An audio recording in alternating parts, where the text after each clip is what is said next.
In reverse of you. I'm going to go ahead and start backing. Not for me, thanks. Coming back. Okay, I guess with Video is that, clear we'll on main Zeus. be on bottom Do shortly. you mind taking your camera and just So bring it all the way we'll back? be back, and we'll see you back in a few minutes. Unless Thank you for feel joining in comfortable today. with, Titan. Okay, thank you. Have a great last dive. Thanks. Bye. Copy.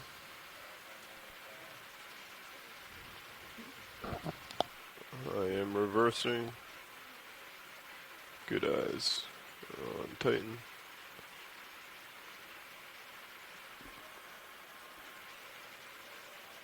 Perfect. Good view of the tether. Is that bottom that you see?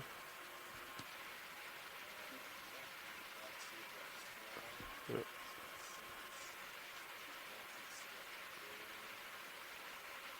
Copy that. I see myself in your main camera. If you want to come to 90 as I push up, I'll center myself.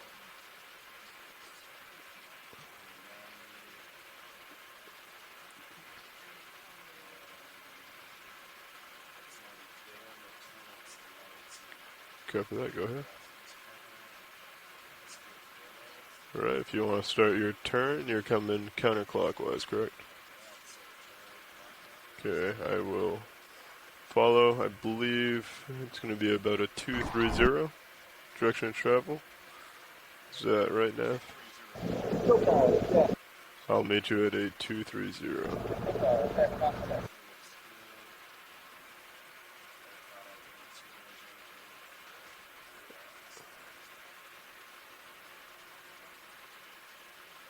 I'm going to push forward a little bit, center.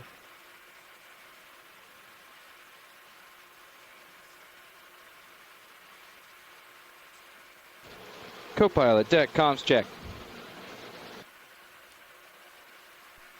Hey, stand by. Good comms though. I'm at a 230 there. Gonna start pushing forward. Looks like our Leave it, tether Charlie, is co-pilot. off to the starboard. Okay, pushing forward, and I'll center. Looks like one of those swing arms snuck out a little bit, but it should be fine.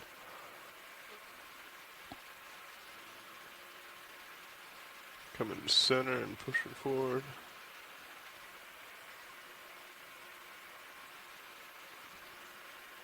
So you got me there at 6-0. I'll continue to about 4-5, and then we can come to the bottom. Copy. Alright, come back a tad. You ready to continue?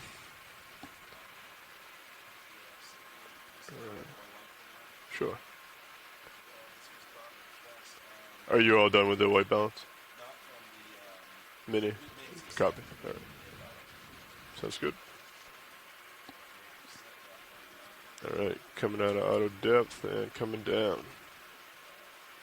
Nice and slow, 15 meters per minute. Hey, Dexar, we're just approaching bottom now. What can I do for you? Oh, we were going to have you see if you were paused long enough to put the rinser on.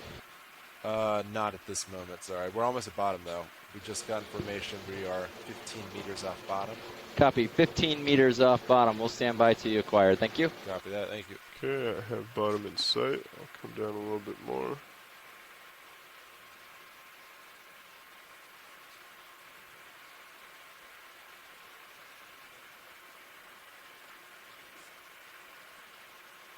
Delta 17.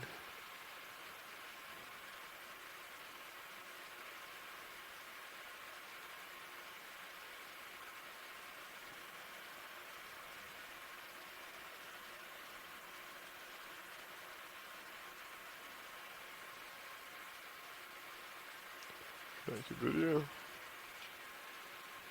All right.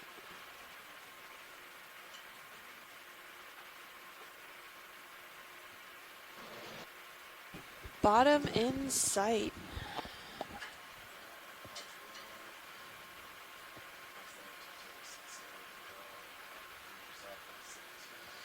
Good morning, everyone, and thank you for joining in on our last dive of this expedition. We're going to give the ROV pilots a few moments to set up before we can start. Whenever you're comfortable, you can let deck know that we're off. Unless you were planning on doing another Looks move. like we got a sediment bottom. Yep. All right, Just deck. similar to yesterday, right? Rep Before bottom. the mound. I am off winch. I will not touch it Yep. until I hear otherwise from you guys. Copy that. We will call up when we are finished here. Sounds good. Thank you very much. And just a heads up, your watch is here doing it, so we might be a smidge late. Yeah, no worries. Thinking that might be Understood. some coral rubble, the browning. Yep, maybe. Let's give these guys a few moments. Okay. Yes.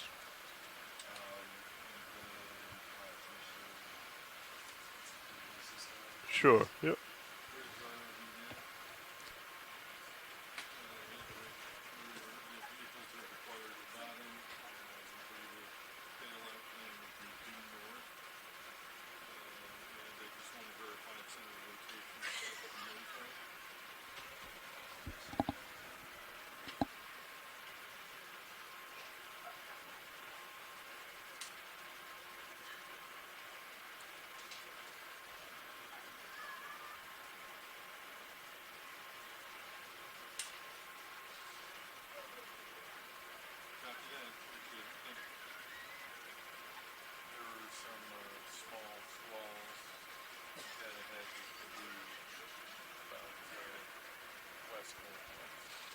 Understood. Thank you, Dan.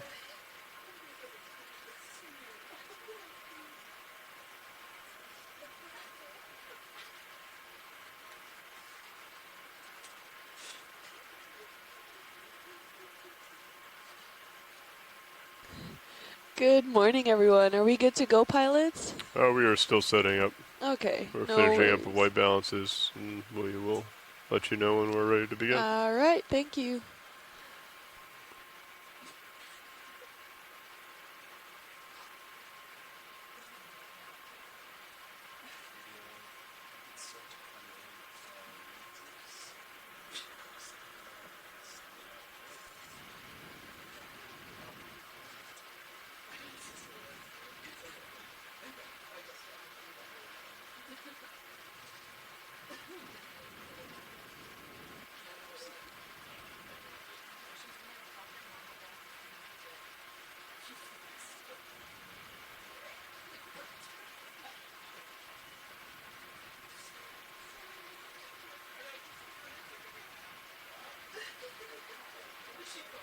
Looks good. Let's see.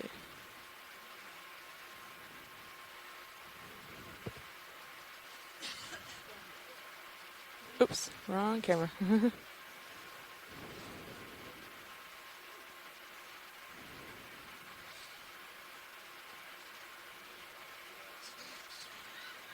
Copy.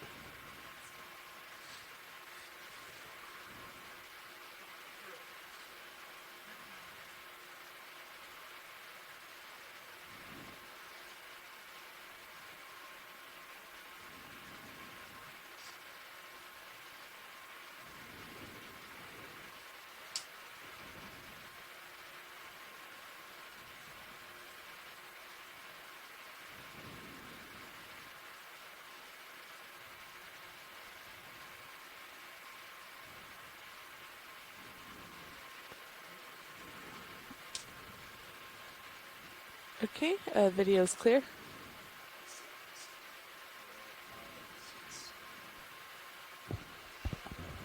Copy that.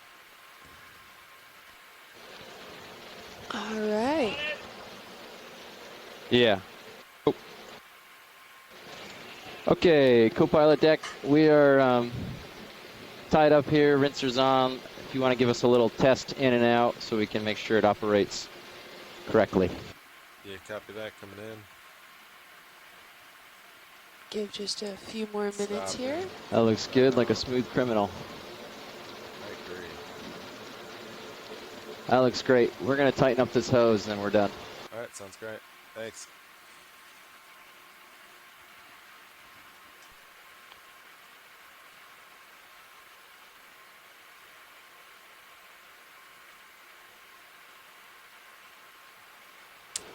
Okay, we're good all to go? clear. He's going to tie that hose, but otherwise you're free to go along with your operation.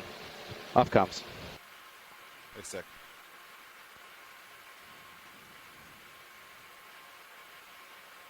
Oh,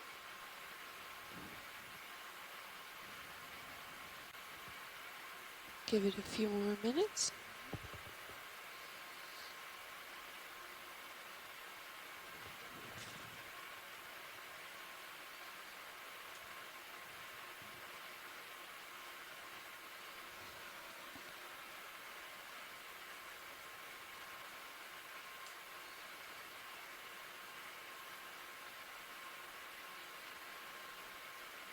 Video while pilot's doing the arm and lights. You can go ahead and start coming on this, just so we get a view Okay. of what we're seeing. Just be advised that the lights will be changing as we come set up for the dive. Yeah, it looks like Copy. we got some chrysogorgia here, maybe? Ooh. Or And bamboo. also an isolated cup coral. Acanella, maybe? That coral? Yeah, it could be. Got Oh, another yeah. little red one up on the top of the screen there. Yeah. Wanna Yeah, this zoom in pink one's there. definitely a bamboo. I can see the striping at the base. You have excellent eyesight. And we're seeing also a lot of sediment with some coral rubble here, although it seems to be quite dense in this area, and then if we scale out again, we can see that it almost stops abruptly. The polyps don't look exposed. So for the species, these polyps don't retract or contract. The tentacles just curl in and kind of close off that main mouth oscule. So we're not going to see that contracting that we've seen through other corals with this one. And we have a little squat lobster and some shrimpy. Yep, ready to go. Ready to go? I'm going to come out. Copy that. Yeah, we've got a red, maybe Swiftia. Sounds Might like be a someone just Swiftia want there to at zoom 3 in on o'clock. that red coral. That red gorgonian. Oh, it's Oh, yeah. almost center pilot. Copy. Yep, Yeah. thank you. Yeah, anytime you hear red, feel Yeah. free to steer by. Yeah, the Yeah. red coral is a V shape. You can start coming in. Okay, I think I got it. to the left. Yep. Okay, Oh, to the left. yes, the left Ooh. one. I think it's the left one. Coming back. Yeah. So I And then just brought it possibly another in on bamboo screen coral to at the left. 3. It's a V shape. Yeah, I want to get a quick look at though, that little red coral that's coming into the center of the screen a little bit at 6 o'clock now. If we can get a quick snap zoom on that. Yeah, video. You I have eyes on it. okay? Just tell me. Oh, okay, I think I got it right here. Yes. Yes. Thanks.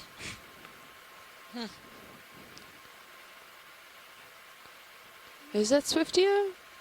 I don't know Coming about that in? one. Yeah. It's almost I'm bubblegum stable like. if you can take Yeah. as much. Yeah, that's It max could be a zoom right baby there. Swiftia. Copy. It's hard to tell. I mean, it has this long base of the polyp. Yeah. Right? Okay, Copilot, you all set up? Extruded. And the polyp tentacles are really long. Yeah, so All Exerta right, is watch the- leads. Just for your awareness, we're set up, ready to go. So from right. here on out, feel free to call anything out, and we'll go ahead and get some Okay. nice zooms on it. If Great. not, we will continue southwest towards waypoint 2. Great, Yeah, thank let's- you. Let's get to that mound. Okay.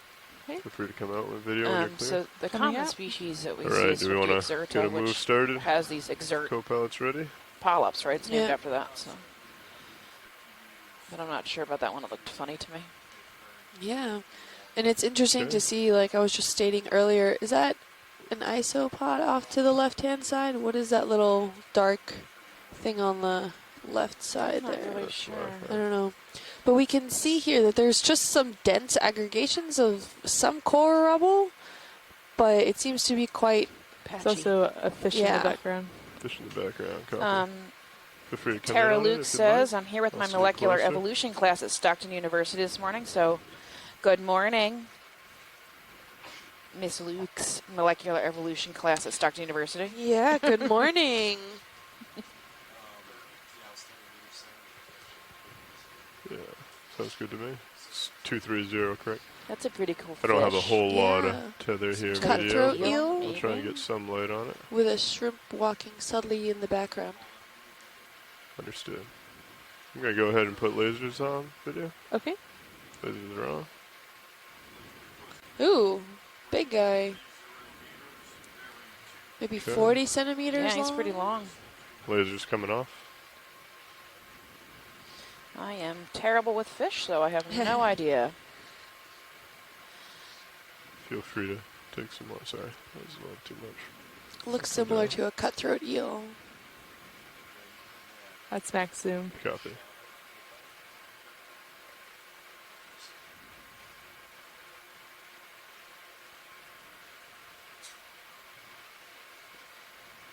Has a really large mouth in comparison to the front of his head. You can see that lateral line running down his body, so that's the, Yep. the pressure sensing organ.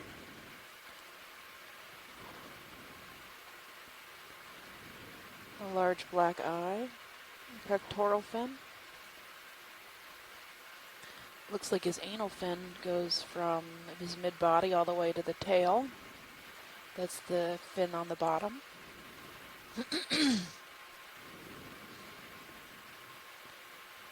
Video Yeah. is clear. Scratch or something Copy there? that. Scarring? You can feel free to come out if you'd like. Coming out.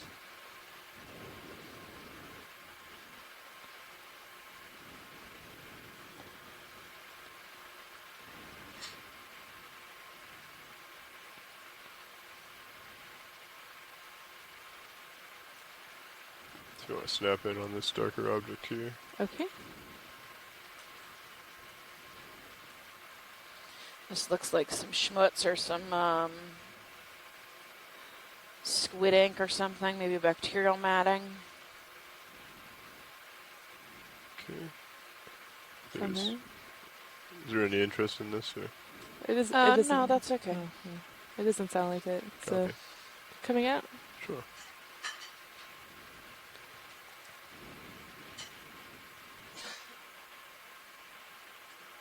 And feel free to, at least on my shift, whenever you'd like to lose Is that something decaying?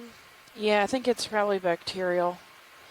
Looks like we're getting some stylaster, possibly a little bit of hard bottom. Yep, some gorgonians off to the upper right-hand side.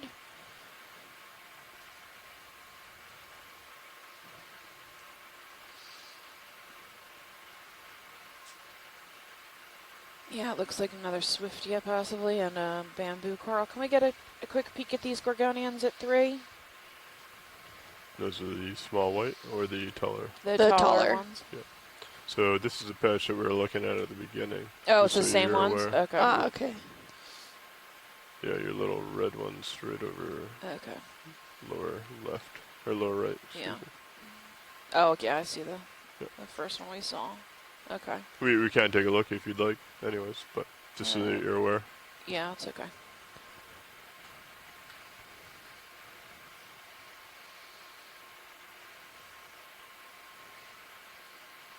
I couldn't tell the orientation that we had changed. No.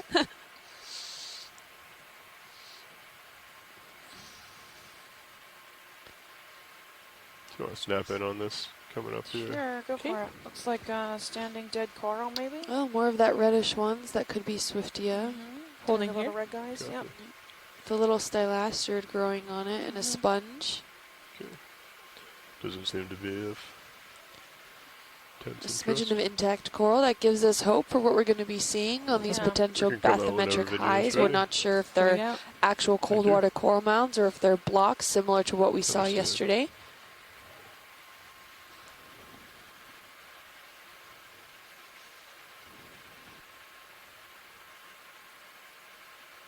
Yeah, it looks like there's this newly dead coral here. It's still white. To get closer to the calyces to see if they're intact. But we are heading north west here, trying to get over to this mound we're seeing.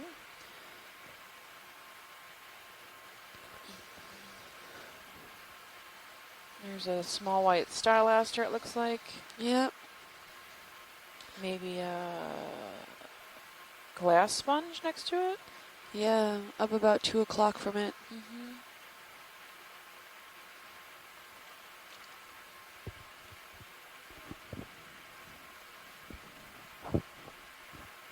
Go ahead, start coming in on the glass sponge if you like. We're Okay, seeing a coming lot in. of these strands, these dark strands that you're looking at Yeah, at the well. seafloor. They're likely Thalassia Gonna hold here? seagrass. Copy. Well, I'm not sure that's attached. I think that's probably looks like a chunk that's floated down, maybe? I don't know.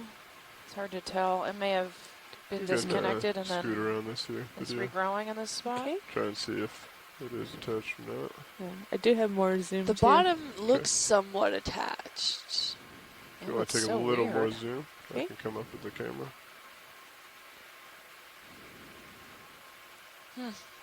Yeah, it looks like the top of a heterotella.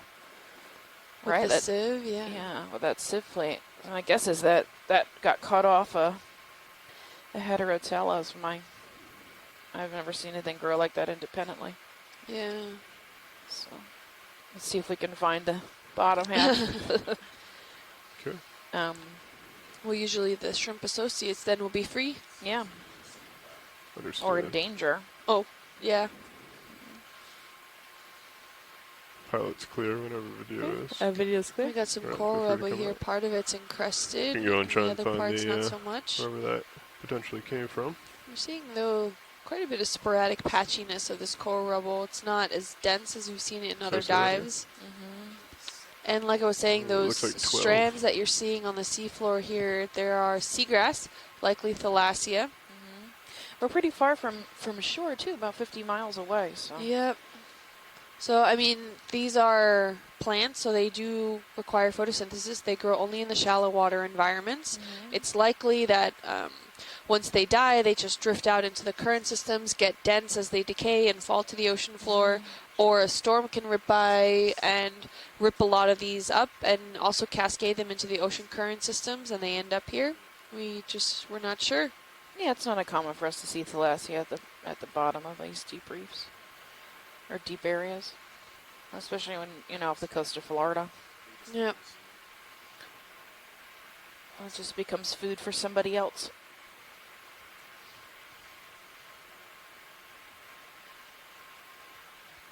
No food goes unwasted at the seafloor. Alright.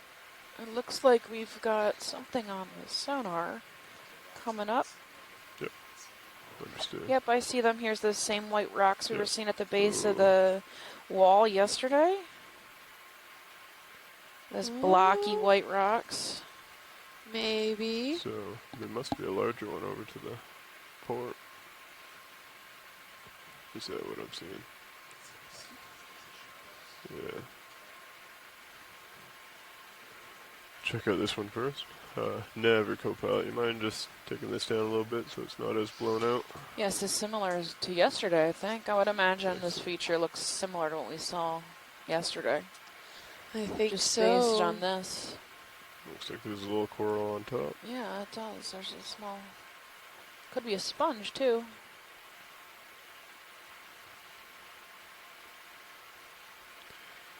Is it missing a chunk?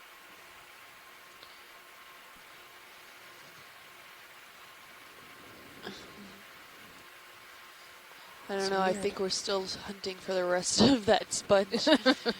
This doesn't look like the same sponge, but No. it does look like those. Is it a fish? It's a fish. Oh, awesome. No, It's an angler fish. what? Where are you seeing this? That's See a the big 2 fish. feet at the bottom? Oh, And we're his- looking at his butt end. No, his front. Oh, That's his chin. You're looking at his chin. oh. I'm gonna come I around. think on that gives a that. new frame for the This is reference it. butt ugly. It's king of the mountain. That is cool. Yeah, you can see his lure on top of his head. No. See the little Yeah. tiny hair sticking up? Oh. And Let here me comes come his around to his side eye. and I'll set up and we can get some good imagery. Sounds good. This is a nice like Oh, he's too pirouette. fun. Wow. Can we get the lasers? We will once we stop this shot. Okay. Yeah, don't blind him. He's very still. Wow. Jeez. What kind of angler fish is So I this? don't know. He's It's crazy. a large one. A Yeah. successful It one. looks He's really big. Yeah. Okay. How does this look for a side shot? Do you want me to That's very sit down nice. here? We can go ahead and. Yeah. You can see It'd those be modified nice to get feet, some of that, right fins. that They black look like background feet. behind it. Yeah. Both Yeah, front I can and come back. over a little bit more. Get a kind of He's got the isometric barbels view on the from chin, that backside. big giant mouth. Yeah. Yeah, like the really side view, intricate like, really coloring good. on top, Yeah, probably he to is. So walk is this over too the far? Do core you want level. one on the side? Maybe to camouflage better. Yeah, maybe to the. I mean, although this thing is starboard pretty just a big. little bit. Yeah, from Yeah. a distance we thought it was a rocket. Imagine if you were a fish, a Yeah. small fish, you wouldn't even know. Right? Just swim by it, not thinking too much about it, and then poop. You're Okay. eating. How's that like video? I'll come down here. Looks good, pilot. Wow. Sitting down. He is sitting still. Okay, you can start coming in. Okay. Should we put lasers on Yeah, we can for get lasers science first? So that they can have a size? I would Sure. imagine that Lasers lure are is on. looks quite like a shrimp. Yeah, I was shrimp going to legs. say, it looks like there's even a shrimp sitting on top with the Mhm. lures, It's a but we big know fish. it's attached. I cannot see. Do you see lasers? I saw one. Oh, Yeah. there they are. There's I one. see one. You might need to come down a little There's bit the more. other one. Okay. Okay. Holy cow! This is like 40 maybe? I would say 50? half a meter. Yeah. He's Alright, pretty if big. Lasers are coming off. Okay. Coming in? Yeah, sure. And feel free to drive me around, depending on whatever you want. Sounds good. I'm going to hold right here for Yeah, so let's- mid-shot. Sladenia is Sure. what Mike Vecchione is saying on Oh, the nice. chat room. Thank you.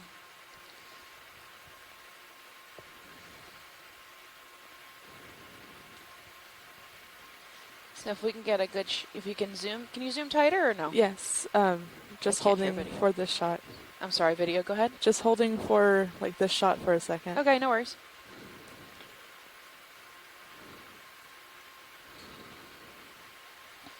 Okay, coming in. Sure. It's all mouth. Yeah, he has a giant mouth, isn't he? Wow. Oh, where the squid. This would be a perfect time to have Yeah. a squad come by. You can see the texture of his skin. He can easily I'll come in on blend. skin and then we Yeah, can sure. readjust to. Feel free to take what you need, video. Tell me whatever you'd like. Sounds good. We'll make it happen. Wow. This is the close-up of his skin. So wrinkly. Mm-hmm. And it has those little, what are they called? Pinnules? Yeah, or little skin- barbels or skin tags to blend in, disappear. And some of the other goosefish we saw, those same things at the bottom of like that chin Mm-hmm. area to make it blend probably Can further you into tilt the down? rock. I Come think down. his feet are. There we go. Okay, I will hold a little bit Ah. further down. Just a little bit Yeah. more. There Okay. we go. This is Hold his there. back, his modified back fin. Wow. Looks almost like an elephant. Right? He's very Foot. very foot-like. Help him walk around on the bottom.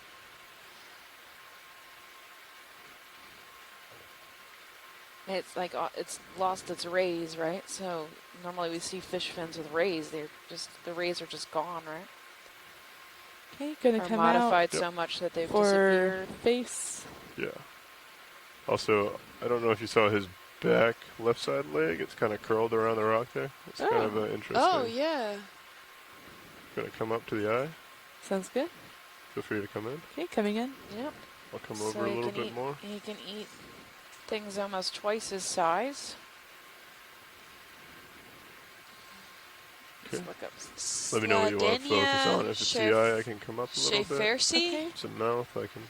We're good for right That's now. what we're looking Sure. at. They're apparently somewhat common in the Gulf of Mexico.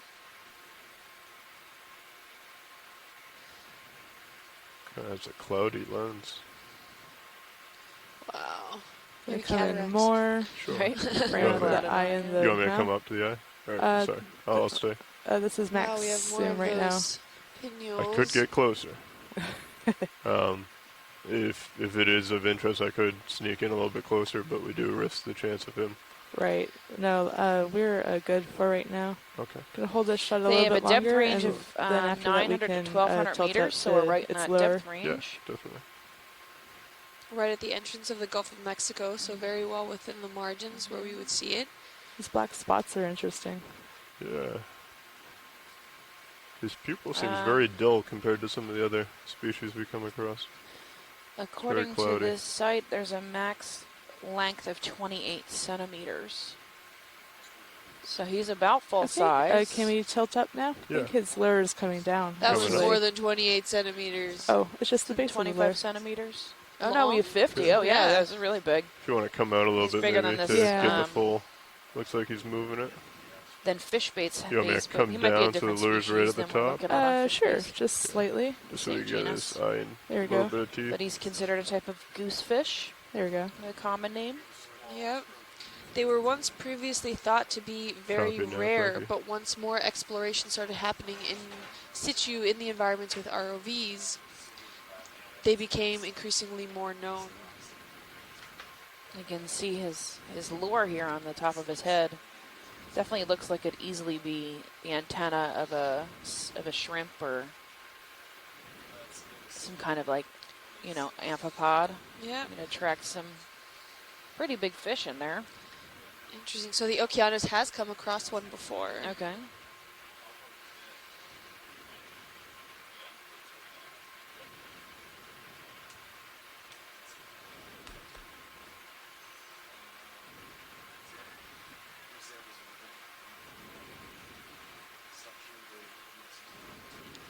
Wow. We're going Okay. through a pilot change, so we're going to give it a Okay. moment. Is there But anything else that not you a guys? bad spot. Pilot, this might be All right. a challenge, but maybe a frontal view of its face. This Yeah, would be a we great could time swing for around. those squid to come by. Oh, No. Try and eat that off his head.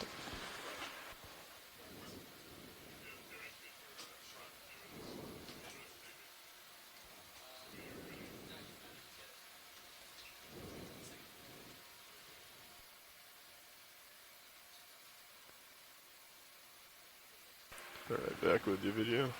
Sounds good.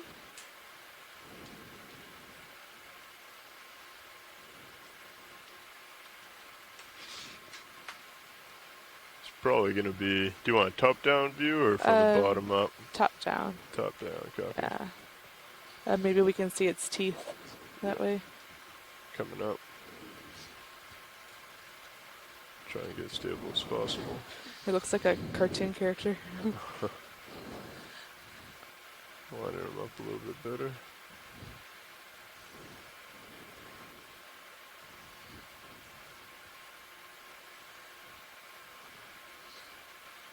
Come down, Ted. You can start coming in if you'd like.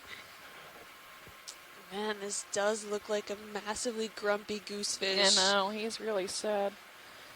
Come down on the rotator. Maybe he's sad because it's our last day of diving. Look at his fins are Yes. curled up. Yeah, they're Yeah, they're continue grabbing rotating onto the too. rock. Mhm, It they looks belong. like Forward. Coming up a tad. stabilizing. Mm-hmm. Oh, those are excessively small feet to hold up such a massive forward know. body front end. And they're incredibly fast, so Drifting back. when they are forward. catching fish. I guess they It looks really much part of the stone. It Yeah. has that wrinkly texture. It's just overall the camouflage looks really just. I mean, we thought it was a sponge or a rock before. Yeah. But you can see how now we have the Coming up a little comparison. bit. So the other eye is actually very clear compared Mm. to the, well, now the left one Mm-hmm. versus the right one. So maybe it was formerly injured. Maybe there's a parasite in it. I don't know. Do fish get cataracts? Maybe Mike Vecchione has the answer. I'm sure anything with an eyeball can technically get cataracts. Yeah, it looks gets fogged up. That one eye is fogged up. But it's really, really dark down here, so I don't know how much he even really needs it. True. See a tiny bit, but Coming up a little bit more. there he's moving his lure a little. Maybe he's gonna try and eat us. I don't know if your mouth's that big. Right? You're taking out more than you can chew there, buddy. I don't think so. It's a little fish that swam from under him. Wow. Coming back up. I can imagine that his skin stretches pretty far because he can eat something twice his size. so Yeah. he's got a lot of room in there. And the barbels on his chin.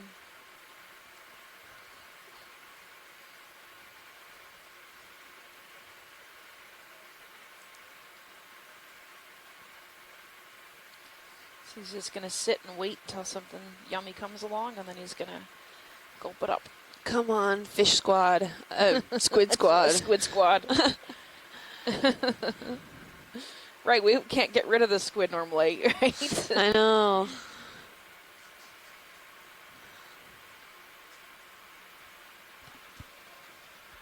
Okay, is there anything else that you'd like from this video? Don't know if you're speaking, you may be muted. Sorry. Oh, no worries. I've been muted this whole time. Okay. Yeah. Video's clear. Okay, sounds good. We'll go ahead and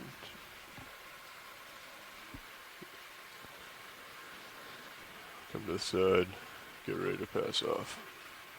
Alright, thank you, video. He's Really too great cool. find.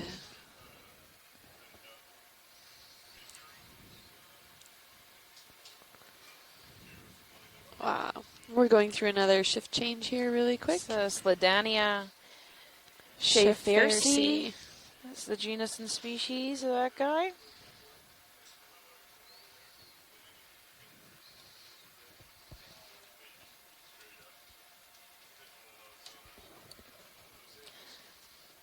Ooh, we have a little starfish there.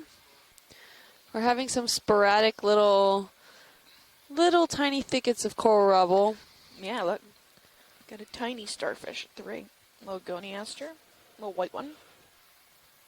Oh, and there's the Oh, squid. there's a squid. I think they're the ultimate deep sea troll. They want to kick sand in our face whenever we get good shots of something, and then as soon as we want them to appear, they're just not there. We can go back to the crumpy goosefish, just saying. If the squid has finally arrived.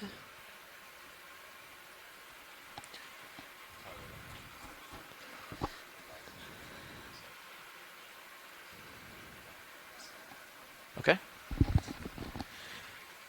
Did you say you needed to look at the grumpy goosefish for something again? No. No, I Oh, was just okay. anticipating if squid have finally arrived, maybe he'll snack, but Oh, I see. Yeah. doesn't look like it. He's found himself a nice perch.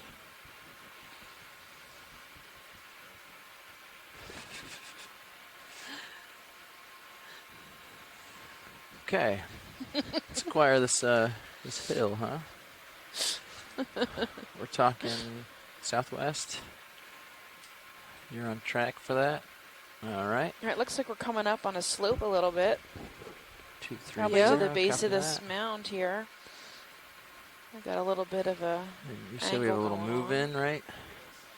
Or heading change, sorry. Gentle slope going up here. It's increasing. Okay. Still sand though. This is a Yeah. sand mound. We're getting little bits of this coral thicket There's a around. skate egg on the left, Pilot. Okay. On the Dead, though. sand. Skate egg on the left. It went off screen. Okay, I'll come back in a second. I'm just looking at slope while I'm here. Sounds good. Yeah, so we're like almost 40, 30 maybe, 30, yeah. 30 or 40, somewhere in there. Degrees, yep. Coming back. And it's all sandy, so it's Small not squall, that okay. similar to what we experienced yesterday. We came up across this block and it was just Wall. sand, wall. Yeah. Huge block. Okay. So this gives us hope that maybe this is a coral mound. Or maybe it was a rock that has been since then established as a coral mound. I like that light. Not seeing the. Yeah, I lost it. I'm Sorry. not sure where it went. It's all good. It took me a second to realize what it was.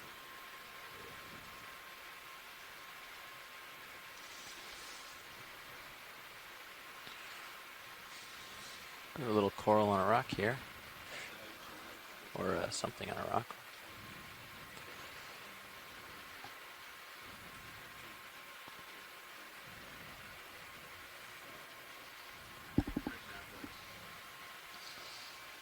I'm not sure that's a coral. That might be a sponge. Yeah. Yeah, good shot of that. Can come in on it. Okay, coming in.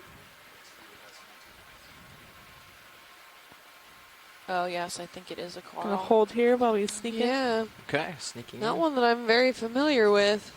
No, it's Looks like pipe cleaners. yeah. Maybe a type of Elizella. Maybe can we get a tighter zoom on the polyps? Absolutely. We're bringing in the light now. Okay. Getting a little closer so we can get a nice tight zoom on the pilots, or the polyps. No need to zoom on us. Okay, yeah, you can start in. Okay, coming in. Got a squat lobster, obviously. Yeah. Oh, it's a black Funny. coral. Ah. No wonder it looked funny. There we go. Really dense aggregation of polyps. They're going in all directions. It looks like a test tube cleaner or a pipe cleaner. Mm-hmm. Wow. That's cool. Oh, I'm going to tilt up a little for this crab. So this is a different species get than in we've the been frame a seeing. little I better. honestly Sounds good. don't know which one it is. Black corals are pretty difficult. Yeah, that's I max usually get zoom. them to family, but I'm unsure of this one.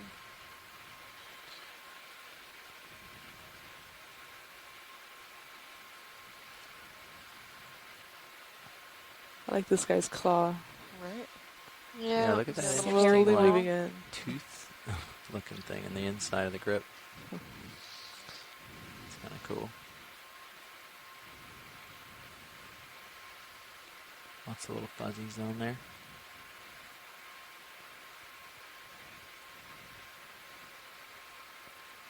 Gonna come out just for medium. Okay. I'll tilt up a little and frame it.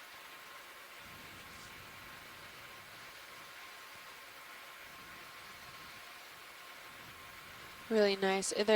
These black corals are Antipatheria. Mm-hmm. Not all black corals have black skeletons.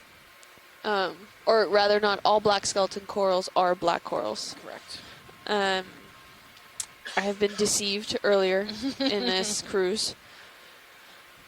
Okay. They are the single lasers polyped, on which once you're means ready. that a lot of those polyps that we Video's see on clear. other Not sure corals what that else they have want little to look at. tentacles come out, these do not share there that is same anything else. characteristic, and Yeah. that is one Got of a the ship defining move going features finally, of an so we can, Antipatherian. Right. They still have the tentacles. They're just tucked. Continue Yes. on Yeah. our track. So you We'll really just only see one or two of kill them. a little bit of time for So that. they mix it up. Sounds They good. also don't have that pinnuole, right? So Yeah. like you see a lot of those pinnules Okay, sticking picking off up. the side Okay. of every tentacle. Video's But clear. they'd rather Instagram That's have that. fine. Yeah. So it's easier to spot that way. It can only looks like they're singular.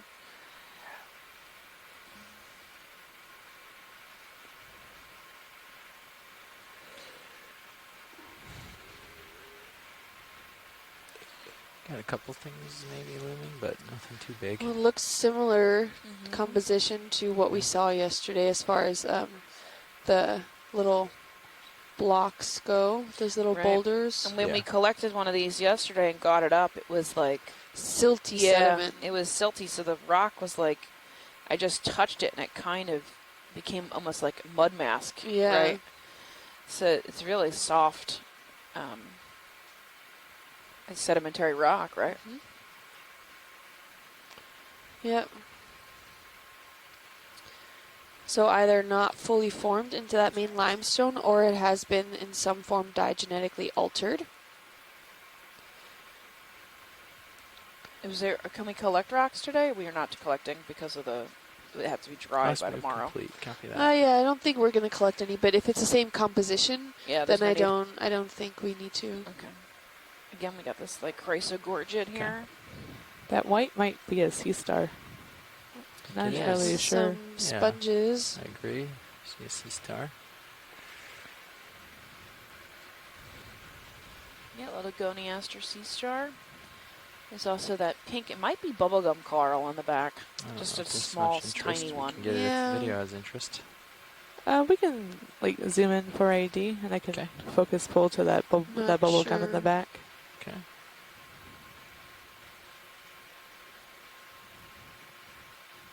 It sounds like they know what it is. So. Yeah, it's goniasterity. Okay. So let's tilt up to that pink in the back. Bubble gum in the back. Okay. Yeah. Yeah, it looks like bubblegum coral. Yeah. All of the polyps are tucked in.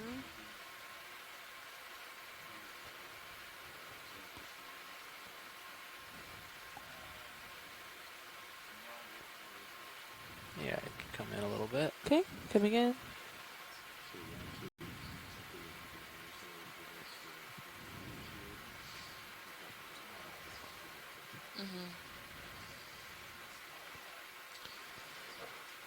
Okay. There's something Really nice clear on texture. it up on top. I Okay. think, is that a Oh, shrimp I don't know on what it? that is. Totally Glass clear. shrimp? Test or like a molt? It looks like a molt. Yeah, it could be a molt. It's weird. Yeah, I don't think it's Or living some anymore. kind of, no, I don't think it's a shrimp. I think it's maybe a feeding Yeah. tube or, Something. yeah. Huh. Egg sac, abandoned egg sac. Looks like snot.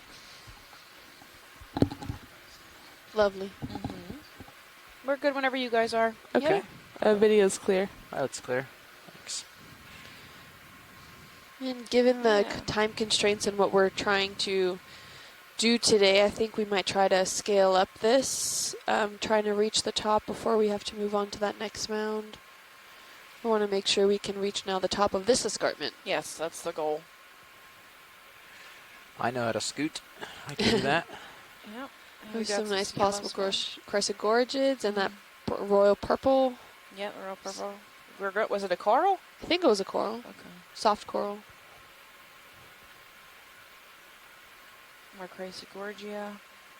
We're seeing these slabs again, these boulders come down the slope here, so it looks like it may have been another dial in. composed. Let's It may take have been a time. block originally.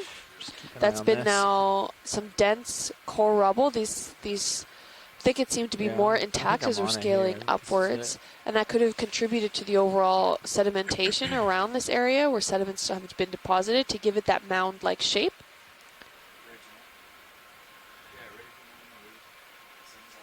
We've got an echinoderm at 3 along with that purple. Yeah, Here's that purple deep coral. purple again. You guys want to take a glance, make sure it's the same? Yeah, you can if you What want. we A snap expected. zoom. Okay, I'll come down a little for that. There's something red It looks like with we also it have a too. different kind of sea Yeah. star up at the top Snap of in the on frame both of there. those. Okay, snapping in.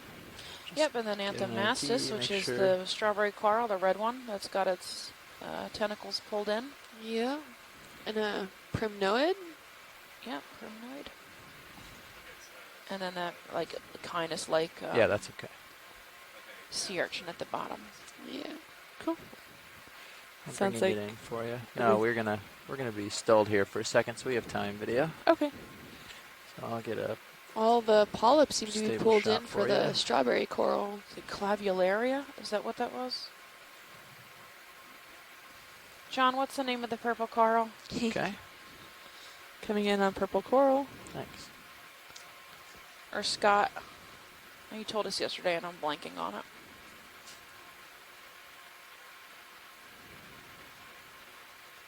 All I remember is royal purple coral. Serpulid worm tube. We have some encrusting sponges here. Just bouncing around here a little bit. Polyps. Yep, Anthomastus.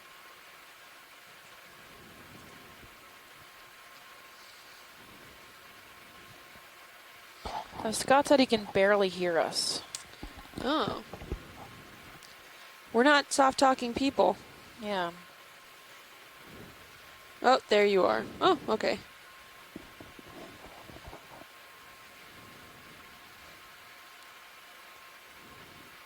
Oh, maybe we were just whispering, or maybe our mics are too far away. I don't know. It's better now, though. So, Yeah. Scott, what's the purple coral? Now that you can hear me. I'll come around and back to the purple coral. I know you told us yesterday, but I'm blanking on it. Thank you, clavularia. That's what I said, right? Yep. Okay. You were right.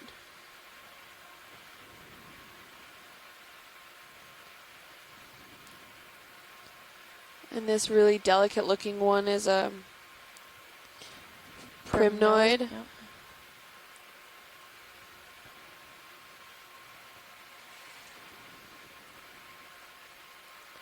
The squat lobster in the background. Some polyps are retracted, but I'm seeing most of them out, at least for this purple coral.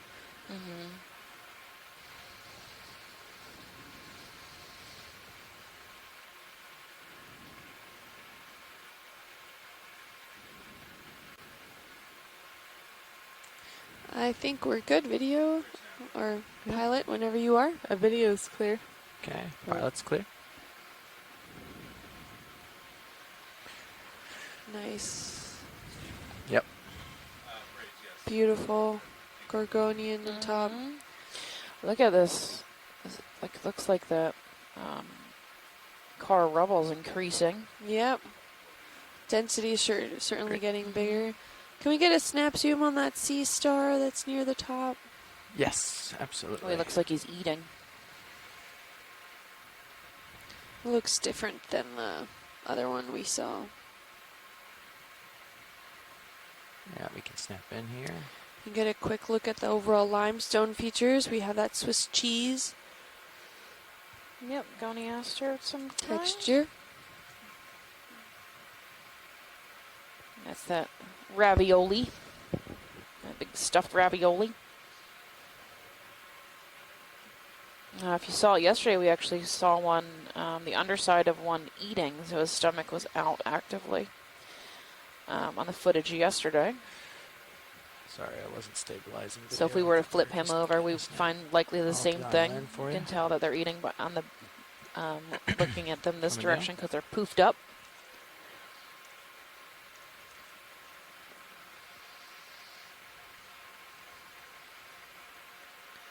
Yeah. It A looks video is almost that clear poofed up whenever part is sagging. science is. It's so poofed. Okay.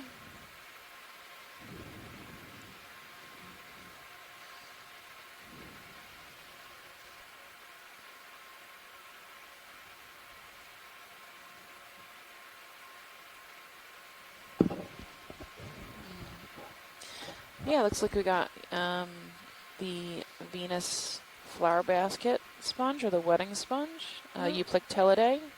There's a Echinoderm, sea urchin. Yep. Got a bit of a yellow sponge. Yeah, yellow.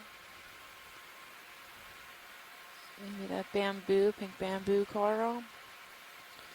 Another glass coral there. Glass sponge. Oh, sorry. Glass sponge. Looks like Aphroclistes. We might have some standing dead coral. Quite a bit. Yeah.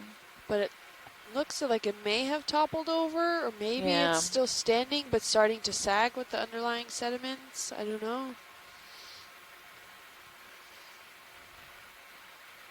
We can see that the hard substrate is right underneath it, so there is some sediment trapped and baffled with the coral rubble here, but definitely...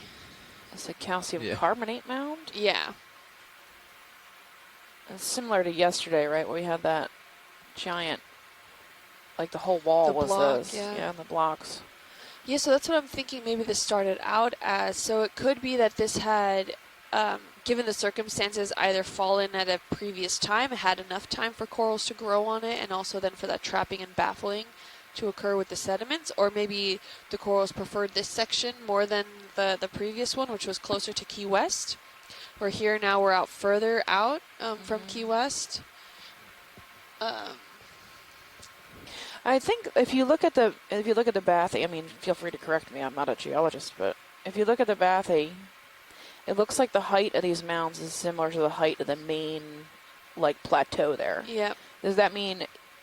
I think that they would have been at one point part of that main plateau and then had dissolved away. Could very well be. Right, kind of like the way the Grand Canyon looks, right, with those pillars Yeah. that stick up. Yeah, so it could have been that the current lighting system up just started carving away in coming certain for you. areas and certain forms. Horizon. Not entirely sure how that would work. Generally, if you do see that, you do start to see some elongations or certain aspects of the current influencing that area. I'm not sure if we're getting that yet. Maybe some benthic terrain modeling and habitat mapping would probably solve that. But it could be. Let that one So stabilize. if you look at the bathymetry, and maybe Shannon can bring this up later again in the dive, it certainly looks like there are some, what non-scientifically describe as swirly patterns within the bathymetry itself. So I think we do see some evidence of current flow through here. And if you look at these features, depending on, thinking about currents on this region, so thinking about the loop current, which, it's a surface current, but, could it get deeper? Could it migrate further this east? I think possibility, yes. And if you look at the bathymetry, it certainly has these swirly patterns. And if you look at the blocks that are coming off of this main plateau, they certainly are elongated, and they're almost all in a ring around this. So I think that definitely supports your observations, Kim, that maybe this is current form, and yours as well, Stephanie. Yeah, great. Thanks, Mike. So, if we can, if you look at your dive plans, for those of you that received that email last night, I did add that regional map that looks like it has all those blocks and boulders around this plateau region that looks very similar to Antarctica, which is why we're naming the site Bergy Bits. I'm still so excited about that name.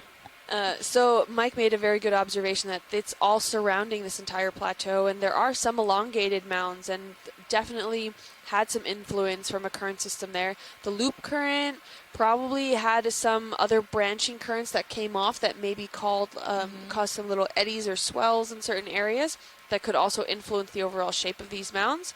We're not sure, but that was a great little tidbit there. Thanks, Mike. And here we're getting still some sediment, but more of the exposed hard substrate with a lot of coral framework still intact. Last bit was super steep. Get an idea. I think I saw a little piece of living coral earlier too, and it might even have some here. The little white spots. Oh yeah, could we get a quick snap zoom on that? On the lower left side, there seems to be some whitish coral bits. Yeah, and on this side, we're getting a lot of dense framework systems here. It looks like almost a 45-degree angle. Yeah. So yesterday, those first two mounds we came up were really sheer. Yep. Straight down, pointed at the top. They kind of came out of nowhere. They really weren't on the multi-beam because the first one really wasn't actually on the multi-beam.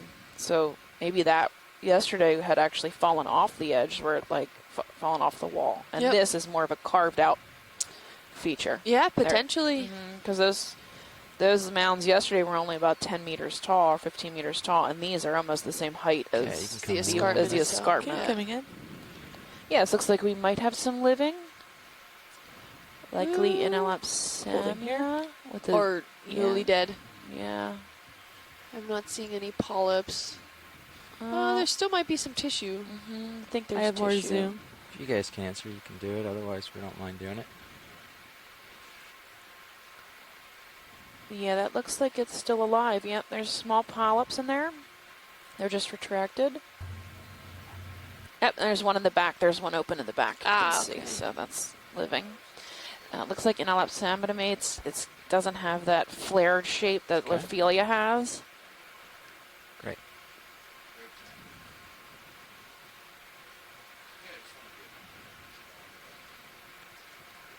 Beautiful.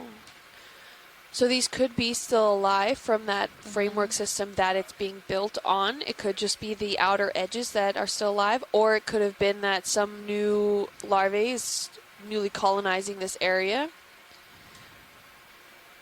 Just don't know. I can't see any base specifically. It looks like it has a parasite, a worm in it. Also that kind of thicker area. Nice view. Got a lot of hydroids around. Looks like we have a little colony right there also. Ooh, you can see a barnacle coming out now. Over the air. We'll answer it on OKEX. Should we? Oh, this looks like that. Is that a barnacle or is that a? I was looking at that one. Oh yeah. You answer. Maybe a type of carnivorous sponge or something. These little white. Oh, a tiny one. Yeah. Yeah. White tiny things. There's another carnivorous sponge. This spiky one we collected a few days ago. Coming up the side at 10 o'clock. Yeah. That looks more like it's newly colonized. So these ones might be a continuation growth of the underlying framework system. Good eye, Steph. Oh, what's that? Yep, looks like a carnivorous sponge bulb.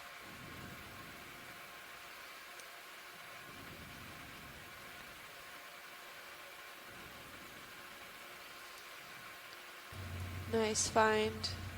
Thanks, pilot. I think we're good to move on. Yeah. John Reed agrees that this is That's clear. enelopsomnia. Thanks. He says, "Is this?" Okay. I think so. Oh. I think so. It's not flared. It has this What do you want? straight This calyces. is pretty steep, possibly here, right? Likely line up all on of this it is with me. that species. I think that's what you're trying to do before. I just wanted to check it out. Really, we're coming on some dense framework systems here. Still intact.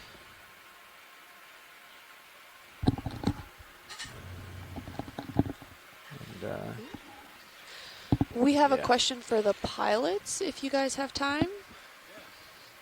So, Kristen Jones on Facebook asks, how many pilots do you have for the ROV? Do each have their own specific job, or are they cross-trained to be able to cover for each other? How long is a shift for them? How many does it take to pilot the ROV and run in various cameras? Excellent question. So it takes 4 people to operate the ROV. You have a navigator, you have a pilot. The pilot drives D2. You have a co-pilot who drives Sirius. And then you have video that's shading. And then our watches are about 2.5 hours. And we'll rotate through people. So I think we have some people just do nav right now, newer guys, but we have like 6 pilots that can sit pilot right now, I think. So yeah, like 2.5 hours is the average watch time. Some are longer, extended dives obviously a little longer, but yeah.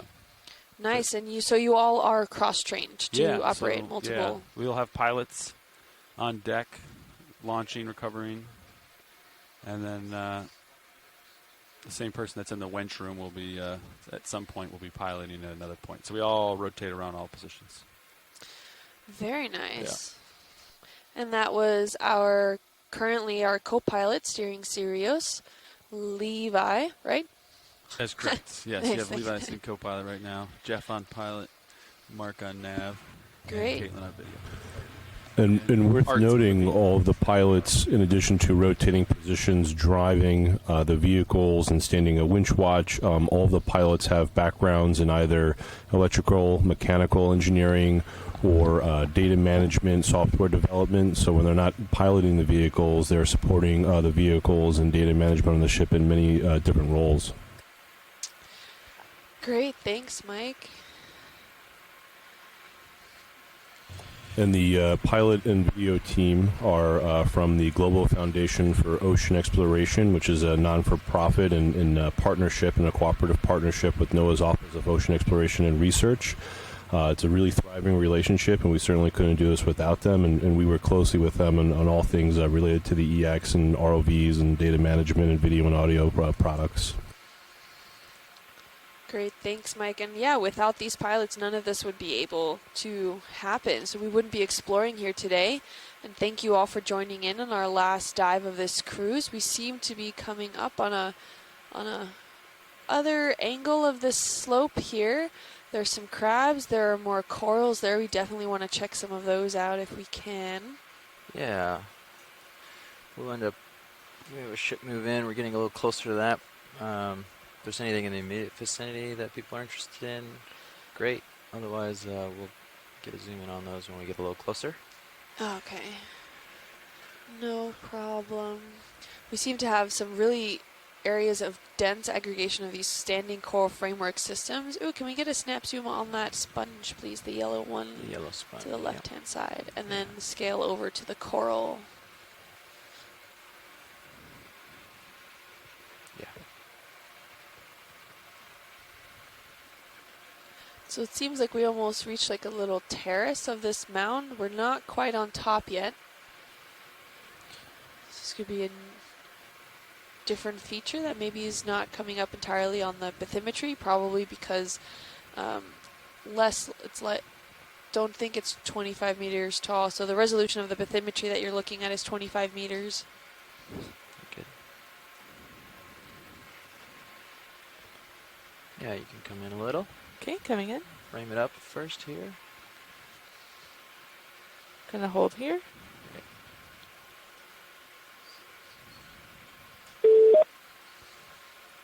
Hello, who do we have joining us? Oh, maybe it was just the call in. Yeah, Oh. hi, it's Scott Brands, University of Louisiana. Yep, just calling in case we see something interesting, and I'm in a good position today to help. Great, thanks, Scott. Take it a little tighter. Okay, coming in.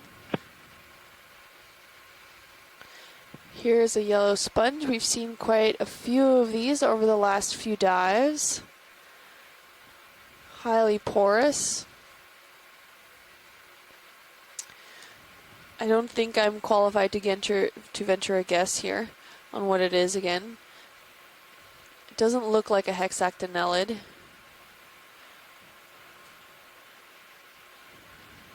It has more of that kind of schmutz material around it, surrounding it, and maybe it's been filter feeding and that has been trapped. So sometimes we see shrimp associated with these sponges or corals that end up cleaning a lot of that debris off because it's food for them. And it's also then a symbiotic relationship and it cleans the sponge out. So, but we're not seeing that right now. I'm wondering if they can get choked and then die if they can't filter feed anymore.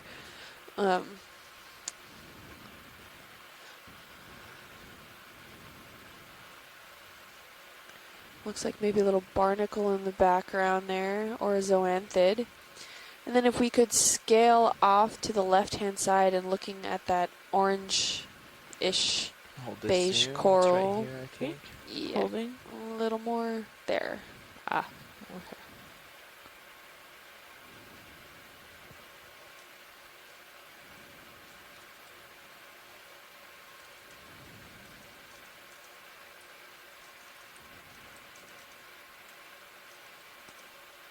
Okay, come in. Okay.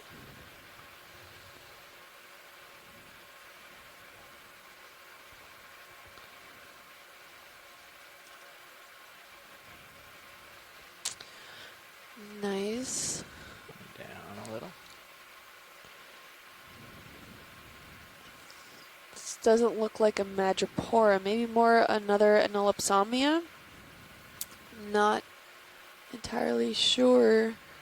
We can see the individual corallites where these polyps lives, and those are those little sprouts that come out from the main branches where the corals actually, where the polyps live in, and they can retract into it and hide, which it looks like, yeah, I'm not seeing any exposed polyps at the moment, but you can see on each one of those corallites there's these discs that come out, and these are all the septa and the theca that come out, and sometimes to identify it down to a species level, you have to get a really good specimen in hand and start to count each one of these discs to look at it, and, well, that's besides the DNA sequencing to determine potential genome.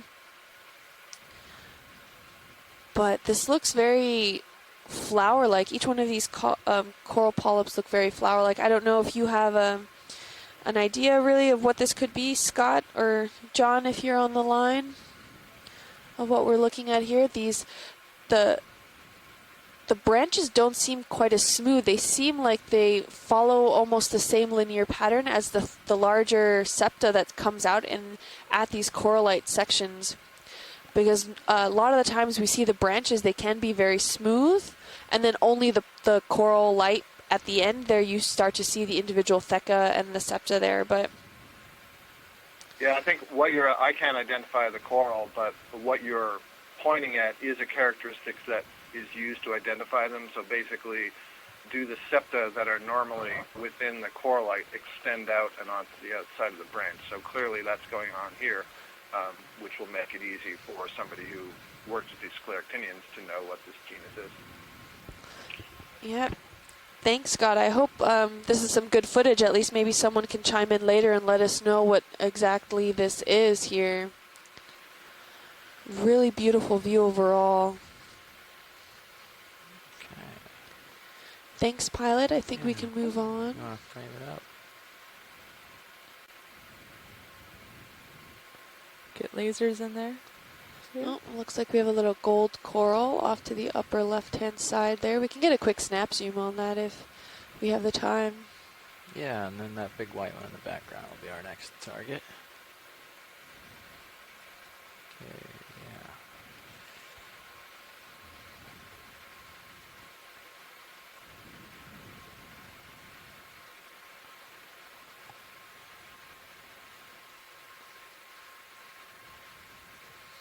Fascinated also with the Okay, amount of coming in. coral rubble in this area.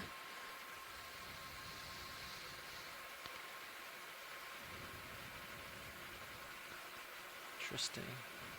This one looks fuzzy, if not spiky almost. The entire branch looks covered in these, like a palpated tissue almost, with some pinnules and spikes all around it. It looks like all of these polyps are really dense, also curled in, not contracted or retracted. Yeah, so this one, this is definitely in the family Plexauridae, and you can see how the polyps almost look like little pin cushions.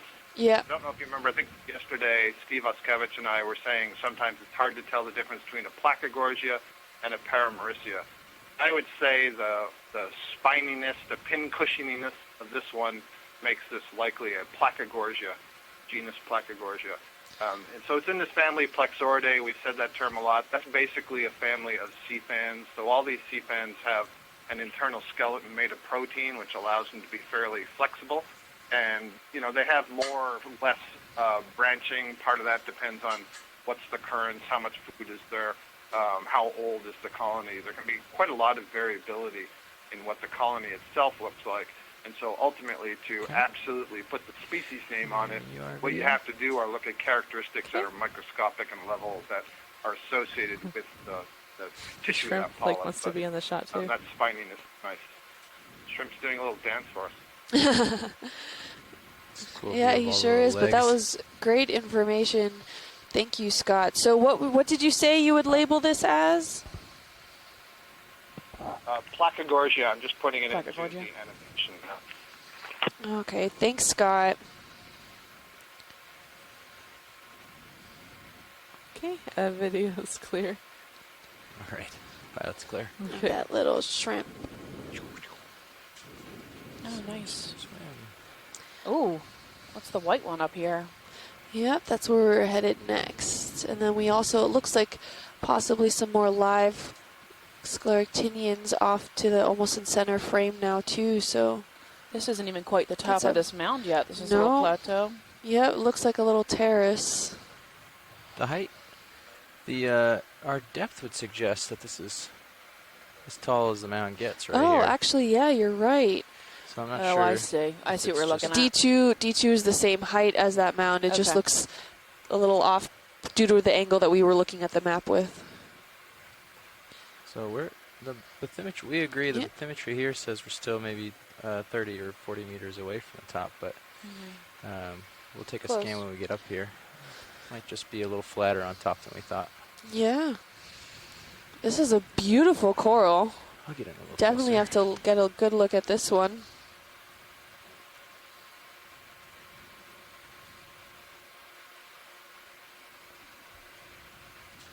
Scott was saying that from a distance it looked like a bamboo, but maybe The lasers now down in it could here, be so maybe we Corallidae. get Scale size for it. There's a really thick stem. Yeah. It's kind of in between bushy and planar, right? Like multiple planar Yeah. sections. Okay. I'm a fan of Control planes. lasers. A bunch of them. Start at the base here. Okay, coming in to base. Jeez. Wow. Gonna hold here for right now. That's pretty cool. It's very robust at the base there. Yeah, all of the polyps, I don't see any exposed. No, they all look like they're tucked. Oh, down here at the bottom. So yeah, Well- you can see the pinnules at 6 o'clock on a few in the background. I have So I more, think this is more either Zoom pilot to white go in on those Paragorgia exposed polyps. or See them, but something in They're the family center Corallidae. screen right Sometimes now. the Oh, those are corallium, the different precious coral. white corals, and sometimes they're hard to tell apart from this distance. But maybe it is. I think that's a pin right there. I'm kind of leaning towards something Yeah, I in think you're the right. Paragorgiidae. Okay. I don't know, or Corallidae. They're close. We need some other expertise here. Yeah. And I think actually that coral in it, the ones with the polyps exposed, is a different coral. This is Agreed. not the same coral. I agree. And it's either the tissue or the skeleton that looks quite also textured here. It doesn't look very smooth. So now that I can see some of the polyps a little bit better on the big white one, the one that the polyps are contracted on, I would say that's the family Corallidae. Corallidae. Okay. Thank you, Scott. Really intricate. I don't think I've ever seen one this complex before where it has so many different branch stems and then planar stems from that. And right. I wonder if there's, can we venture a guess on how old this is? I mean, it's definitely old. Yeah. But do we potentially know some growth rates for Paragorgia or Corallidae? Yeah, I'm having a hard time balancing between the brightness of the base No, and it's the I'm not sure that anyone has shadow figured foreground. out the way to age the of those because the skeleton's posited in different ways and maybe one of these. bamboo Yeah, corals, that's pretty and nice. nodes and so on. Ooh, Yeah. that's I'll have a what look. there. Okay, thanks, Scott. And some of these polyps here are not exactly out, but they're not contracted fully either. Yeah, we've got I'm some in the wondering back, if that maybe. can help Bringing that identify swap texture around with the exactly what branches it here. is. Sounds good. It looks almost spiky.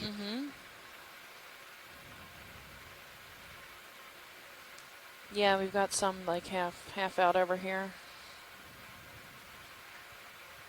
Yeah, we don't know. It's like glass half full.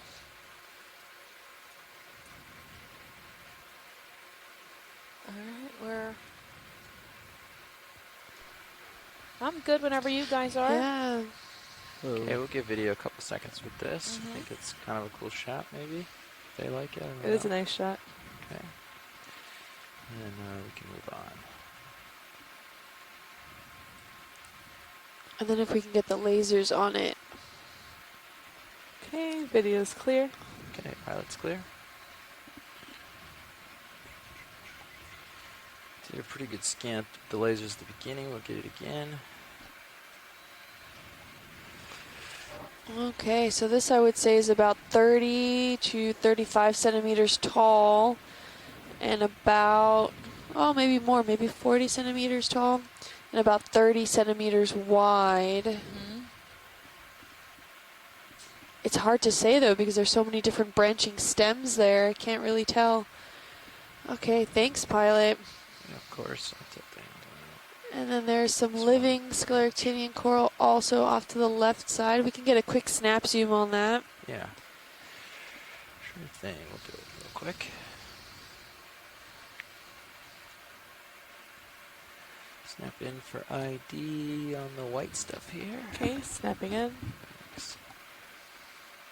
Yeah, that looks dead. Newly dead, Yeah. but dead.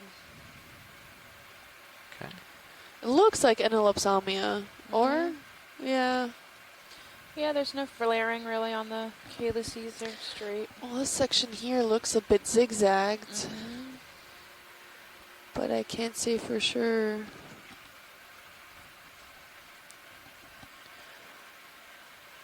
Okay, we're good, pilot. Thank you.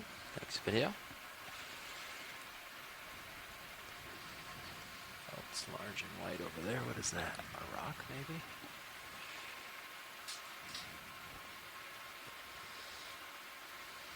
Oh, yeah. That's weird. This sand patch stuck out. Yeah, that yeah. Could be from a crustacean that is digging a tunnel.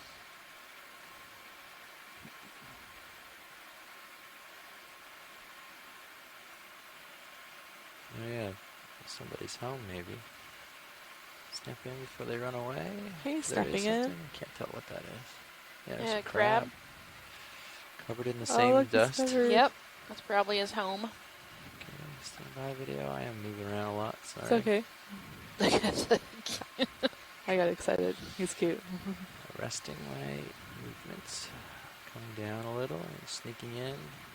Hopefully he doesn't run away on us. I'm gonna come out just a little bit just to keep him in frame. Thanks. Just in case. Thank you.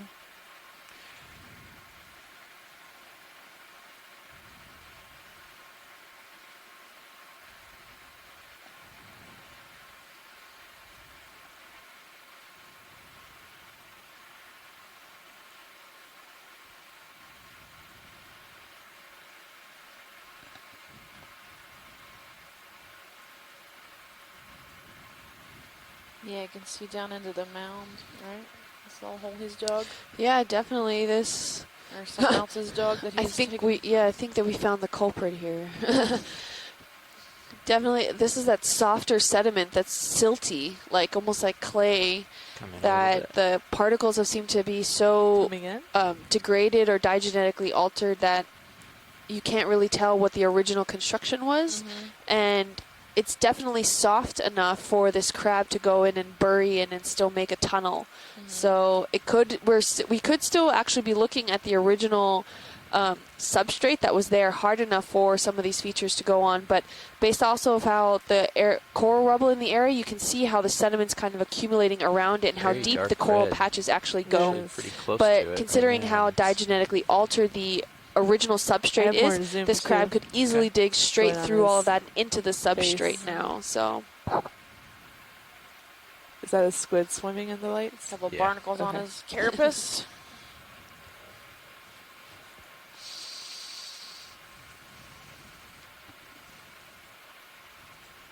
It's possibly a small chaseon. The red crab.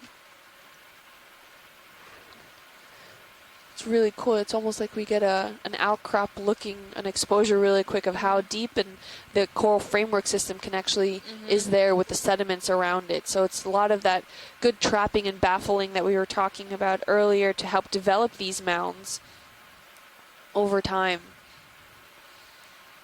Okay, video's clear. Thanks.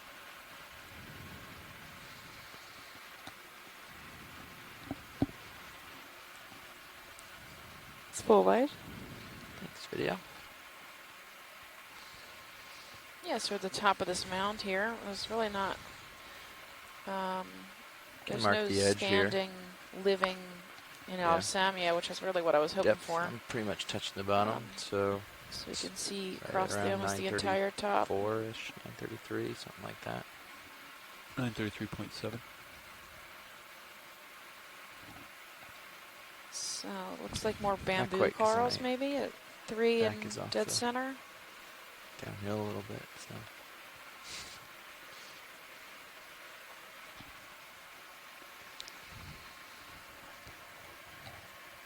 Great. Targets can't have symbols in them, can they? Okay. Maybe they fixed that bug. Seeing a few depressions and hills in the distance there. All right. You want to get Ooh, is that a squid? What is that? Billy. We could do Yep. 20. Squid. Squidinator. Got 210 for now. Yeah, we'll do 20 at 210 and then we'll turn to starboard. That sound good? Yeah. Yeah. Forget. I'll do 30. So if this is the top of that mound, it's really interesting that we're not seeing larger framework systems that we saw on the flanks of the mounds. So we were expecting to see maybe more of that intact framework system on top, because on the flank sides we started to see a lot of that intact framework, and it was kind of leading us to believe that there would be a larger framework system on top here, like we saw at that rim of the on the mound. Yeah, next to the yeah we saw last week. Not kill him for now. For the sneak up. You come in partial. Coming in. Thanks. Oh, is that a rat tail? Good there. Yeah, or Keep coming something in a little similar. We saw one of closer, these coming yesterday, I think. inside.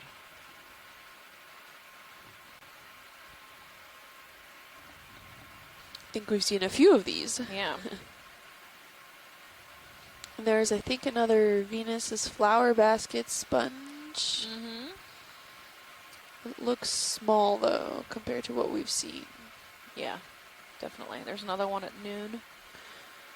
Maybe that bamboo coral we've been seeing at, Take it a little tighter. 3. Coming in. Yeah. Look how scaly his head is. Almost looks like he's covered in that clear, like a Encrusting clear sponge. crust. Yeah, right. Almost like an armor. Right.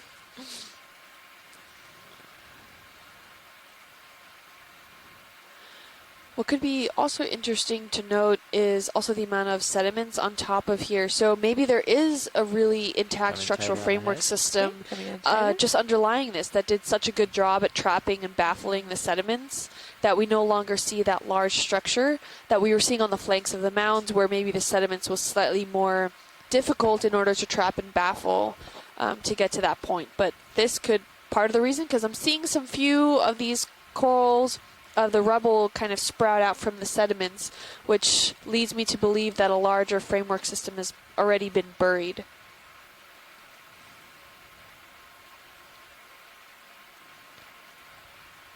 Scan Not a along rat here. tail, though. Nolan thinks that it's a cusk eel. Oh, okay.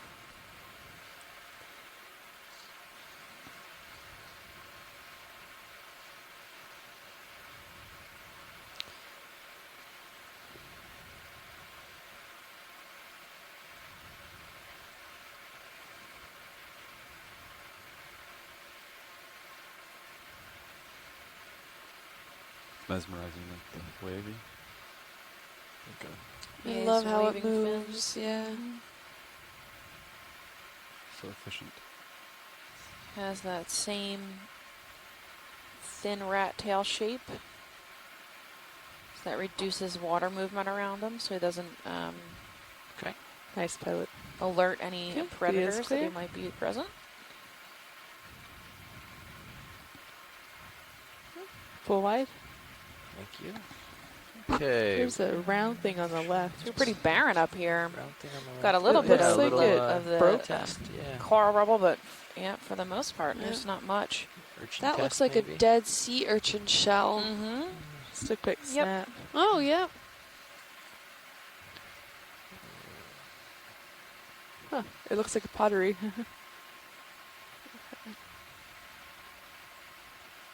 Thanks.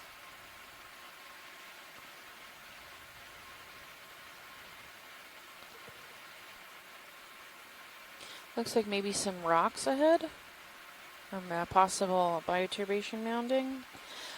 So today is my husband's birthday, and I know he's watching. So hi, Mike. Happy birthday, Mike. birthday. Yep, the pilot said happy birthday too. Happy birthday, Mike. I told him I was, I only got about a month's notice to get on the ship. And I was like, I don't get home till like the 22nd. And he's like, you're gonna miss my birthday. I was like, okay. All in the name of science. I'll shout out to you from the deep sea.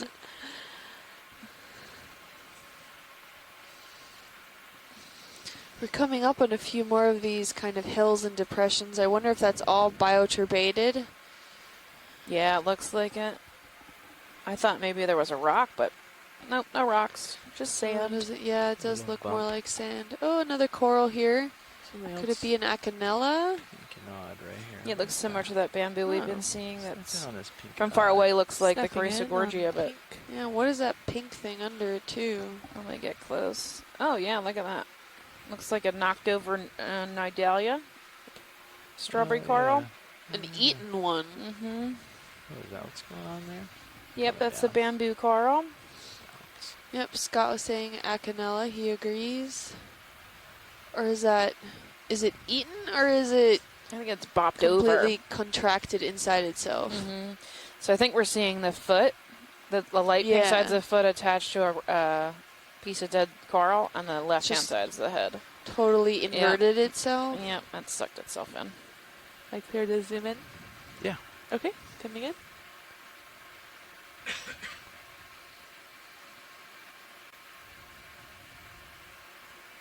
It does look partially eaten, though. Mm-hmm. Like something tried to snack on it. I'm sure if a sea star was around, it probably wouldn't leave too many bits left over. Yeah. Doesn't look too happy. No. Okay. And this other one clear. right to the Pilot's left. clear. Oh, there's also. like clear stuff on top of it. Coral. You can barely Yeah. see Small it, but Gorgonian. it's Oh, yeah. floating above it. Looks really fragile. Maybe it's bits of coral. Really large polyps, though, for the size of the branch. Okay. Do we Coming out. have lasers on as we're transiting? We can put the lasers on. Get those You from take them off for video. Yeah, they're up. So that Nidalia is only about 2 centimeters. Have another Acanella. And that yellow sponge off to the left there. Do we know what that is? Faria Yep. likely, or a relative of it. The peak. So Very type of tip text the axonella mound, or right glass top of the mound sponge. is in reach, so we'll go get that. And then we'll turn towards the northwest and continue on. So I see another Acanella head. That's the bamboo coral at 3. And next to that, there seems to be another, maybe a black coral. Can we zoom in real quick on this pink coral at 3 o'clock? On the Sorry, one next to it? At 3 o'clock. Yeah. The little The pink. black coral and Yeah. or the Chrysogorgia looking Both. one? Just Both give me a then. good Okay. snap on both of them, and we'll. Sure thing.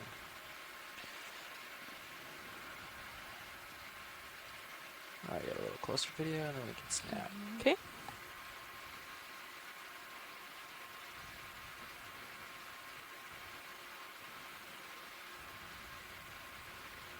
Okay, go ahead.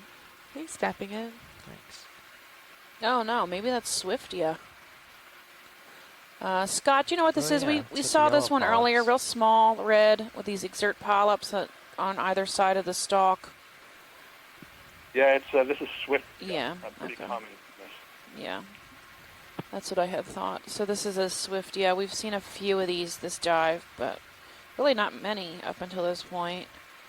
I don't know if they want a closer snap on the I think on this one they do, yeah. the other one. Yeah. Yeah, that's the Acanella, I think.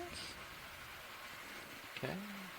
Yeah, that bamboo coral we've been seeing. Yep. Okay, we're good whenever you guys are. Okay. Video is clear. Great. There's a fish kind of hanging out. Oh, yeah, that's a fun-looking fish, isn't it? Let's take a peek. I think we have a Oh. Yeah. Ooh. Oh, Yes. nice. Chimera, I think. Yep. chimera. That's the word. Good job. He's pretty I big. was trying to remember. Rather large. He's about 40 centimeters, 50 centimeters. Get the lasers on it real quick. Nice There's the paint. size. 1, Let 2, me 3, turn at least Turn 50. lasers off. And come in on it. Okay, coming in. Thanks. I'll get the full body. Great. Stepping here.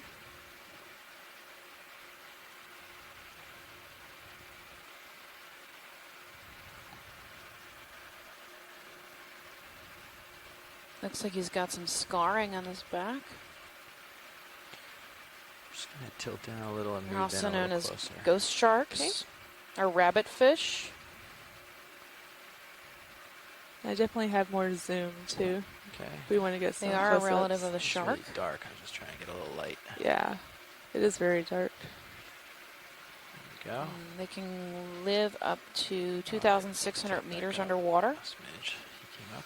There we are. and don't come Okay. any shallower than Okay, about gonna come in. 200 meters. So they're exclusively a deep sea fish.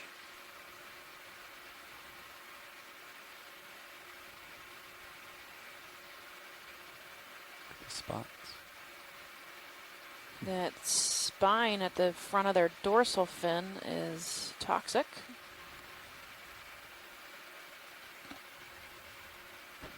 I know that. A couple minutes here, and then I should. Okay, gonna come out for full body again. Thanks. He's just drifting out of where I'm allowed to be here. I think this is the biggest one we've seen this cruise.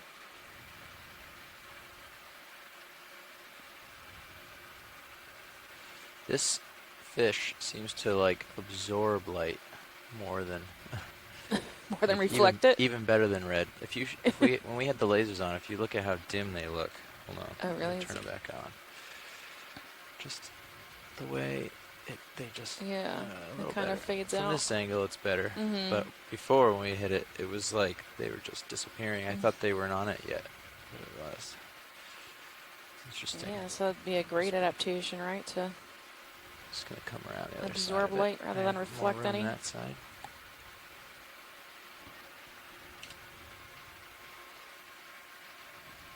If you want to zoom on Sirius, you can. But you don't have to. Just be running around the other side of the fish. They can grow up to 150 centimeters, or almost 5 feet long.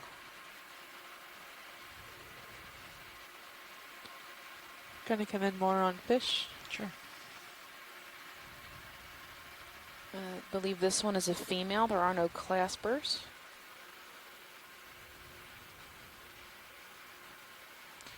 Okay, this side's better for us. We can have a little more time like this.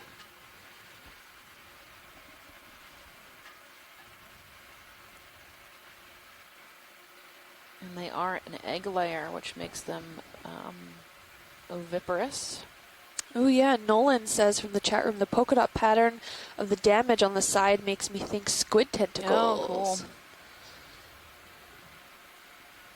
Yeah. It almost looks like it's been plated and stitched together with armor. It looks so cool. Coming up a little. Keep it in view. Yes, and the other side, it was where we were seeing those small spots Come around. on his If I can back. get far enough around to get a They're face on the side. Yeah. It plays nicely with us. It's got something in its eye. Cataracts. Yeah, what's up with the fish Or down a here? parasite. It looks It like a could be. parasite. You'd have to zoom in a little tighter. I can't really see it. Take it if you got it. Or maybe if it did suffer from a Damage. squid attack, it Yeah. could be damage from that. Was the other eye clear? Yeah. Okay, yeah, it's probably a scarring. If it's even still there. I don't know.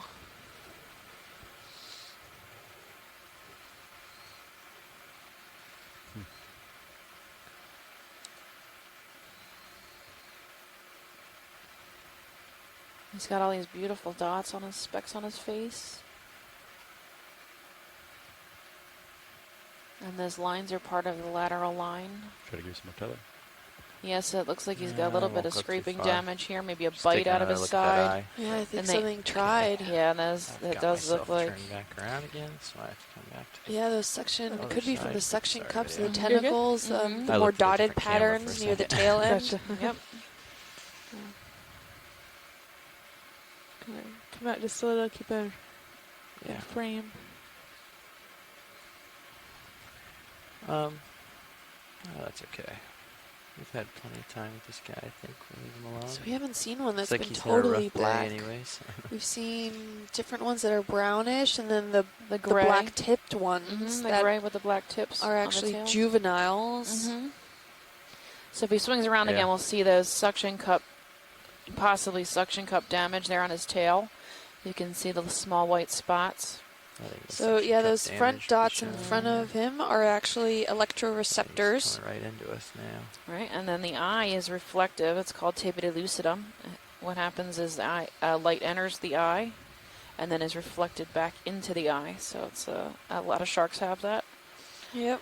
You can see it in your cats, right? When you shine a light on them, all that light comes back at you. Yep. But the one on the area that we're just coming on about now, it looks damaged. Yeah, that so one it does. it For has sure. probably come across some Yep, been tried to be preyed upon. It even looks like there might done be with some us. more sucker spots up We'll the let him side keep behind them. this. We'll Yeah, let and him on the fly tail away. end. Sounds So good. he escaped. So good job, buddy. You live to swim another day. Mm-hmm. Good luck on tomorrow. Mm-hmm. Want to do one more move this way, We or have would you like more to turn to waypoint 3? Tunnels here. Yeah. Great. Thank you, pilot. I think we're pretty close here on waypoint 2. More of these burrows looking around, and these Do you hills wanna, like they the wanna see sediments the from other those side, burrows. confirm we're at the top, or are we good like this? Or?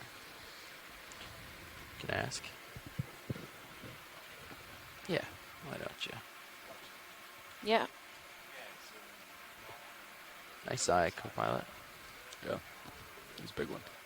It's probably the biggest chimera I've seen. I think you want to cross the I top. don't think I've seen one bigger than I mean, we really want to make Yeah. it to the top of this last ledge. So Yeah, if so we the have to, escarpment. yeah, if we have to go quickly across There's the another top of here, fish in there's the really water not column too right in much. front of us. So Yeah, I saw that. I was trying to sneak closer. I don't know Yeah. if I can reach that, but I'll try. I thought it was a siphonophore at first. So I I did didn't Sounds good. Call it out. I can snap just for an ID. I don't think it's a good angle, though. Okay. It's like underneath it. Yeah. that's right. Ampules of Lorenzini. I haven't had thought about that since I was in undergrad. So that's the That's a electroreceptors that sharks different have. fish. Is We that had a very different grasshopper? schoolings. I don't recognize that. Yeah, come in a little bit more. I only learned about that from Shark Week. Oh, really? It's awesome. Is it a rat tail? We're just looking at its underside. Maybe.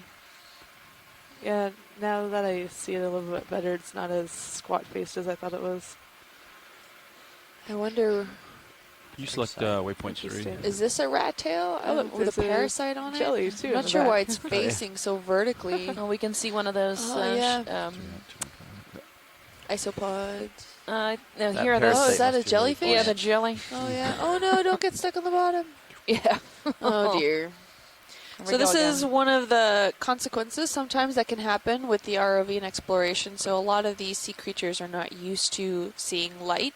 And if they are, that Okay, is a yeah, defense now it mechanism looks that they have like something possibly I've seen drifted too before. close to the surface. So light So- indicates the sun, the surface of the ocean, Mm-hmm. and it forces them to Okay, drive that's a down video's clear. further deep Thanks. into the ocean, Sorry. potentially Drifting away to get from away us from already. that light. And It's all when good. the ROV Yeah, shines reach. its lights, I think they want to go to waypoint it has 3. maybe that perception. It gives that Good, perception we're that they're right too at close to the waypoint 2 now, surface. So when so- these organisms see that, they Can, try to do swim a down good into size the cut to the here, deeper maybe. oceans, but we're Best. already at the seafloor. So they end up driving themselves down into the sediments and in the surrounding areas. I would And shove it, usually like, they've gotten somewhere in themselves there. free. Yeah. And Yeah. a lot of the fish just A little- sometimes look a little- confused. little bit They'll more maybe west of shake that, their just a heads little. or just look stunned for a moment, but then Mhm. they'll usually kind of continue Yeah. on with their 280 is good. regular, normal behavior. Yeah. 30 Try not to. Yep. Oh, I was 30 to right. It 40. was a He's rat got- tail. He's got 40 lined up here. Can we look at this stick Great. at Yes. 330? Yeah. We can do it. We can do it. Yeah. This might Because be I'm only going to move 20 or Eli Zealot or a black It's a coral. big move for Sierras, but It it's doesn't small have for that me. typical spiral 280 's whip good. look. Send it. So it's hard for me to see Great. from too far away what it is. Probably Eli Zealot.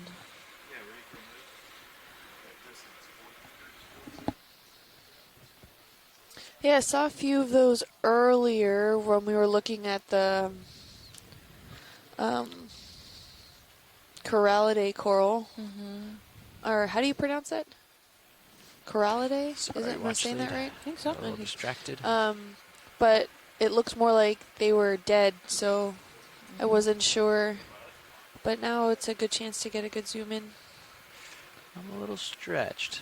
Hopefully this move will help us out, but we can get it from here. I'll come down a little, make sure there's plenty of dark background for you, video. Sounds good. Plant right on the bottom and kind of look up at it. And you can come in. Okay, coming in. Getting a watch, moving this way, watch lead, but in the meantime, we'll see if we can ID it. Yeah, so Okay. that's a Gorgonian, as opposed to a black coral. You can see the typical 8 tentacles on each polyp. Gonna come out a little bit, pilot. What do you think, John or Scott? Planted, I don't know where I am. Oh, maybe it's waving around. Maybe it's not me. Looks... Is it an octocoral? It is an octocoral. Haven't seen one this long and unbranched. Yeah, so Elizella or Elizellades sometimes will grow like that with its single long branch. From a distance, they just look like sticks, right? Or if the footage is poor. But here you can see each polyp. So Copilot, Nice little tiny pinnules. Your heading is at 270, so you can see me. That's okay. The ship's moving at 280, so remember that. As you move, I'm going to sort of be heading to your port, so. Okay. If you see me getting close to that, give me a heads up. Okay, and the heading changes are up here on the upper left? It's with the right joystick, the turn okay. there, yep. And it's there's a little green arrow on your compass rose there. Yep. So when you turn right, you'll see that move. That's your set point, and then the vehicle will eventually follow. So make it base on that green. Don't watch the screen. Okay. So as you move off, you would want to follow? Okay. I'll come right, and you'll follow me to 280, yeah. Okay. Yeah, video, I can sneak in a little closer if you want some more light on this. I've got a little extra tether now. Okay, sure. I can come out. Thanks. While you sneak in. Oh. Sure. We're unsure that was. I'm going to guess Elizella because nobody fought me on it. Yeah, so. yeah. I'm with you. Making a command decision on the ID. And follow. So we've got a couple of fans up here. When we get pretty low, you can see them a little better. Okay. It's really minimal on the biota. Okay, coming in. Yeah, just don't move Science unless might you want to look at the base. communicate it. Yeah. The base, okay. Yeah. Yeah. No, understood. Is that max? Just checking, you know. Nope, that's not max. Okay. That's max. Great.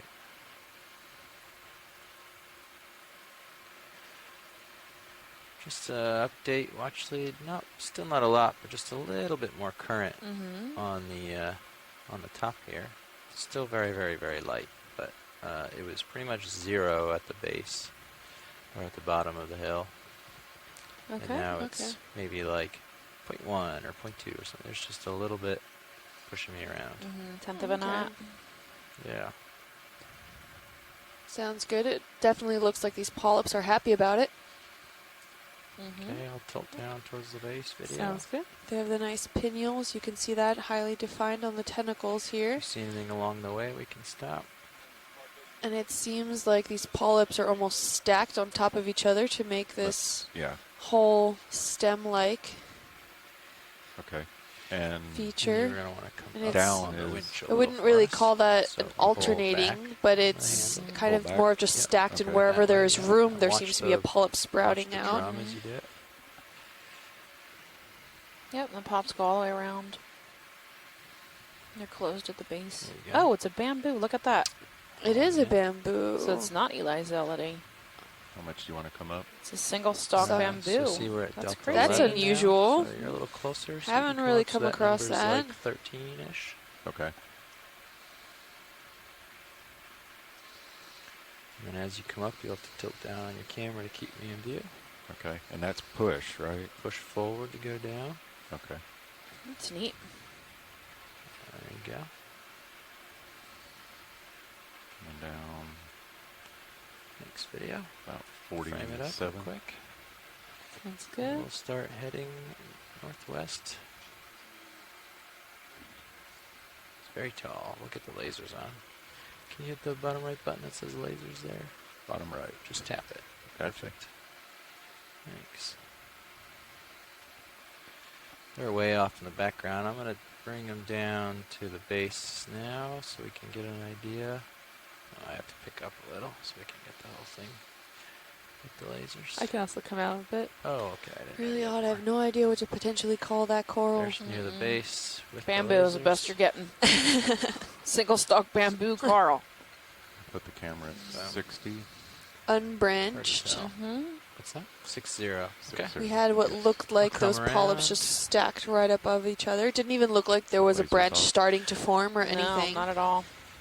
And we saw at least 3 of these. I mean, those were some of the ones that I saw earlier, but wasn't totally sure about. So we have internodal branching, nodal branching, and no branching. Right, and watch that green arrow. Don't all push which it lead past to 2 different 0. areas and different genuses and different So this is species. set. And even then, we still don't know. Green is the set. So They you can collect try it, look at You under can a 5 degrees and see microscope. how it goes. Yep, we're having some very sporadic sponges No, 7. around here. You can still see a lot of the tufts ends of these coral rubbles. It doesn't look like it's laying on top, more so that it's trapped and baffled the sediments. So it's more of the tip ends that are coming out of the sediments.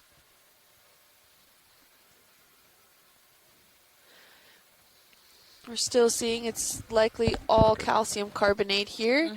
Some fine grain mixed in with a bit of that coarse grain material. The underlying substrate seems that it's been so diagenetically altered, we're getting some muddy, silty material. Still calcium carbonate, but that's more referring to the actual grain size. So it just looks like a sheer mud. And when we pulled some up yesterday, it was almost fitting to have a mud mask. Yeah, it was really like I touched it. I picked it up out of the bucket, and I touched it, and it just like sloughed off, right? Like just schmutzed. Yeah, which is not what we normally see with limestone. Usually limestone is really dense and hard, especially if it's been karstified, and you can't break it that easily. I mean, if you fall on limestone, you are going to get hurt. Right. And this material seemed to almost, I mean, the pilot's grabbing the sample already said it seemed somewhat brittle on it. And when we brought it up, again, like I could just pinch off a section of it, and it was just fine, muddy material. 300 degrees. So sandstone's usually, that's what they use to make the jetties in Florida, right? That's all sandstone, and that's rock hard. Yeah. No pun intended, I guess. So those jetties, they usually get these really large kind of rocks or cement. They make their own artificial ones, and they put these blocks out to control the current systems and the erosion levels of the beaches. of the beach. Exactly. So that's Hylanema, the one dead center. That's sure, why not? Yeah, it's probably zoanthid covered. So it just looks like a thick stalk. All right, so we've got that cotton candy on a stick sponge. Yeah, that's a pretty big one. You'll see the stalk at the base there. It's only got zoanthids on the top. It looks like. Here? Yeah. So this is Hylanema. They're pretty common. We've seen quite a few of them the past few days. But there's a zoanthid growing on the top part of that. Can it come in a little bit more? Yep, the stalk. So the stalk's made of silicate. It's growing out of the bottom of the sponge, and it's used to keep the sponge out of the sand so it can filter feed better. It is very fine, and it's so fine you can use it for fiber optics. Fiber optics, thank you. I got you. I don't know why I keep blanking. It's the last day of the cruise. I'm fried, I guess.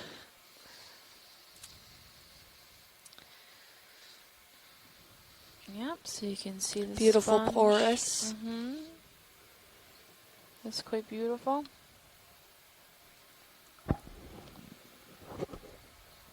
And then we've got these zoanthids on the stalk, so that's likely it's either parasitic or what's that called? Mutual relationship. I don't really know. A crinoid, tiny crinoid at the base. Little white one. Oh, wow. I was just about to ask where you saw that. Yeah, the stalk, on the stalk right there at 11. You can just see its pinnules sticking out. What's that pink thing? Is that a little tiny lobster? I think so.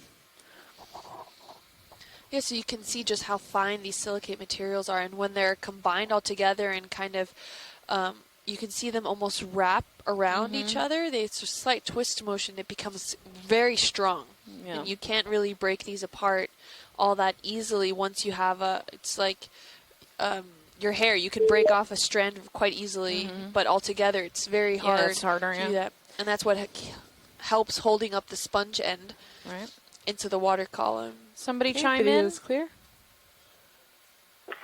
Yes, Cristina Diaz, your morning trader. Good morning, Good love. morning. How are you today? I'm happy to be here. We had a meeting that went a little longer. Clearly, John and I had a meeting we could not avoid, so sorry to have not I accompanied am you in the past hour and a so half. offended that you went to your silly meeting.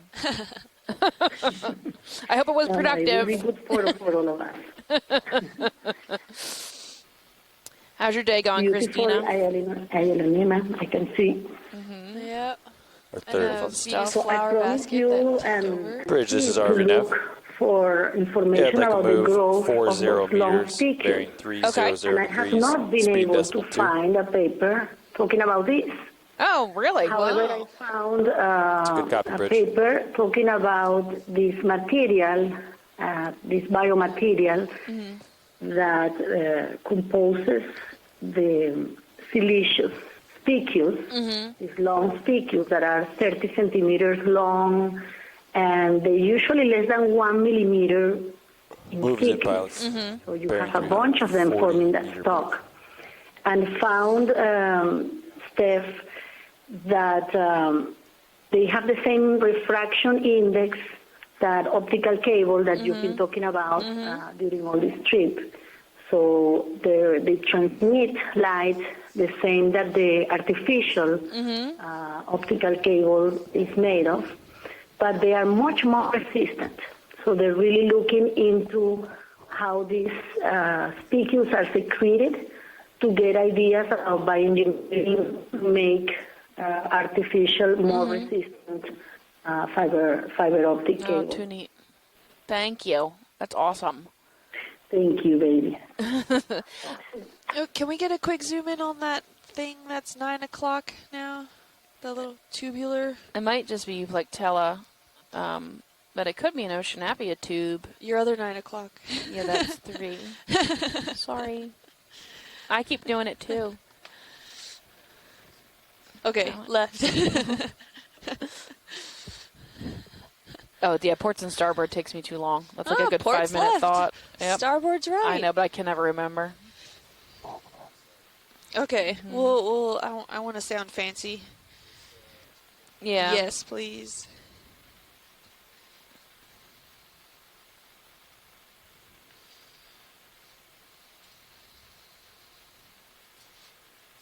Okay, coming in. Yes, Euplectellidae, or this one looks a little different than the one we collected. Does. So it doesn't seem like as bulbous as round. No. And framing the top just looks. I almost thought it was the top of an Oceanapia. Yeah, me too. And it's more knitted. Yeah. Like the last one we collected, which we thought maybe Euplectellid was much more poofy, had a lot more like oomph to the texture. This one's very netted. Looks more like the one we picked up first. The pores are really large. Yeah, but the overall shape is a little different too. But what is attached to it? I think that's a brittle star, but it's clear. So it might be something else. Or is it a little lobster? It could be. To pick it off. Chris says maybe it's a young version. Oh, it could be a young. That's Maxim Like a right baby there. Euplectella. Does it have any shrimps in it? Can you pan down and see if there's any shrimps in it? I'm not seeing I any. don't see, maybe one at the base. Is anybody moving in there? I can't tell. Yeah, me neither. Maybe he doesn't Maybe it's have too young. Yet doesn't have his resident shrimps yet. I'm really interested in that little. It looks like a lobster. The little shape white of it. thing. Yeah. Because normally a brittle star would want to be flat against the object. I see it's 6 legs though. I think. Oh, excuse you.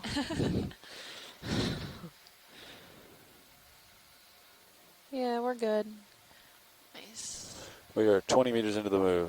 So 20 meters Euplectella, left. Heterotella, Euplectellidae, we're not really sure. Oh, there's another one behind it. There's a sea star too at 2 o'clock. Maybe you type Starboard Henricia. side. Starboard upper. Sorry.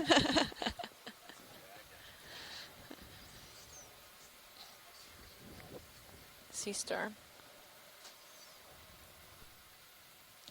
Now, what is the difference between sea star and starfish? I think they just don't want to call it starfish because it's not a fish. Okay. Like they're moving away from jellyfish into jelly because it's not a fish, right? So I've heard that too. Okay. But then I confuse it with the food group. Right. There's an entire food group. Well, there's sea star still has implications. Jelly is an entire section of the food pyramid now. In the background swimming. There it goes. 4 servings a day, Kim. I mean, sugar-fied fruit. In a jar. I don't see anything wrong with it. Can't get any Can better live than that. through explosions. Like, doesn't go bad. Post-apocalyptic food. There you go. Yeah, so it's like type of goniaster. Might be the one we saw that really wasn't a goniaster but looked like one. I don't know where Chris Ma is today, so we might be the one that kind of looked like it was sagging. Yeah. Oh, I wonder if we could go maybe to the other side and see if its stomach is extruded. Mm-hmm. Yeah, because we've been able to see it, see what it's eating. Coming out. Scott said that maybe he saw a scallop behind the sea star. I didn't see it. Just swam up into the water column. Oh, okay. We missed It's gone it. now. Yeah.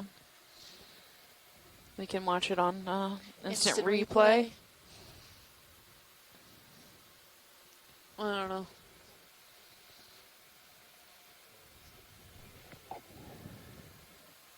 Yeah, so I think this was the same one we saw earlier today that I mentioned. It looked like the center part was sagging. Mm-hmm.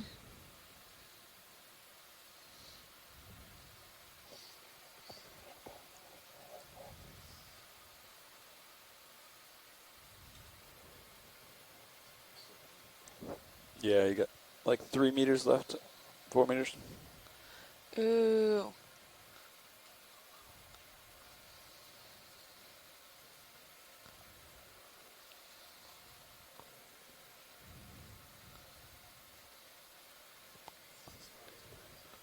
Okay. We'll see. Let's give a good zoom. If its stomach is There out. might be a little bit of pink there. I'm seeing, yep, just a little bit. That's max zoom. That might right be there. a coral polyp. Move complete. Thank you, Bridge. Or just the leftover material of the whatever's encrusting on it. Found something good to munch on. What's also intriguing is what's under it, that shape of that. The clam or whatever, scallop-looking shape. Bivalve shell. Okay, video's clear. So, gonna come out? Like 103, I want to say. You can 104, somewhere in there. Interesting. Didn't get to see too much of it, but there was still some. Mm-hmm. I think there's Yeah, you another can stalk play there that of if you want. that single Goes to 104, I branched think, Mark. Bamboo coral we saw? bamboo coral. Yep. Thank you. That move's complete. I don't know Was if you that guys a heard. whip bamboo coral you just passed? Us? Yeah, we saw a few earlier. Do you know what that is? I didn't see the ones earlier, so no, I can't tell you. 'Cause Can we get a quick look on the port side here? That other one, that other whip bamboo coral that seemed. I Left. don't. Oh yeah, the right yeah. one. Yeah, that looks like the same one. Yeah, I mean, right now, if you go by the taxonomy that is currently out there, which greatly needs updating, all whip-like bamboo corals in the subfamily Keratoicidinae, which this surely would be in the genus Lepidice. So calling it Lepidices would be valid right now. Lepidices. Wow. I just wanted to verify that it was a bamboo coral, because I hadn't seen them earlier. But if you have, I believe you. Yeah, we spent some time with one, and then we didn't notice it was a bamboo coral until we scaled down to the base, and then all of a sudden we saw the banding because these polyps were so tightly stacked together that it kind of deceives any sort of banding in the overall structure. Yeah, if you guys can look at the base when you get a chance. Yeah, the base of it. Yeah. Yeah, well, one of the things that I find really interesting on this one is the yellow coloration. And there are yellow tissue bamboo corals. They're typically in the genus or in the clade of bamboo corals we call cladorisis, the S1 clade. This looks too thick to be that, so I'm a little bit stumped at what I'm seeing here. I need to look at the polyps a bit closer. Closer on the polyps? Yep. Okay. Yeah, interesting banding pattern there. The nodes, you can see towards the bottom, there's three closely spaced nodes as well. Yeah. See that? So I'm not sure why that pattern occurs. Yeah.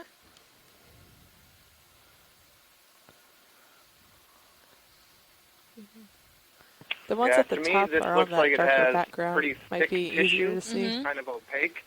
You can clearly see some rod-like or needle-like sclerites, the calcium carbonate microskeletal elements. They're reflecting white, and they are on an angle in the polyp.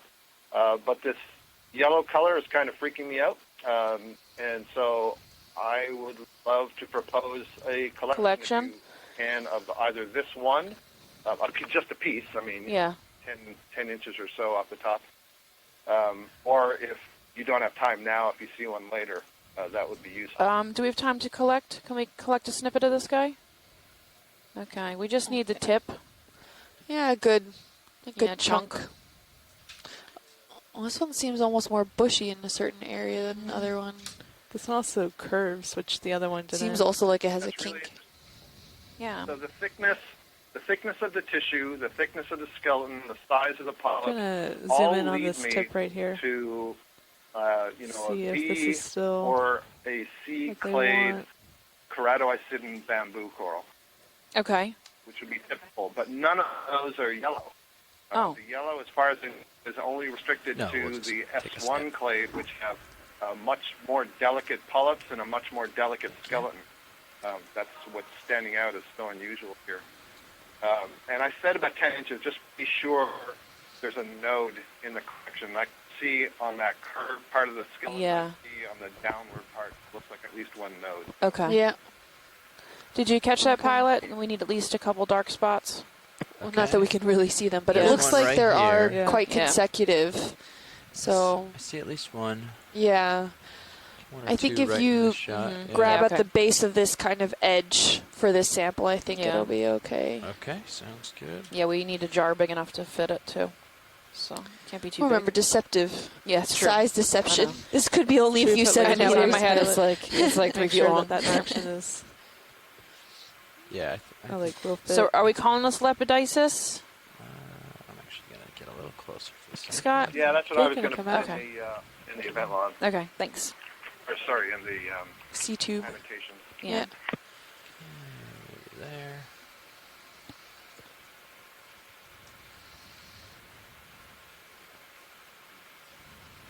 Yeah, I'll probably go starboard outer, just because I think it'll be pretty easy to stow unless it's Bless you. super long. Bless you. Okay, dialing in my joy locks. Be 1 second.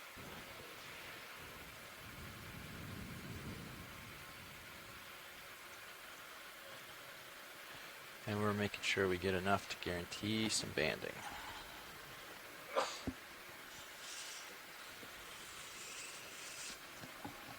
Maybe it's stow. Okay for now. Okay, arm is live.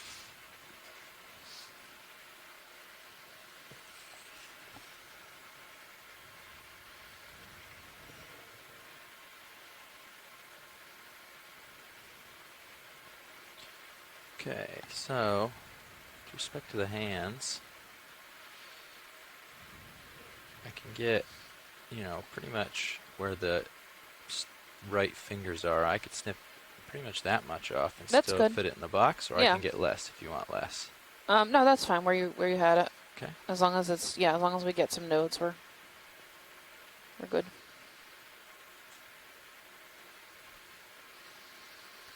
So we're at 930 meters. This is our first collection. It's Lepidopsis, a type of single stalk bamboo coral. But the color morph is a little confusing, so we are collecting it.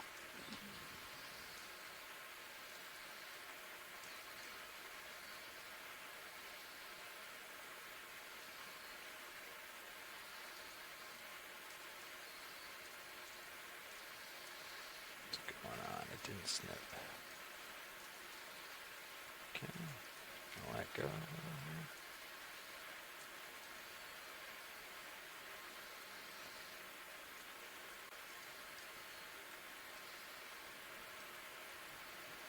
Snip the coral cutters, so I'm gonna just make sure that we're getting the right part of them here. I don't want to pluck the whole thing. Yeah, please don't. I have nowhere to put that. Neither do we. We can always make it work. We do not have We can be resourceful. the proper containers for such a large Borrow a pipe from somewhere. Fill it with PVC ethanol. pipe, maybe. Fill it with ethanol.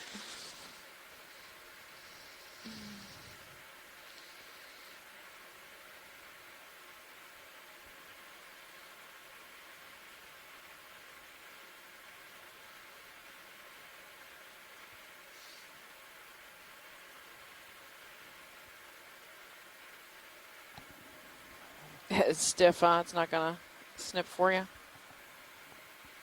Sometimes if you twist your hand, it'll give way. But if you bring the whole thing up, I mean, it is what it is. We'll deal with it. Yeah, give a good twist there. I mean,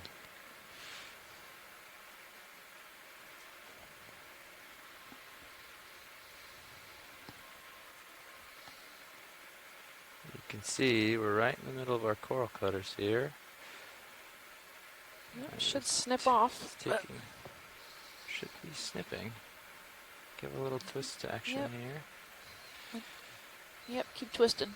Okay. Keep going. Yep. Like this? Yep. I don't want to pluck the thing off. They're pretty tightly attached. I would imagine it'll snip if Okay. you give it a good yank.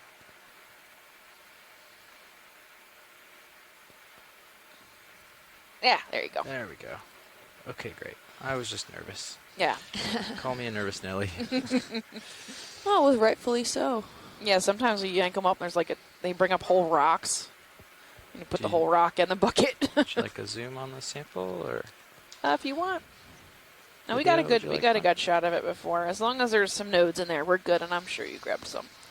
Yeah, they seem to be pretty equivalently down sparse. Yeah, I see one. Spaced, sparse. Yeah, sparsed. Steph, for your notes, you can legitimately I think I say see that a couple of nodes on there. undescribed species. Okay. Undescribed. Okay. Yeah, besides, there's no species that I know of that has this morphology that is this color. Okay, awesome. Ooh, nice. Yeah, you can draw out. And it's not a sponge. And it's not a sponge. Sorry, Chris. No, I won't take it personally, and it's very exciting.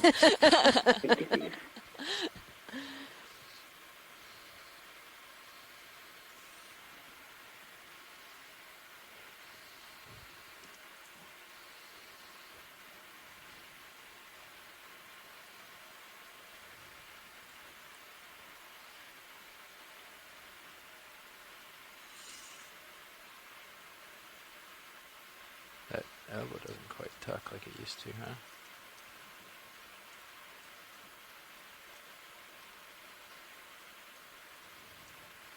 Okay, it's in the box. Opening slow.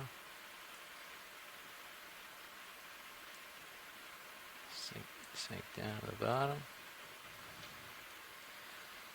Great collection. Confirmation on starboard outer. Starboard outer, yeah. Thank you. Careful reaching in that box. That coral was leaving some schmutz behind. Okay. It's That's typical. Should we zoom in? Okay. Oh, okay.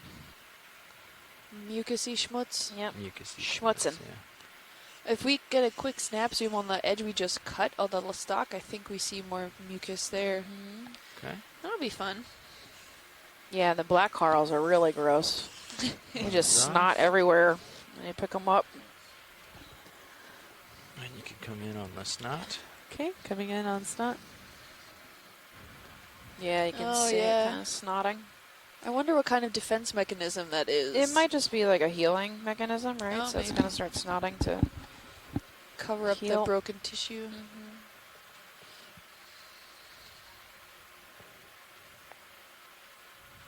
At least they're not too stinky. Some of the sponges, they just smell so bad. Coming back.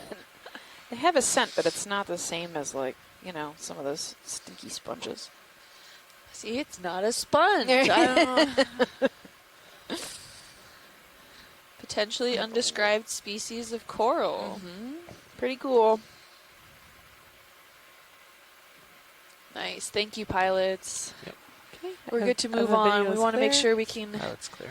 get a good time. Scott, just a DNA and the rest of 90 or 80% ethanol. Is that good? Or do you want any bleached out? Anything special? Any microscope pictures or? I don't know if we can get a microscope picture of the polyp if it's...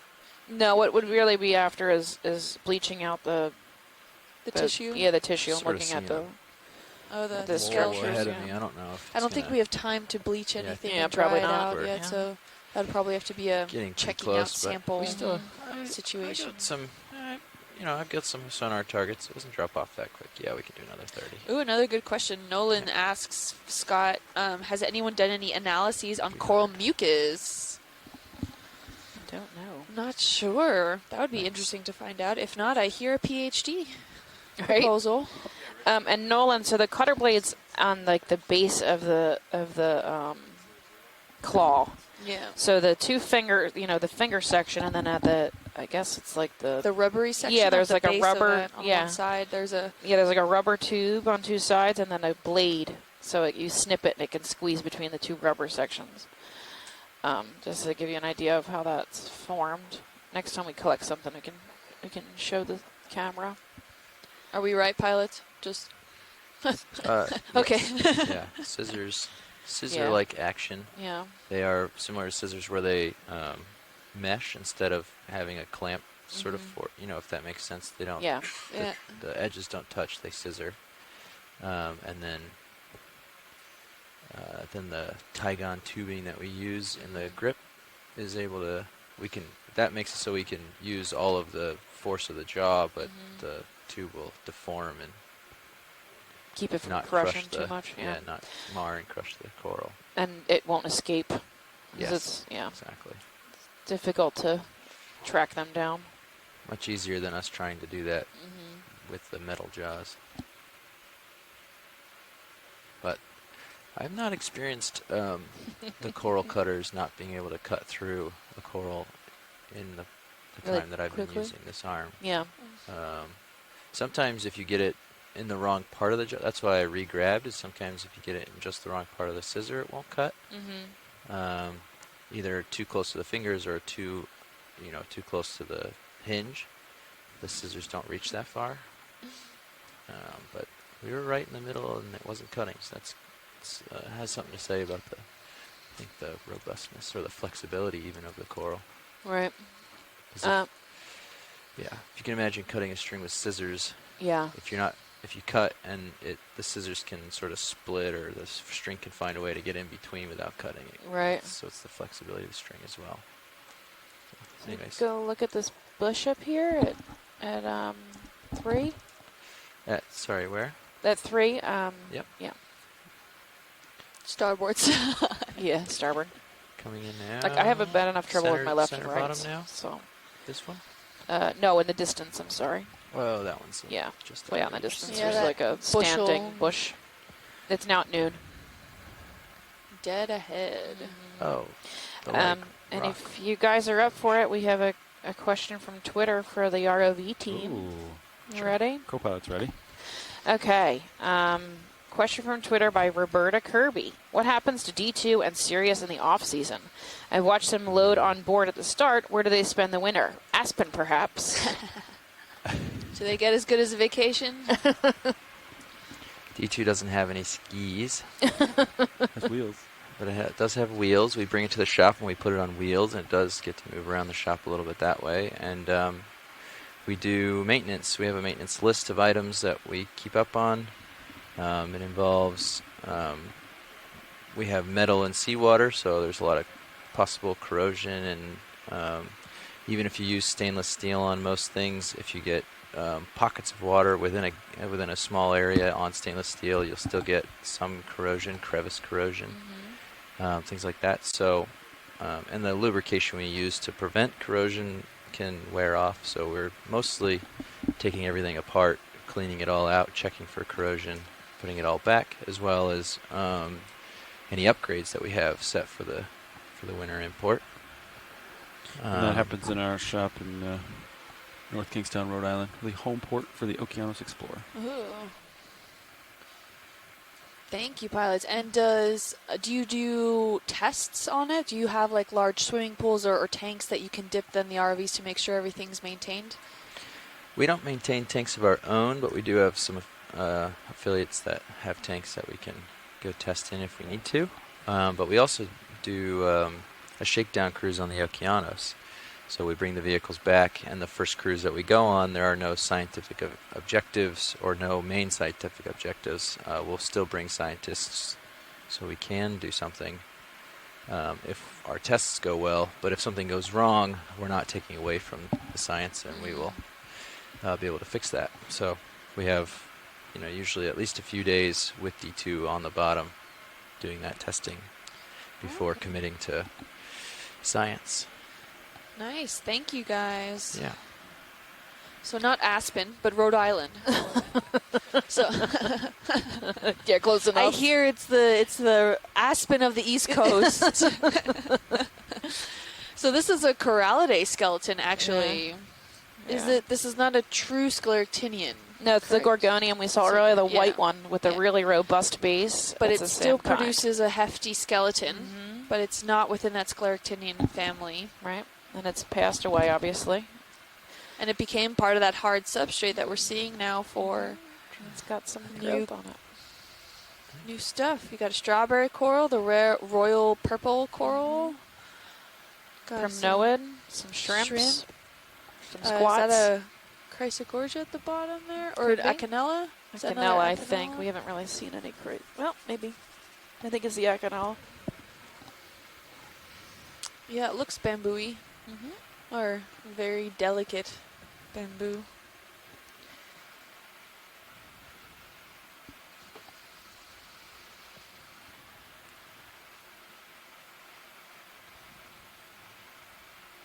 I gotta get a better picture. Or I'm not seeing banding. Or am I going cross-eyed here? I can't tell. Yeah, I gotta look a bit more at the base. Not sure what we're looking at. Okay, we can go towards the base here. Nope. Oh, denied. Can't see it. Weird. I can, if it's useful, I can get up and look at that. If it's something you guys want to see. I think it's okay. It's all right. I think Scott can give a pretty good ID from already from this point, maybe, or John, if they're around. I also want to look really quick on the left-hand side. There was a yellow coral, just a small one sticking out there. Oh, yeah. With a yellow, I think, encrusting sponge on the background there. Yeah, same with the blue. Yep. Type of Demo sponge. Now this is also a really large Corallidae skeleton here, so I'm guessing it might have been similar in age to the other one. This is like what we were looking at. So Nolan says the Chrysogorgia on the left. Okay. I'm sorry, on the right. So maybe I was right the first time. This one looks funny. Little yellow. He looks spiky again. He looks similar to what we saw before. I'm not sure if we got a proper identification on that one. Scott did chime in over the phone. But yeah, but I'm stopped. Thanks. That's the next maneuver. Yeah. With the polyps more curled in than actually retracted or contracted into this small section here. It doesn't have any specific coral I'll be able lights. to stretch out and see that, and then we can. There's one polyp out, but it's hanging down at the base. Maybe it looks a little sad. Funny shaped. They're really like I see. palpate, Okay. the, like hairy almost. Yeah. So we're gonna hop to the top, or we're gonna jump to the base and climb. I think we hop to the top. Hop to the top. Okay. And then for the escarpment, we'll start at the base. Okay. Hop to the top. And then If that's possible. that is possible. We're seeing quite a few of those bamboo, unbranched corals in the background. The So, yellow. Yeah, it might be an undescribed species or new species, but definitely, I wouldn't call it rare here. No, it's pretty common. Common in this area, but I wouldn't call it dense, but yeah, we've seen quite a few. Okay. I wonder if we'll see something similar to on the the base next there or not. mound, and then Okay. the escarpment. Strike us a. I'll investigate the top of this, but get us a direction for waypoint 4 and a distance. And we'll get lined up for that shortly. We're getting a few more of that bioturbated area. 4 highlighted. Okay. So you can. I'm wondering if there's something in relation to the fact that they seem to be all in, 7, 8. like little patch sections where it's all bioturbated and then nothing for a while, and then again it starts. Yeah, I wonder if the we could do suitability 275, of maybe the sediment cheat to the underneath maybe is south looser waypoint here. 4 or Yeah. something. Maybe there's just more sediment piled up rather than the harder substrate. Sounds good. Sounds good. You want to It's do pretty long 275, and it's 950 there at the top as well. Okay. Oh, another, I think, little standing coral. Can we get a quick snap zoom on that?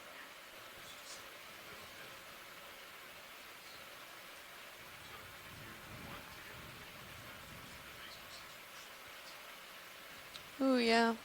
Okay. Or some framework standing stuff. A lot of that blue royal coral. Yeah. Can just frame this stuff video so Okay. you can get a better look. Coming in for Is it framing. Inalopsamia dead? Yeah. Yeah, it's dead. There's maybe a little bit of living on the left. Oh yeah, I see that. With that yellow, we've seen this yellow sponge past few days. Snapping on the possibly It's living. really Okay, snapping in. soft looking. Faraday or? I don't remember what I don't know if we had a name for that yellow one.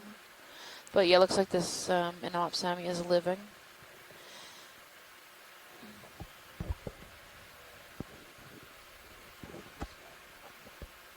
Yeah, that's good. Okay, video's clear. Thanks. The science is clear. It's clear. Yeah. Well, there seems Yeah. to be quite a Could do it. Gorgid. We'll just little come up off and column zoom through the blue sponge for in the that. background. Maybe another one of those Venus Yeah, flower like that. basket sponges.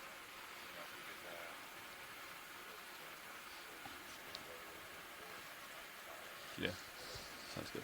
Yeah, I like that. Great. We can get that dialed in. I'll get out there. Well, actually, I guess how Yes. fast do we want to do it? Oh, I yeah. said actually. Just a quick snap zoom on that. I'm not Okay. sure if Oh, it it's looked like a different. Venus flytrap or if it flower basket. Maybe half an hour. A half knot would be preferable if the ship can do it. Yeah. Can come in partial on this. Okay, coming in. Yeah, so this one's not the same. There's no... Oh, maybe there is. Nope, that's totally open at the top. Yeah. 275. I think, and it's much thicker walled. So I wouldn't even put it in the, That same class. genus. Maybe the same class. Get a but little closer and look same down. genus. Oh, Maybe that's same all the way family. down. That's this The tight. Different crinoid. family, yeah. I have more zoom too. Okay. So, Some form of hexactinellid. You want to This get is the first mesh one I've in, seen I of this guess, or the guy. top? Looks like an ophiuroides inside. We'll start here. It sounds like Still has I'm not really yeah, sure it does what's have an best for ophiuroid inside. identifying. That looks great. Mark this lit up area here. Ooh, very netted like. Doesn't That's it's same. not those round pores we were thinking. It looks more. Okay. Has that hexactinellid texture. Looks like a net. See how fast Yeah. I can do it. Let me range There's this also a one out. crinoid behind it. Yeah. 50. Let me at 50. You want me to still This swing arms is or a leave 'em out? typical glass sponge I'm just gonna be texture. driving, but we can stone quick enough. It's best for the tether, just in case something weird happens.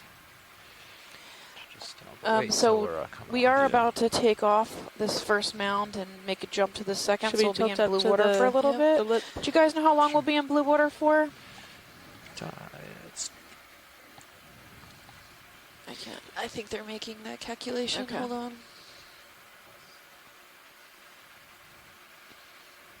Okay, it sounds like science is clear, so video is So clear. I've got, Okay. oh, that's Zenometra possibly. Is there any?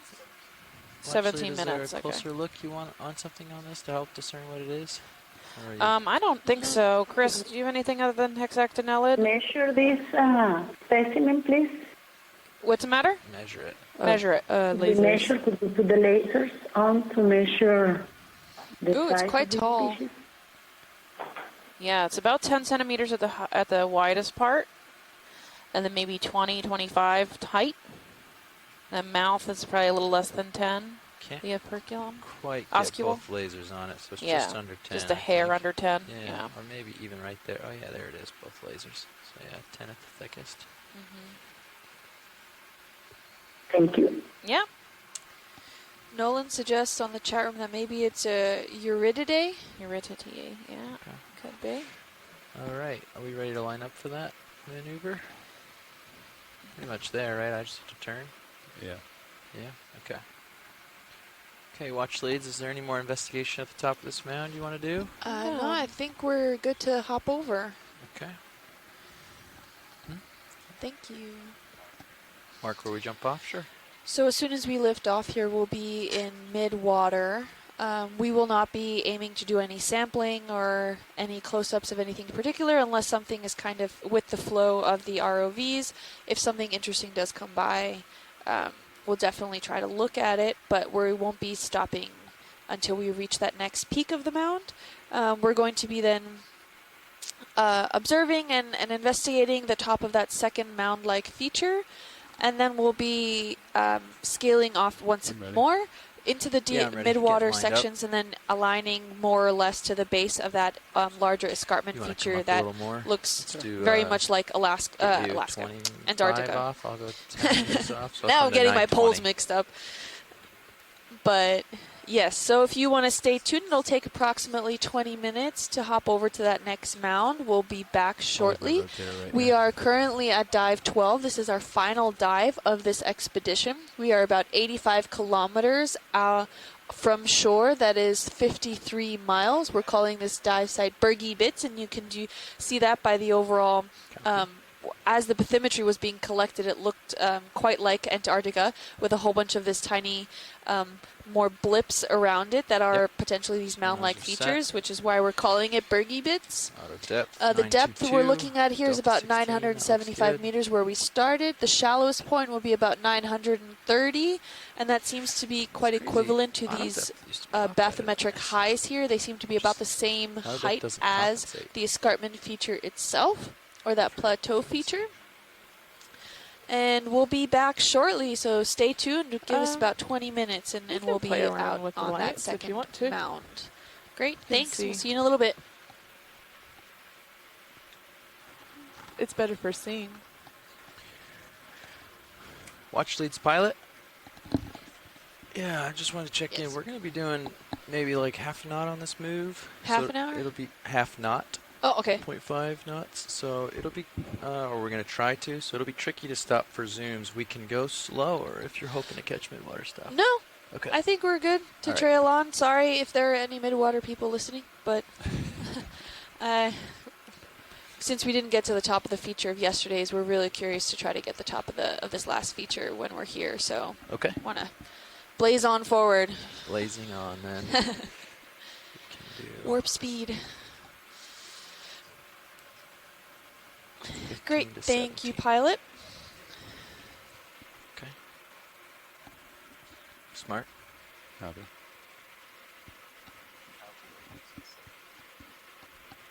Copy. Delta looks good. 15 delta, 25 off. I'm in auto depth. You are? More or less.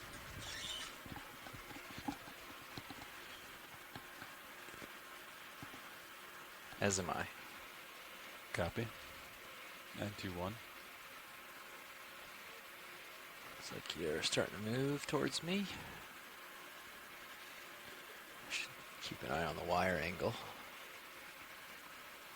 We're not panning in or out, but we are going to move in a little bit sideways, so fairly good tick. I was using that view. Sure. Yeah, over there is good, thanks. Perfect. I intended to come under 12, actually. Hey, Caitlin. The deck cam, the starboard robo, can we, I know we're looking at the bucket, but we're not going to be paying in and out for a little bit. Okay. Can we look down closer to the deck and the wire, just so I can keep an eye on? Sure. Yeah, that's good even, just Oh, like yeah? that. Yep. Okay. Boom. I could Perfect. come out wider too. No, that's actually that's the perfect spot. Perfect. Thank you. Okay. Keep an eye on sonar. Might increase your sensitivity just in case we see something out there. Thank you.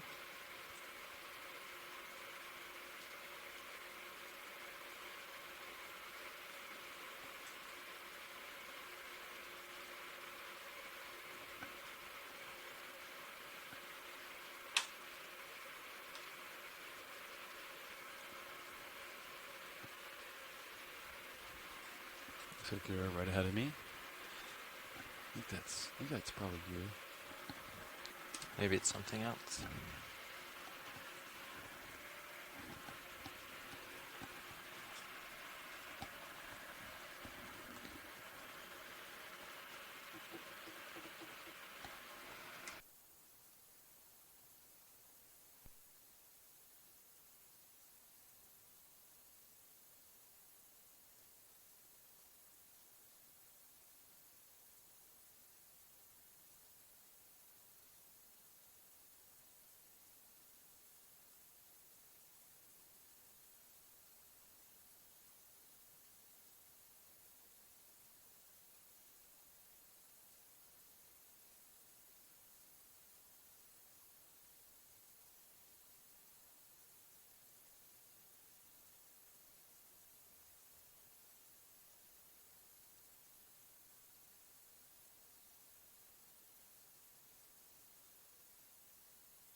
Snapping on Tina 4. Low bait Tina 4.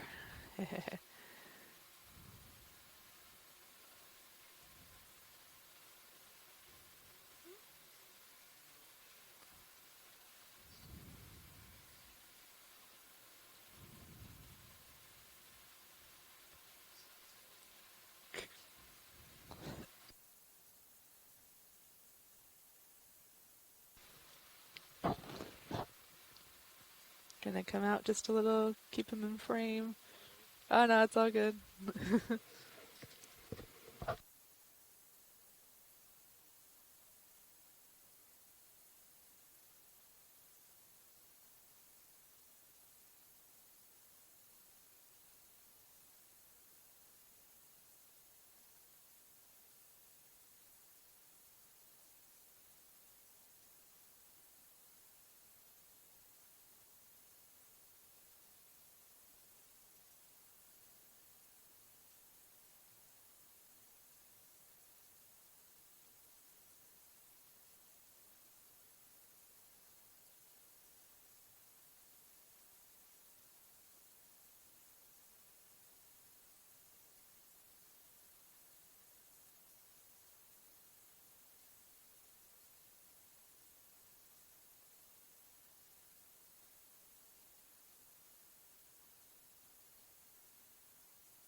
Looks like we're about at the top of Mound 2.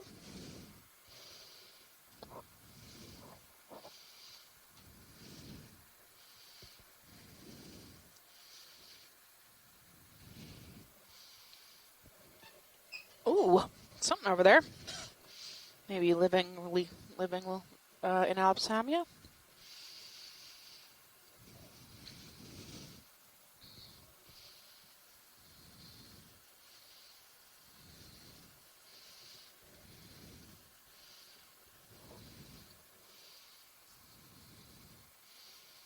Yeah, it might be living coral.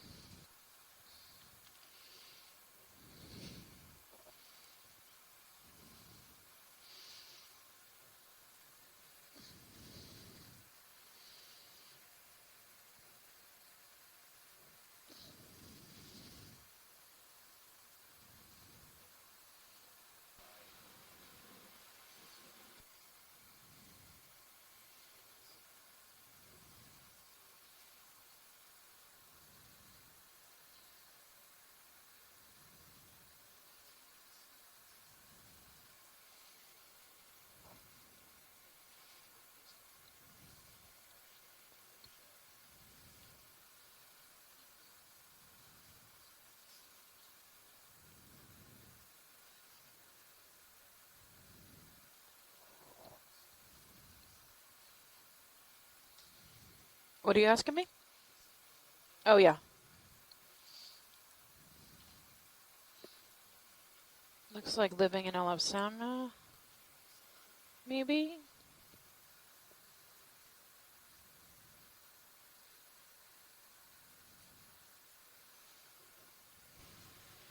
Okay.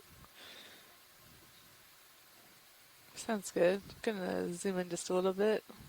Let's aim at this urchin. It's kind of big.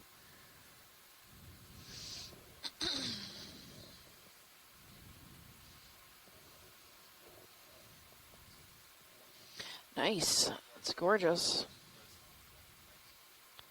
Okay, I think I have So, more. Maybe we can get in on the polyps a little bit. good. What am I looking at here? I don't see any that are open, though.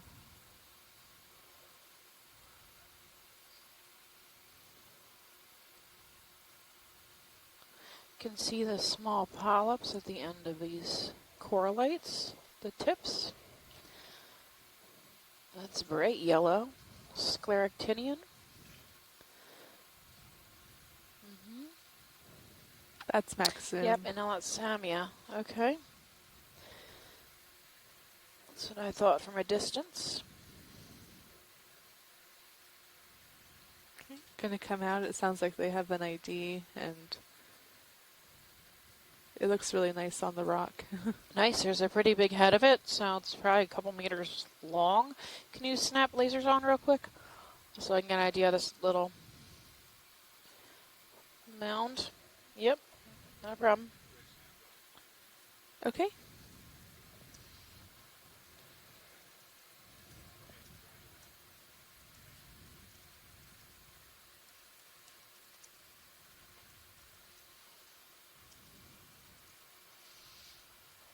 So maybe 2.5, 3 meters long, that whole mound there.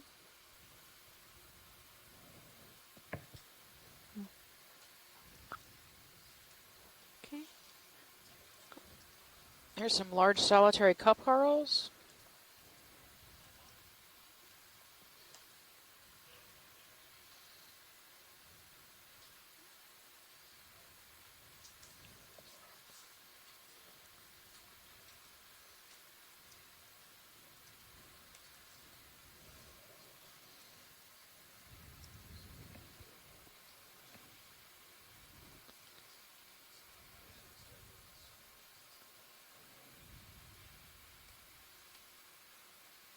Very nice.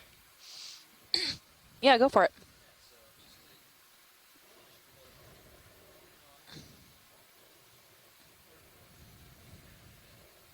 Okay.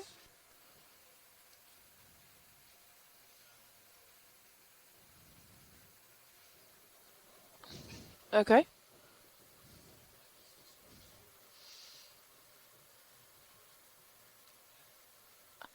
And then what, we have waypoint 5? Yeah, so you can go to the high here, the bathymetric high, and then head to 5. Yeah. We are at 933 meters.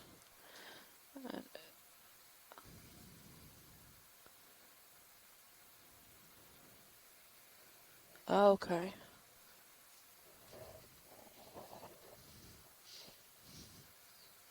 Oh, I see what we're doing. So we're looking down this hill here. That's towards the south. Okay.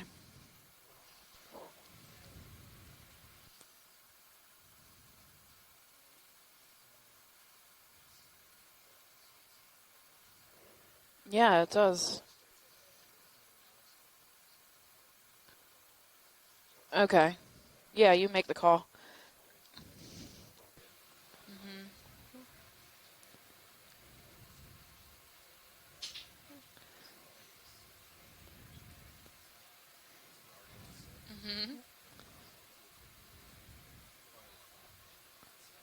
Okay.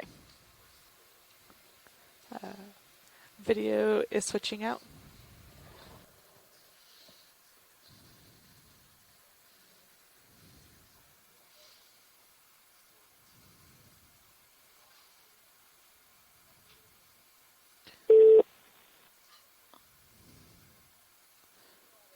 Hi, this is Tom Reagan.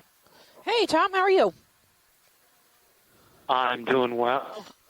I just wanted to call in and say the yellow Samia that you've been watching, this appears to be second species Samia rostrata. A second what? Species? Species, right. You may remember a few days ago there were some yellow Samia that we observed. That we initially the rostrata, but these had all of the polyps on the same side, and it's more planar. Okay. Than the other one. Do you think this would be a good collection? I think we've got samples of okay. Yeah, the one that didn't look familiar, we did collect a portion. Yeah. But he's saying this might be a different species from that. And it's not a typical this is form. different from the one that was collected, yellow Samia that was collected earlier Okay. in the cruise. Awesome. Do you, so the one we collected earlier on the cruise we thought may have been a new either color morph or a new species possibly. So we know this is rostrata? Or a different clade? Yeah, that one looked like a yellow form of Samia profunda, but so I'm glad that it was collected. I'm not sure if it is a different species or not. Earlier in the dive here, we saw what was more like the white version of Samia profunda. Yeah. Awesome. It's quite beautiful. It's really this is the biggest piece we've seen. Yeah. Since we've started diving this cruise. All right, so just to confirm, you don't think we should be collecting this? We have samples of this already, what you believe that exists? Yes. Okay. For, sounds good. Samia. Okay. Awesome. Thank you. Thanks for chiming in, letting us know. I thought maybe it was a different species than we had seen earlier, but I'm not an expert in Samia, so. There's also some really cool cup corals at 3 o'clock. Okay. Oh, copy. Okay. Sorry. I'm sure you did. I had you muted because I was talking to Tom.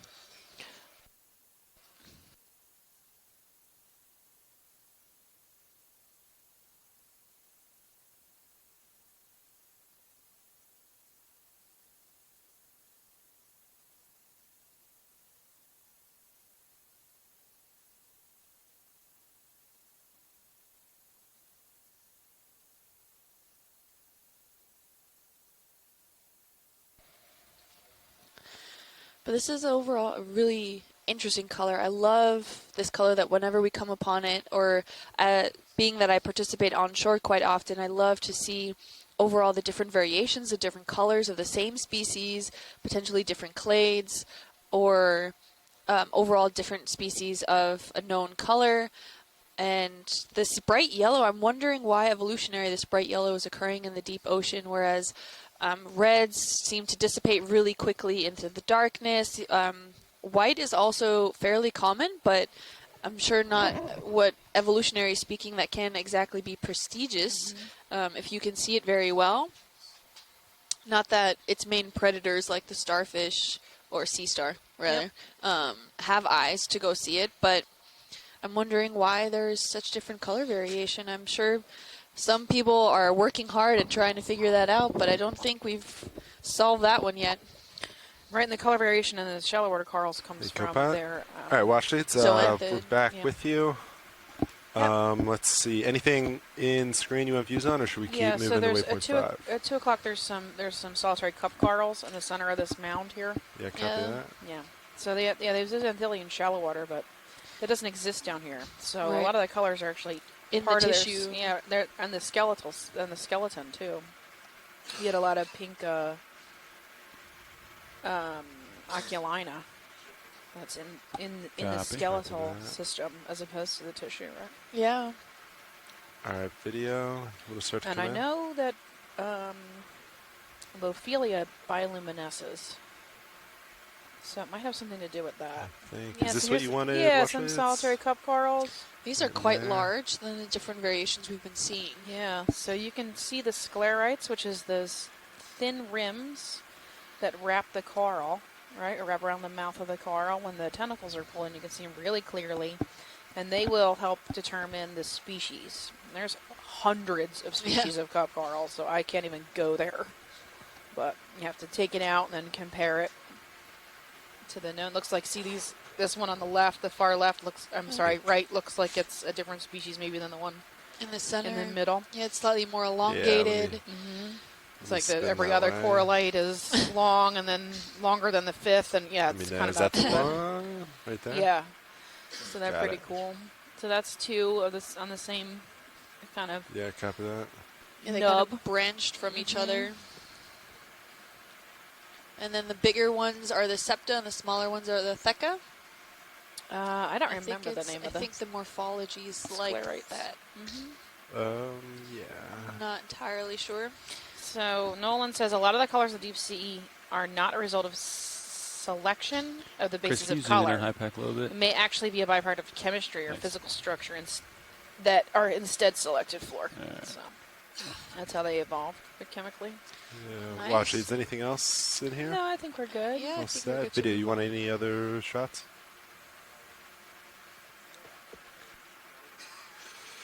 Move forward as in... yeah, after this, unless you want something. Alright, let's do it. Copy that. We'll keep going to waypoint 5. And watching, just to reiterate my passover, we want to get to waypoint 5, and then you really want to get to waypoint 6, so we're going to do some good speed here. Ideally, yes. We want to go that. quickly. There's not much up here, so I mean, if we see anything, we'll stop. But ideally, we want to start at least midway, if not at the bottom of the next ledge. Yeah, copy that. And then go up the wall. So we're not just flying from here to the next top. We're actually going to go and scale the wall. Yeah, ideally. sounds like a plan. Okay. Okay, so I got to... Hopefully we have time. It's noon. We have 4 hours left. Hey, did somebody just chime in? I got to turn starboard a little bit. Yeah, copy that. How about like...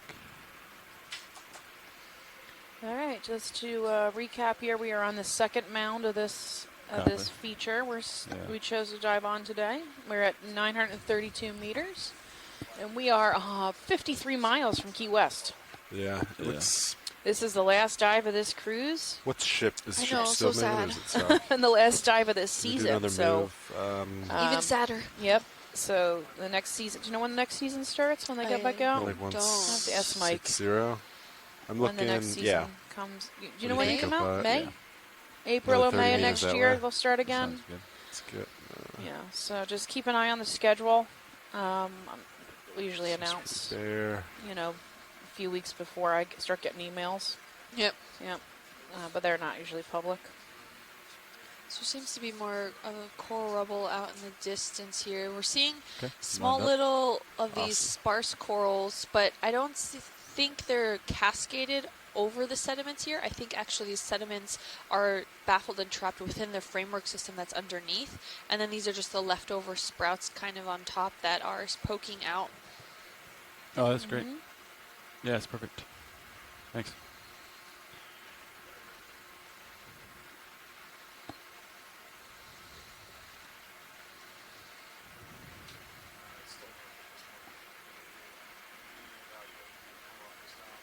So it's a bit of a slope here, maybe 25 degrees, and we are headed south. So we were going to look for this other, try and go across the top of this bathymetric high. It seems that maybe there's a dip here. Yeah, that's pretty barren. Can you zoom in? Small items.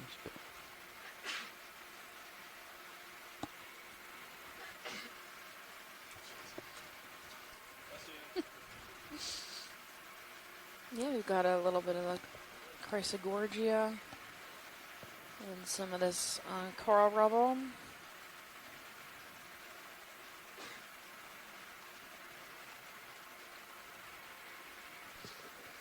Yeah, we're seeing that it's not so broken up. It seems to be still somewhat intact by the framework system. Still seeing some of those little hills. Camera dome, yeah. Oh, yeah, it is. It's moving with the... Got me too.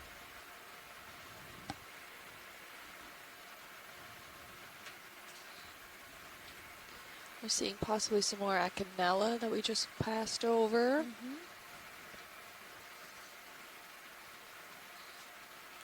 And a lot of those white sparse corals that we're looking at here that seem to be broken down are likely newly dead corals that are in the area, or maybe they're still alive, but it doesn't look like they're going to be more robust in features. Except for here, can we get a quick snap zoom on those corals that are there? Yeah, come in center. All right, video, please snap. Oh, yeah, we got another scleractinian. An Elopsamia again. And a cup coral and a hexactinellid at the top. Looks like Chrysogorgia, maybe? I'm totally thrown off now that we've seen one that looks similar that's actually a bamboo coral, so I am doubting all of my vision. Oh, and we got more of those carnivorous sponges. You can see the little white blobs with sticks in the middle. Yes, Chrysogorgia, thank you. Do we want any more from this science, or? No, but if you back out, I think I saw something to the left. Yeah, something. What was it? It was a starfish. Oh, yeah, possibly there a it is. Goniaster. Yeah. Let's see. Oh, and out. Okay. Yeah. Yeah.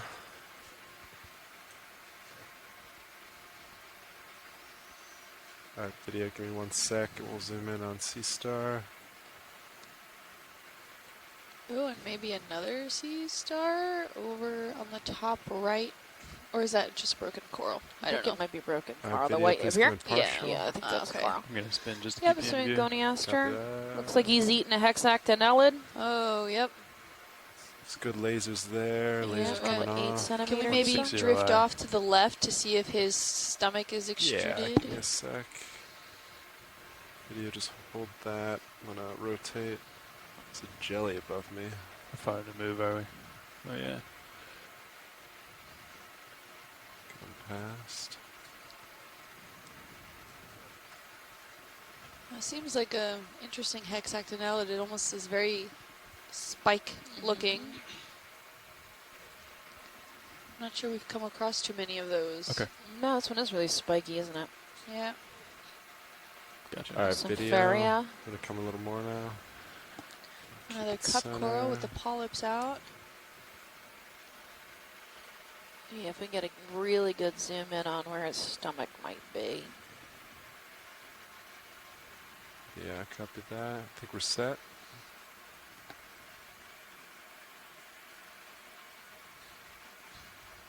Is that what I'm saying? Hey, who just chimed in? Hey, this is Chris Ma. Hi. Hi. Is that stomach I'm looking at? The clear? Looks like it to me. All right.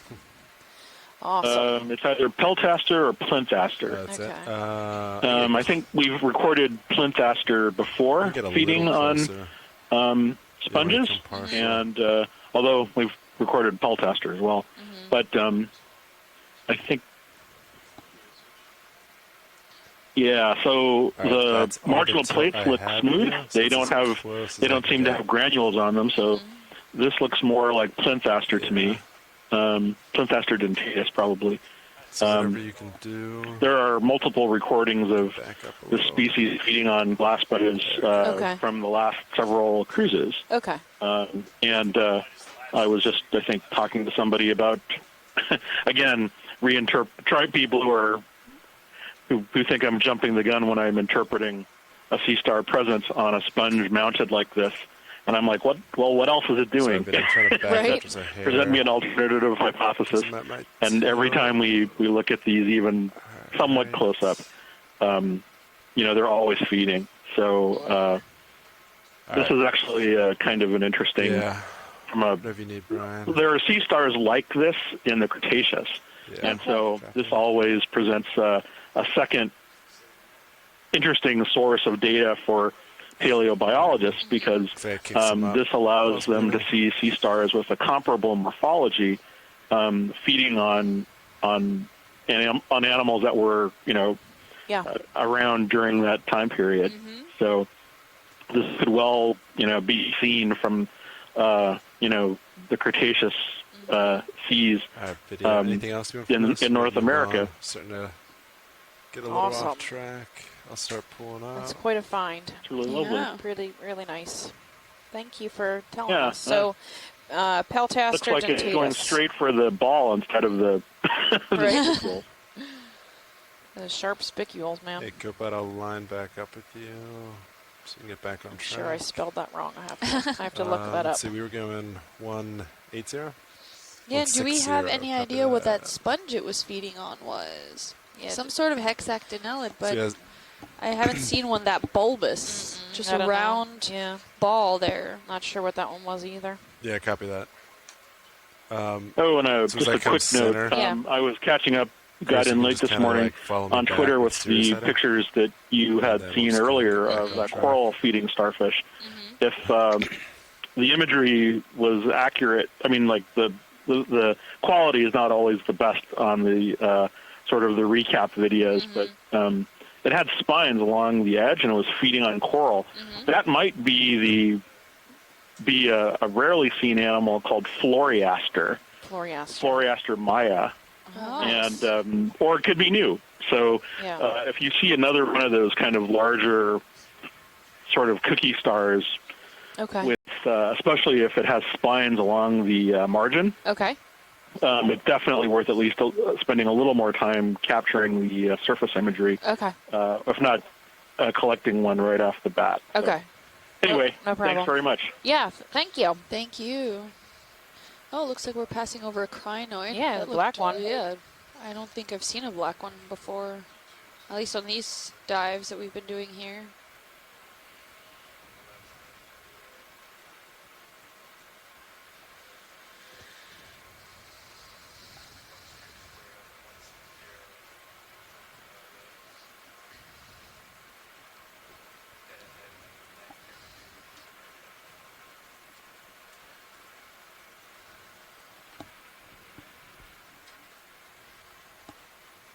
I think we're getting close I think to we saw two of those starfish end of before this mound. that he was referring to. The ones that was like the saggy belly ones that I was saying. Yeah, so. I just tagged him in one I thought that it was this one. Yeah. Yeah. And then we saw the one earlier of the same potential species. We have, it looks like a Hylanema again, sponge.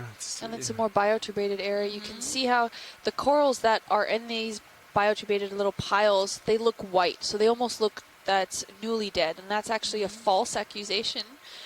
Because, is that the same pipe cleaner coral that we saw at the beginning of this dive? Oh, maybe. Oh, yeah. At 6 o'clock.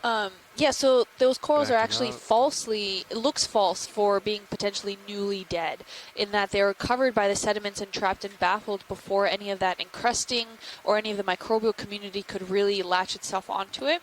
So now that it seems to be dug up from the underlying tunnel systems, which again shows us that there is a large framework system that sediment has been trapped and baffled in this area.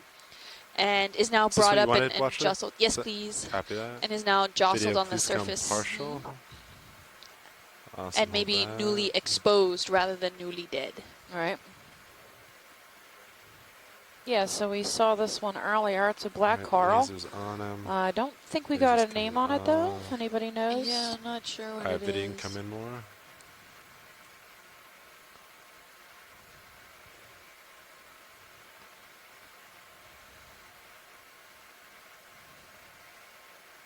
It's really dense in polyps, and they're going in every direction. It looks almost like a pipe cleaner. or a test tube cleaner. Yeah. Used many of those in my day. Right.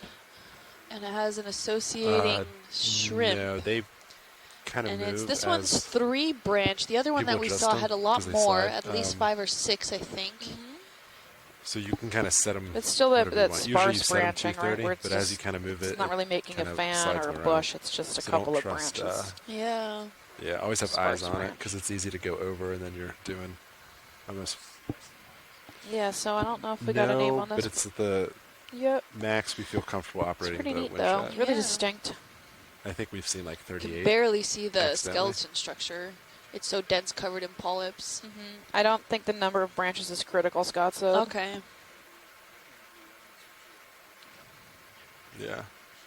Yeah, it almost branches kind of like pine tree. Yeah. Looks very much like a lot of those pine needles coming out. So I think we're good here. Thank you. Copy that. A Nice nice little shrimp. Broken back shrimp. All right, so you can also just see how fine Yeah, let the me know sediment actually when is. you're all set, Brian. Could we actually maybe bump into the sediment so we can... I'm okay with anywhere. Sorry, say one more time, Washley. If we could just bump into, scrape the sediment a little bit on the bottom there. Yeah, bump like the toe of the vehicle. Yeah. Yeah, And then we can just get a view of it. I just want to make sure that it really is that fine, muddy material that we were seeing yesterday. Oh, yeah. Oh, yeah. Definitely mud right there. Is that it gets stuck what you to your needed? toe there. Now you look like the crab we saw earlier. It's snowing on you. All Yeah, right. it's very Do you want zooms fine. on it, or did you just want to see that? No, yeah, that's all I wanted to All right, see. sounds Thank you. good. We'll keep moving. Really soft. Really fine grain stuff. Nice little hole there.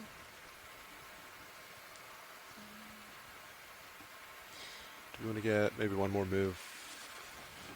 Have a little bit more slope this way. Maybe We're like getting some little dead thickets here on top, but I think 150 for the most part, like we saw or with those something? tunnels now, Does that that sound this is reasonable? a developing mound. I mean, it might not be actively growing at the moment with a lot of corals on there, but when these corals were alive and were exposed, there was enough current going in this system here that was bringing nutrients as well as the sediment supply.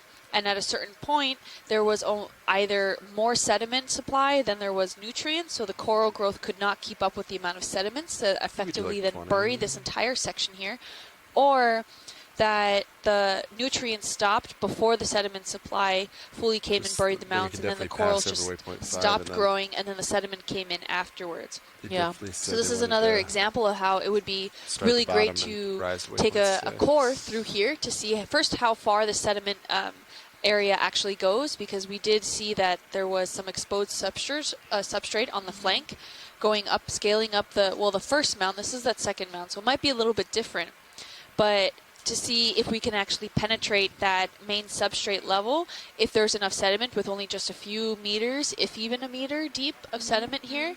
But also then we can analyze using stable isotopes to measure the sediments and compare them to the delta ages of the coral fragments, and then we can estimate if they were being deposited and buried at the You can same kinda time, see or if as, the like, coral maybe D2 stretches out, was buried you can and get growing lower. a lot, was older than the actual sediment supply that was there. So I think using when the the stable camera isotopes angle's of the at sediments, we can 45 find their and source. D2 Right. centered, And a lot of the times finding that comfortable source spots can tell between, us like, when these 12 sediments are more 15 likely meters, to I drift think. through the water It's column, reasonable. because there's always And then differences as when it D2 comes to stretches, glacial you and come a little interglacial lower, and then cycles, vice what versa sediment when sources you're come right from underneath where, D2, because certain and currents you get come a little shut higher. off during certain periods of these cycles. And then normally Sirius, we kind crazy. of keep heading. It's in the incredible. direction And of these motion. last hundreds of thousands of years, these cycles, and it can So I have saw you kinda such a came over a little major bit to be in view, impact which is on the fine. overall geology that we're seeing here today, but when you especially do, on just let me carbonate know, systems. 'cause Right? then- Because we're having a lot of these exposures where sometimes you have that extreme that's kinda how I know karstified I'm section, staying sometimes in you get these track. like little black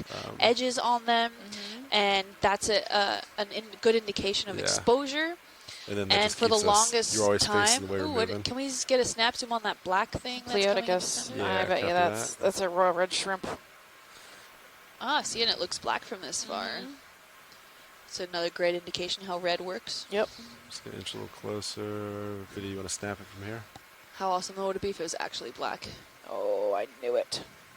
Oh, you're very good.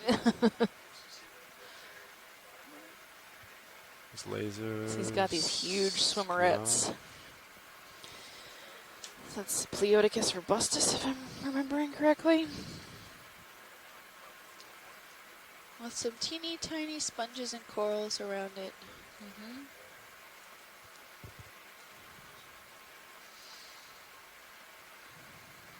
Pleodicus robustus, correct. So there's a fishery for this critter. Royal red shrimp.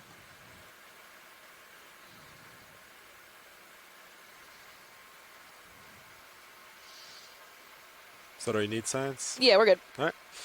Keep moving video. He's pretty big. Yeah, it's 20 centimeter long shrimp. He's a big guy. Like that. Sorry, Kim.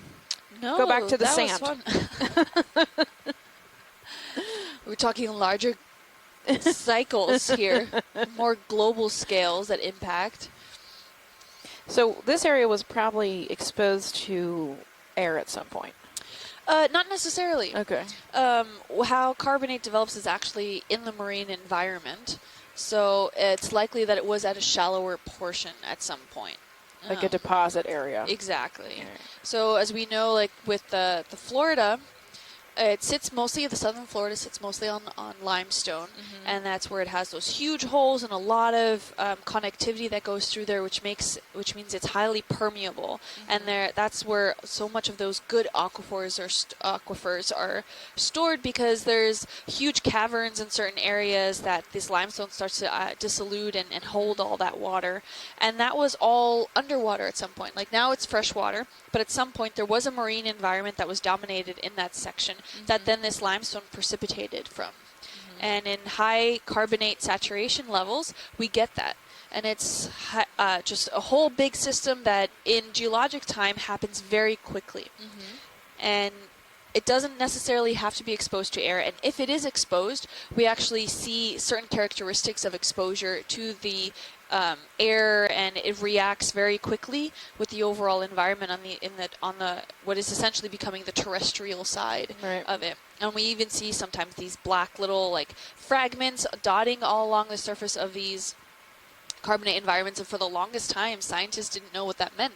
And up until the mid to late 80s, everyone thought maybe it was just a coincidence that some of these features were where people camped and actually put fires, so that it was just leftover embers there. And it was this was back at the time where you could still have dynamite, and people would some of the scientists would end up blowing up part of the limestone to see if they could create more of those black specks that would be around to illustrate that. And is that debris? Is it human debris at or 9? Is that Some line. You want to snap it with video? Yeah. Yeah, it's oh, line. It's a rope. Some rope, yeah. Oh, you can come wide. It Sorry. looks local. No, you're it's good. like just that small piece. But now we know those black things are exposure horizons, is Right. what we call them, which can really help identify what time period we're looking at here, because it's likely during a glacial cycle where sea level drops where this occurs. So Right. it's a good way to kind of keep us reference in time in the relative sense, Yeah. not an absolute date, but to say, oh, at this point this was exposed, so it had to be during one of the glacial periods. And from what you can see from above it or beneath it, you can get a relative time basis on which glacial period Yeah, there's and then still what some time frame we're looking there. at. Yeah, we're looking straight down this slope here. That's the south. That's towards the south. Steep, yeah. Well, actually, there's a little bit more slope, but I think it's a little bit away from waypoint 6. Do Okay. you want to explore this or start making our way to It doesn't look like there's waypoint much 6? up here. I think, personally, I think we're better off going towards the base of this Yeah, hill here. That's fine with me. Yeah, it looks like we pretty much covered it on the... Yeah, we're kind of at waypoint 5 on HiPAC for Yeah. reference, so yeah, we can start making our way. Kim, you wanted to go all the way to the bottom or like 3/4 of the way down? No, whatever is more feasible for the ROV team to do, but I do want to get a good grasp on the scale of the escarpment. Yeah. So Yeah, copy if that. it doesn't have to be all the way at the base, but Close to the base? yeah.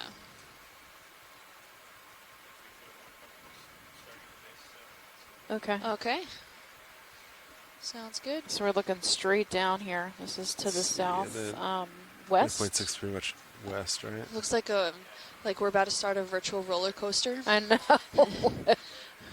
This thing goes a lot slower than that.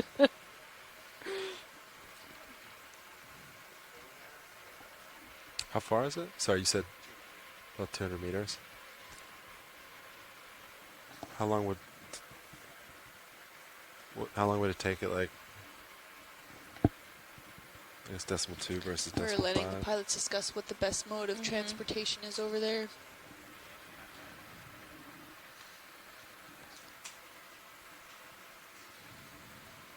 We could just travel it then, I think. If it's short enough. Yeah. Copy that. Do you want to start and see if we can get Sirius over the...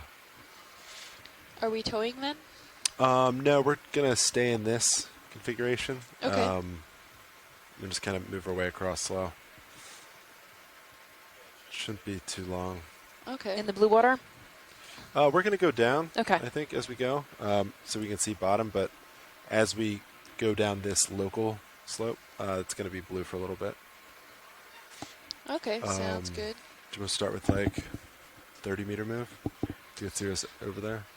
You can see some more of that now, more exposed of the framework system of the corals as we go downslope here. Straight west, right? We're probably not going to face the mound, so we're just going to be seeing it from this point of view here.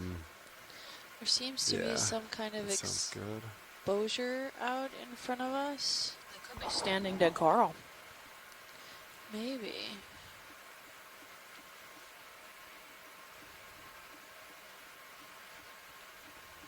I don't think so. It looks too straight-edged, almost. Looks more blocky. Yes, right now we're looking kind of down the slope we're going to go, for reference. It looks more blocky. I don't think we're looking at a framework system here. Maybe there's framework accumulated on top of it as it goes down slope, but I think these are blocky textures, maybe some exposure from the underlying carbonate. Right.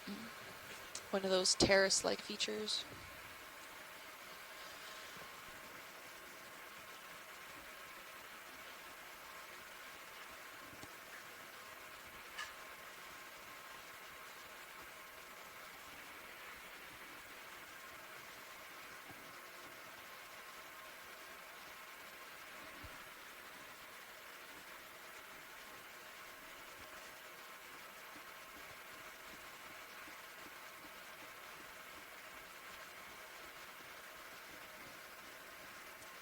We've got a lot of Inelopsamia rubble. Again, but it's pretty barren.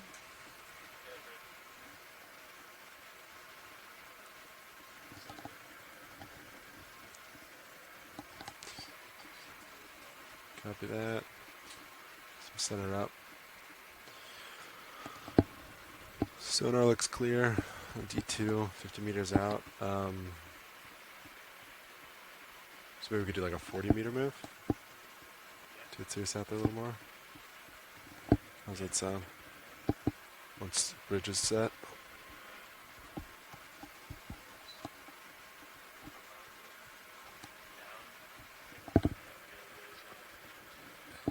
Yeah, keep an eye on Sirius altitude. Yeah, I think that'll work.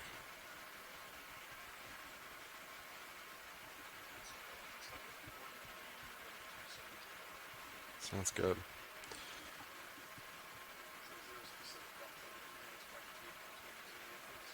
What is a Hylanema sponge? When your camera's at 45, the Sirius camera, you can see your angle there. This 45 is kind of ideal, and when D2 is centered, I think that's ideal for lighting.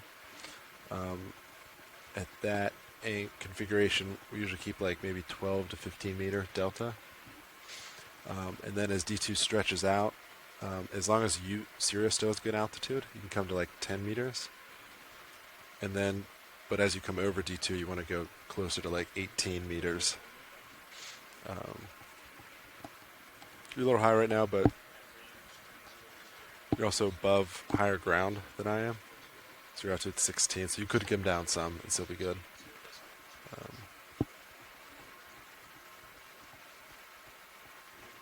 So like you'd always want to make sure you have 12 meters altitude.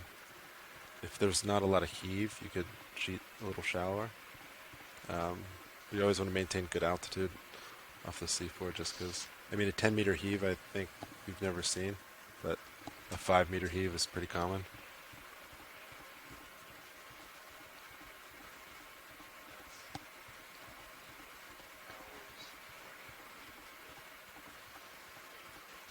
Yeah.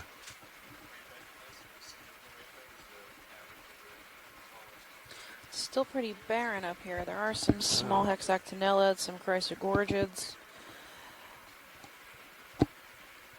These royal purple corals. Yeah, so Washington, we have a move in. We're just waiting for Sirius to move, and we're just going to start. Again, we'll hit some blue water for a little bit, and then slowly reapproach bottom, and then make our way to the base of the next slope. And you're thinking about 20 minutes until we get to the base? It might be a little more than that. It's 200 meters away. I would say more like 30, 35 minutes. Okay, no problem. So if you're just joining us or just need a recap, we are off of Key West, 53 miles away from Key West.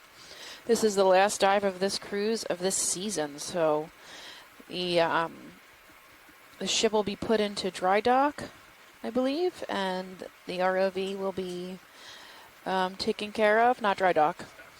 What is it called? Oh, okay.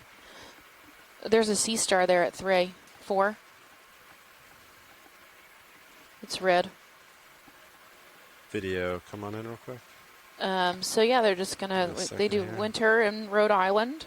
Lasers. And there'll be some repairing and whatnot that needs to get done and on the ship, and then I think they go out next March or April.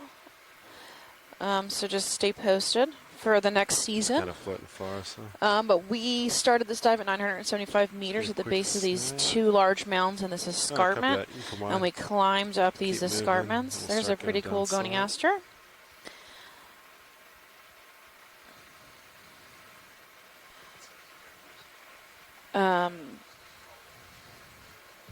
And then we got to the top of the first mount at about 930 meters. It looks similar to this. It's like rounded sedimentation mound, similar to the rocks we saw yesterday where we actually picked it up out of the water. It was really smooth. It almost like dissolved in my hand, like a clump of clay rather than like a real rock, right? Well, not dissolved, but kind of came apart. Oh, there's a cool Ctenophore. Oh, that wasn't just schmutz? Nope, you can see his comb rose. Can we swing back to that Ctenophore? Is it too late? No. He isn't to the left. Sorry, right. Right. Copy. There he is. Oh, okay. Up. Yeah. So there's a Ctenophore in the water column. Ooh, look how beautiful. Hey, Chris, Ma, how are you? Good. How are you today? Good. Did you see the orange starfish, sea star? I did. I was wondering if we could. Are you just about to undertake the jump? Yeah, we're about to jump off. We're about to. I'm sorry. Always like that. Okay, well, if you get a chance to see it again, it would be great to at least take a closer look at it. Okay. That didn't look like anything I typically. That I was able to immediately identify. Okay. I don't mean that from it didn't have enough data. I mean, it was very tantalizing. So. Oh, okay. And it was on coral on top of that. So it had a very interesting, it had a lot of interesting potential. So yeah. That's fine. Sorry. But if we see it another one, no, it's fine. I understand opportunity is just cool like that. It happened to me plenty of times when I was on the ship. Yeah. But if we see another one, that's one of the things that I would find interesting. Okay. So thank you. No problem. Yeah, so we're on the second mound here, and we're about to make this little leap off of the second mound to the base of the ridge. and then we're going to climb this ridge. So it's going to be about 20, and I know I'm kind of 25, 30 minutes of blue water for a little while we travel down this slope here. You might see some cool midwater animals. Yeah, I think it's so safe. Just hold. 45 degrees and a 15-meter delta. We will be back shortly. I think it's pretty. Did you call this area barren? Yeah, it's barren. No. No, it's not. Pretty barren.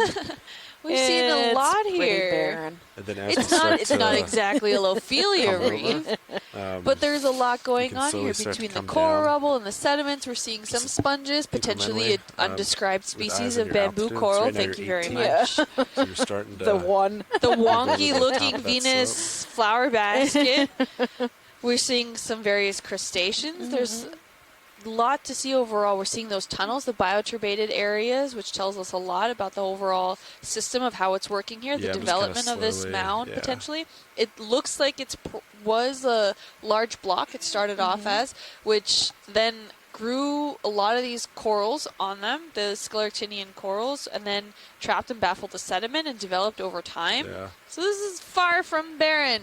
No, last time I was on the cruise, we was in 2014, and I think 75% of our dives were on sediment, and I was ready to mutiny at the end of that. That's not really like good dives. We've had a really good cruise. We've seen lots of cool stuff. Could spin around. So I feel vindicated on this one. See, even Scott France on the chat room says it's far from barren. I didn't even read that just yet. So. And you can see even now it's getting so much darker, and that means there's a lot more dense coral intact framework systems here. I mean, on the flank of these mounds. There must be a lot of good current coming through at one point. You're still just looking at your front perspective I mean, it's interesting also to see the differences because temperature-wise, we're still well within the range. It's about 4.8 degrees Celsius. Salinity, we're looking at 34.9 PSUs, which has been about the same since, at least in this specific area that we've been diving the last 3 days. And the dissolved oxygen levels are quite high at 6.14 milligrams per liter. So we're looking at a pretty substantial area for optimal coral growth. Now, again, that depends. Maybe it's just a different system. Maybe some part of the system that's shut off, maybe during the last glacial times, and these corals haven't had the chance to really recolonize the area and grow back again. Right. These are all factors that can impact the difference in coral growth. Maybe, the different current system that got shut down was not as filled with dissolved oxygen, just maybe hasn't had enough time. Remember, we're only 10,000 years into the Holocene. This is not, geologically, this is not a long time, and it takes just that one blip moment for an opportunity for that larvae to find this area pleasing, and it can take hundreds of years for even a small little thicket of Lophelia or Anelopsomnia to actually develop. That's right. Our video, it's going to be blue water for a little bit. Yeah. Scott saying he's been on dives where you could count the number of individual organisms, period, seen on one hand. I mean, that's barren.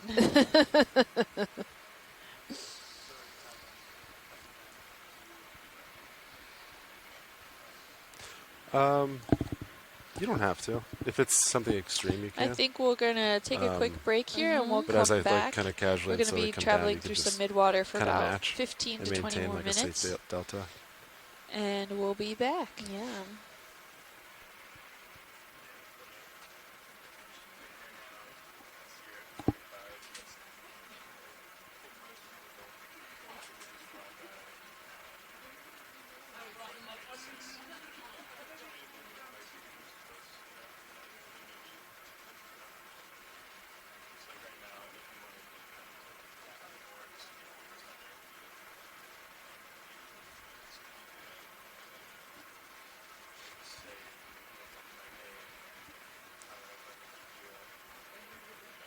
Yeah.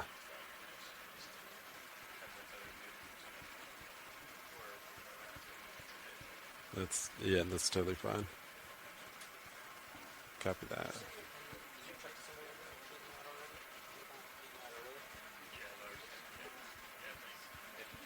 You kind of see sonar looks clear, so pretty far out.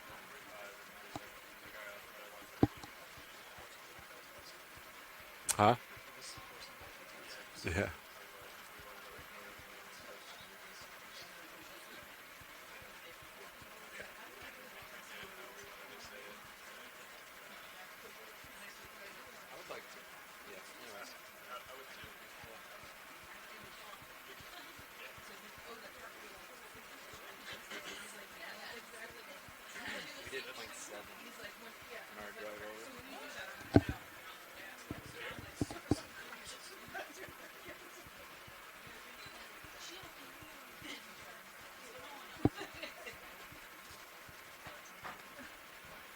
see that in sonar?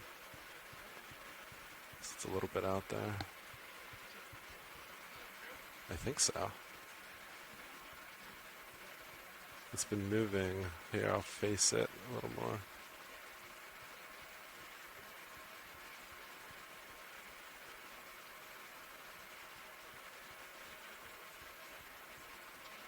Yeah, watch here.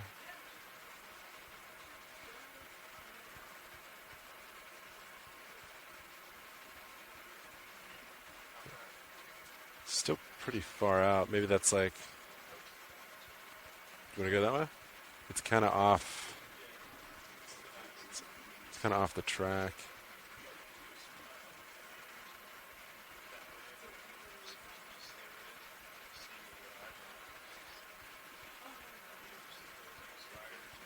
Yeah. Ship's moving though, right? Yeah, copy that. I'd have to like turn back though. I don't know if it's worth it. So it's like... Oh. Oh, hold on, sorry. Yeah. Just more slope.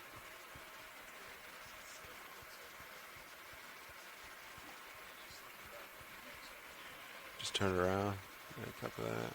I'll come back and center up with you. But yeah, that's a... Shows how you can use sonar to find slope.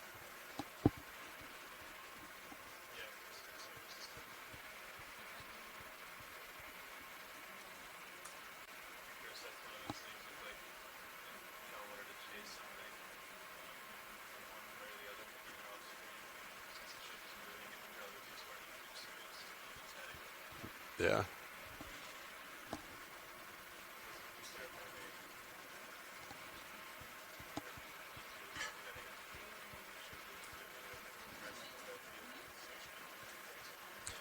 Alright, so I have altitude 25, you've altitude now 35. If you feel comfortable, we can start to slowly come down just a little bit.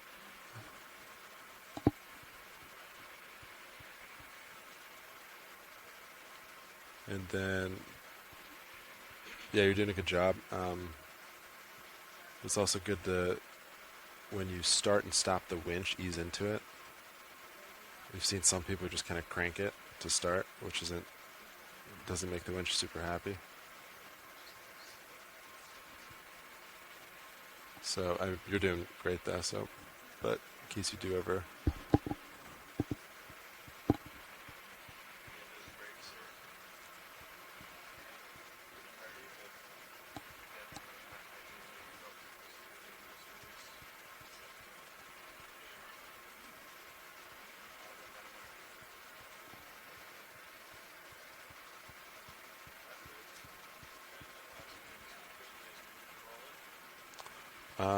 I think so, yeah.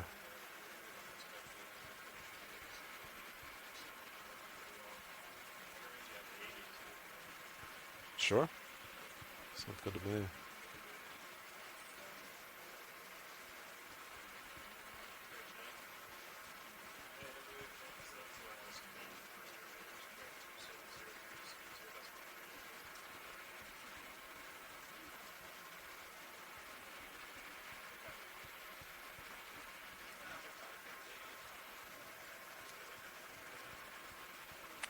And that's to the north up here.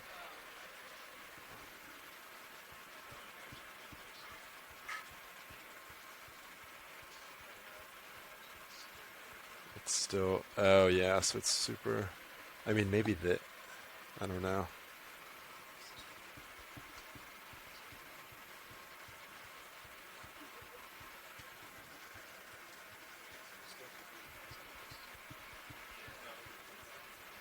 Maybe, yeah. Because we are slowly dropping.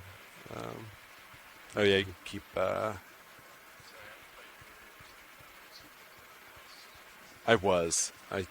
turned, yeah, here. Yeah. Sounds good. So that's west now.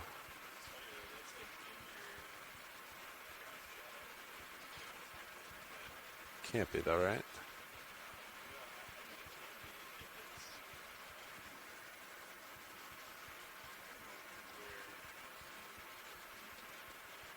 Yeah, okay.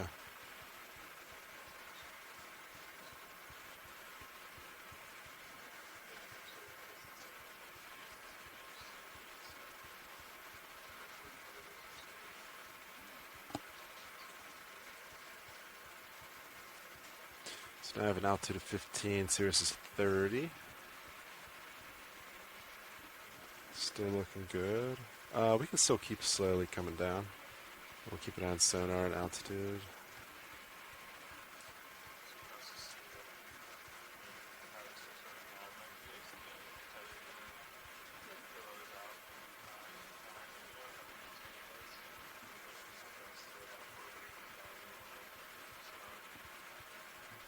Yeah, and if any time it does it can smack the bottom of Sirius. If you see that, just say, hey, we need to pause a second for the tether to sink. That totally works. All right, bottom's starting to come back into view.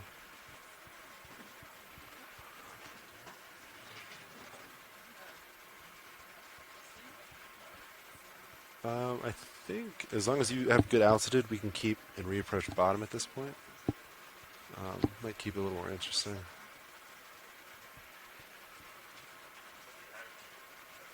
And we have a little bottom in sight here at the base of this first mound. I think we're still going to be scaling over a bit. I don't think we're going to be stopping here. Yeah, we're just going to still transit. Watch it.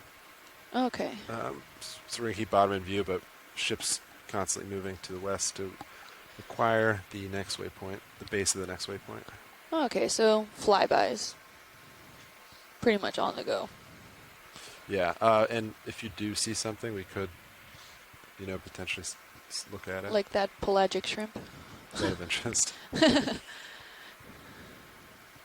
Oh, bye-bye. Yeah, so for those of you still with us right now, we're at the bottom, but we're going to keep transiting. So we're not really going to be exploring this area. The ship is still moving, so we can make it to that base of escarpment and then travel up and over.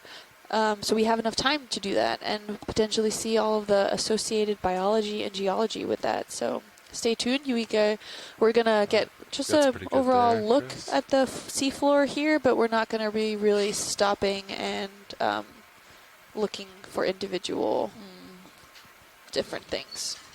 Yeah, copy that.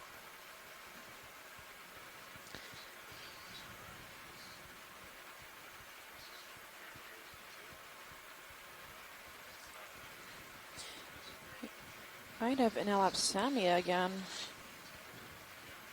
This yellow bush over here at 9 o'clock.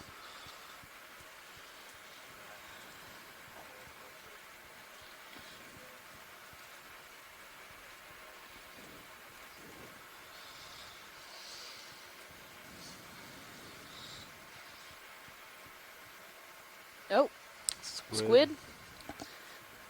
Oh boy, another one. Hardly any today compared to the past couple days. Yeah, when we needed it most. With the frogfish at the beginning of this dive. Frogfish, no? Yeah. Yeah. Goosefish. Frogfish. Frogfish. Is that a sea star? Sea star maybe at 6? Bioturbated stuff. Yeah, maybe. Oh, if it was. Oh. Nah, I think it's bioturbated.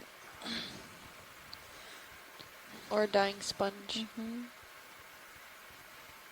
So we are, coming down the slope of the first mound. So we move 120 meters. So we're going to be on this sandy bottom for a little bit. I went to school.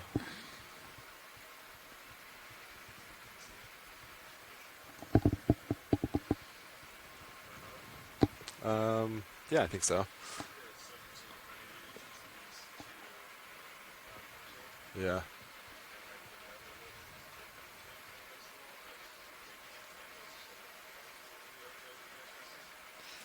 Yeah, I think I'm good for it.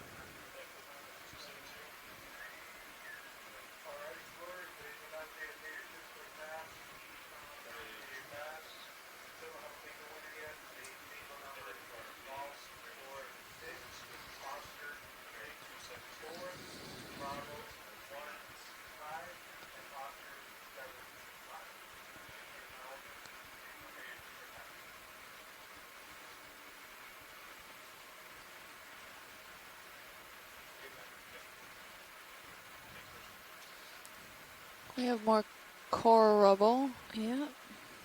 A little bit patchy frameworks in the distance there. Yeah, and Chris, usually like on our track paths, D2 just kind of like zigzags within the view of Sirius, and that kind of sets the boundaries of the. That way we can maximize like ground coverage as we move along the different paths. So it's kind of the secret behind it.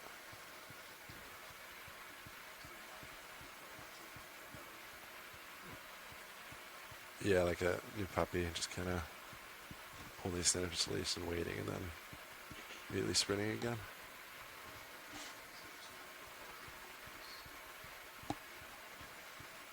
Not necessarily. It depends a lot with the current. Sometimes if there's a decent current flowing laterally relative to your view, you might not see any tether besides the bit towards D2's end.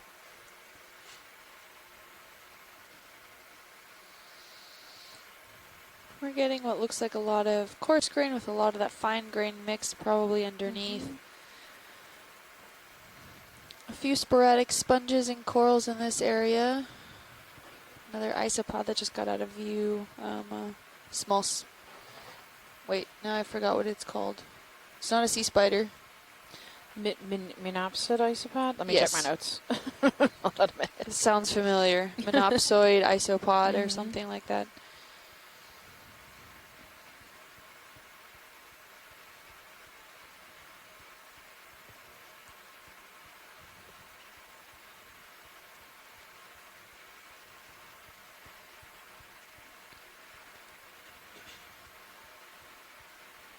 Yeah, Monopsid isopod. I have fake sea spider is the Monopsid isopod in my notes. I think those are a few stylastered sprouts. Yeah, maybe. Sporadically. Bottom's hard enough to maintain them. Yeah, or so just some of that coral rubble. There's more standing dead possibly over here. 3 o'clock. I think that's the same one. Is It's it? gonna be I don't that know. one with Sirius name on it. I feel like on we've top moved left more than corner. Did we move? Possibly.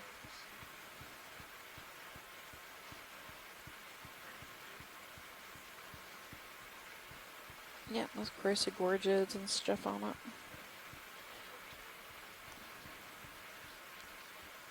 So twisting is zoom. What's going on there? What See kind of that fish? video? Wait, can we look at that? Gonna That is a snap real Dumbo. quick. We've got a Dumbo octopus. Another one Awesome. on its swimming. Lasers off. Ooh, he's so cool. We don't have too much time here, Washleads, but we have a few seconds. Yeah, no Whatever problem. you can do video. This one also looks dotted with spots. I'm not sure if those are Something parasites this way. or if that's meant to be. I'm not sure the last one had them too. It had something similar, but I'm not sure if it was in the same places or the same size. Grimphoteuthis, maybe? There's a bunch of different genera. I love how it's holding its posture like that now. Just He's so floating, cute. flapping the little swimmers on top. Ophisteoteuthis agassizi. Thanks, Mike Vecchiam. Try to make it harder, please. Ophisteoteuthis. Oh, those spots are called areolas. They're clear windows in the skin. What's the point of that? I don't know. Happy That was going to be my next question. All right, video, final seconds. Whatever you want, then we're going to move. Sounds good. So nice to watch. All right, Washleads, we're going to keep moving. Sounds good. Sometimes Sharp known as a video. flapjack octopus. All right, Dumbo Copa, sounds better. Agreed. I'll center with you.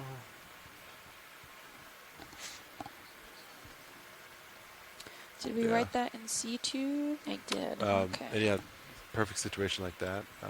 Just keep an eye on me. Tell me if you're passing me up. Just like that works well.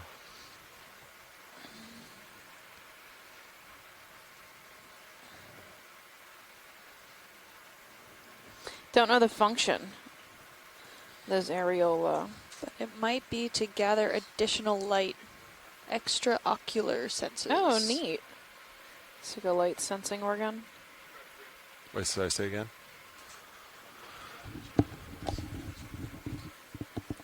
So that usually when you're looking 90 straight down, that's definitely time to move, especially if you're still swinging. If you're static and you're not moving, that's comfortable. Series can look back. We try not to do that though. If you have to look backwards, so you can go up to 101 Again, if you're degrees, just joining us, we're so you can making look a little that backwards. kind of fast transit over to the base of the But that escarpment. can be We're bad for keeping the tether, bottom in so we try to sight, so we avoid have a doing that. relative And if we distance are in a where we situation are, like but that, we're we not really stopping for I like to move the ship back, you know, any 10, 15 meters. investigative purposes, really. We want to make sure we have Just enough time to scale up that better whole and safer for escarpment the and to vehicles. get a good view at what's on top. Yep, we're off the bottom at 3:45 today, so we're cutting a little early, so we can get out of the water in time and make it to Key West in time for tomorrow. Yeah, so 80.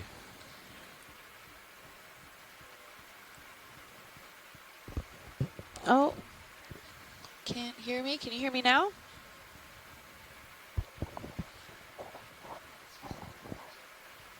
Yeah. Did I cut out? Let's do it. You both became significantly quieter. No?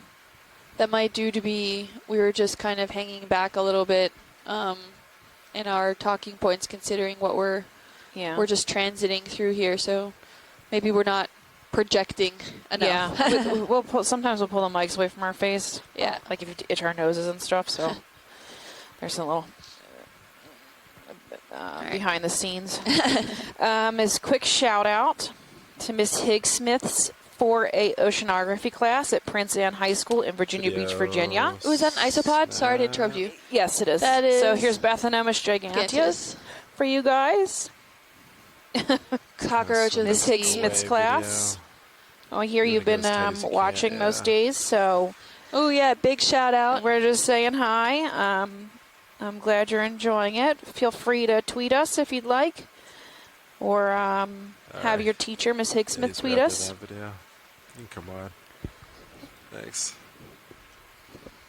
Most kids have phones by this point, no? Well, I let him win. They saw the isopod a few days ago, and we're freaking out. So there's another one. Another one. Now we got to see it swimming top speed. So have a wonderful day, Mrs. Higgs-Smith. So twist. We're happy you're watching. Zoom out. Opposite.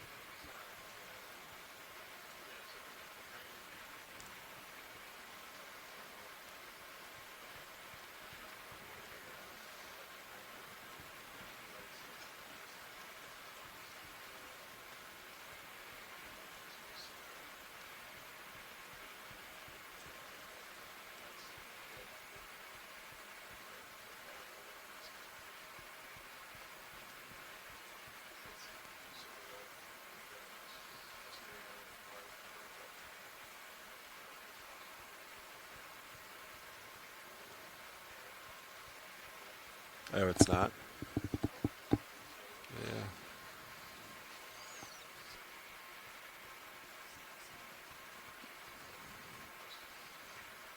Yeah, the lights work okay.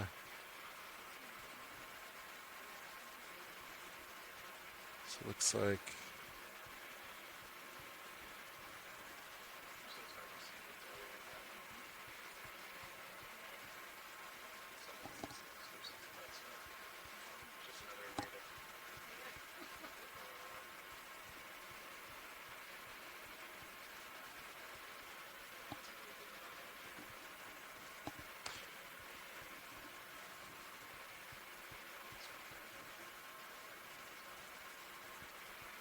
That's all, yeah.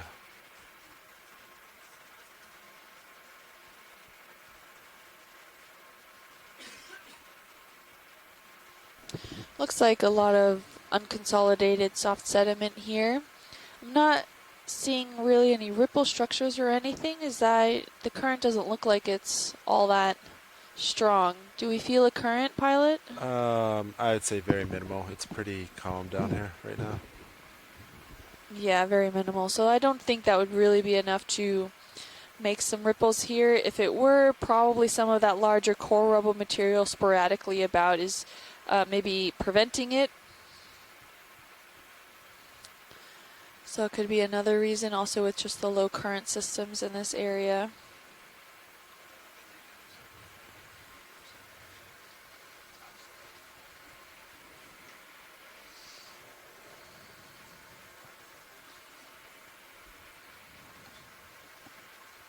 Some ripple structures, actually, now at this angle that we're seeing. There's something dark ahead of us. We might be coming up on the foot of this slope here. Yeah, according to HiPAC, we're kind of at the base right now. Hey, somebody chime in to chat? Yes, Mary Wixton's on. Hi, how are you? Fine, I'm overwhelmed with classwork, but I got a chance to peek today. Just for the record, if you're working in the Atlantic, you'll find animals named after Louis Agassiz. Yes. So if you have something that has that weird name, it's pronounced as Agassiz. Neolithodes Agassiz. Correct. Something like that. Right, and we're in the Agassiz Valley right now. Yep. That's named after him. He sponsored a lot of expeditions. Right. Thank you for chiming in. I know for my master's thesis, I had to compile a lot of all the collections that were in the streets of Florida from all the way back from Agassiz stuff up until recently. So yeah, he had a lot of collections out here, a lot of naming. Pretty cool. Did you get to? I saw Pleodicus robustus before, I think. Am I wrong? Did you see it? Yeah. The royal red? Got a quick glimpse. Yeah, was I right on the name? It's pretty accurate, then base of wall. I'm pretty sure. Okay, Unfortunately, there used to be only one genus. It's divided into 7 based on the maxillipeds, so you could forget trying to identify it. Yeah. Okay. Okay. Pleodicus. We're going with Pleodicus. Okay, sounds good. Well, I know last time I was on this ship, it was a lot deeper, and you told me it wasn't Pleodicus, so I think we're in the right spot for Pleodicus, though, so good stuff. I trust your judgment. Yeah. She knows more about crustaceans than I ever will, so.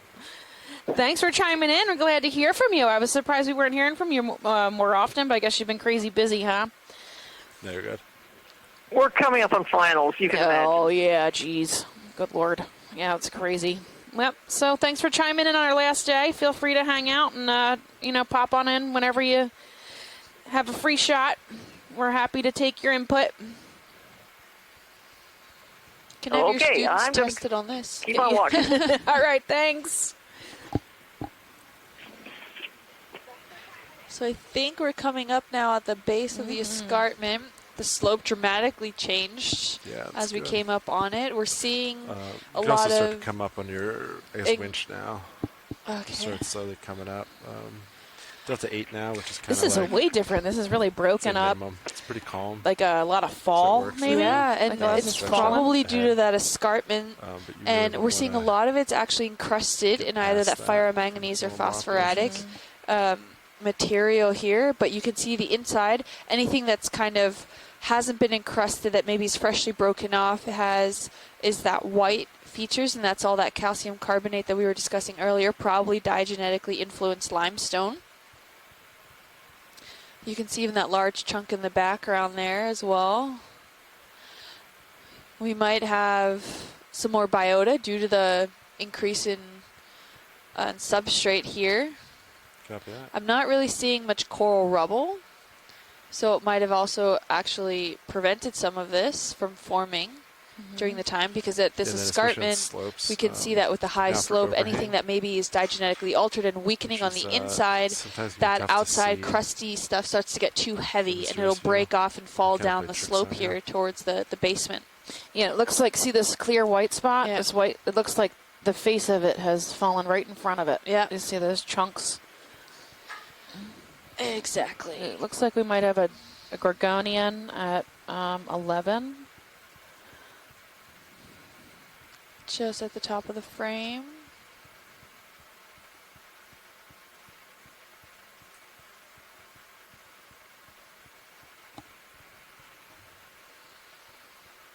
And the And yeah, as I come up, Yeah, kind of right as you here. see fit, adjust the winch to just maintain a healthy delta.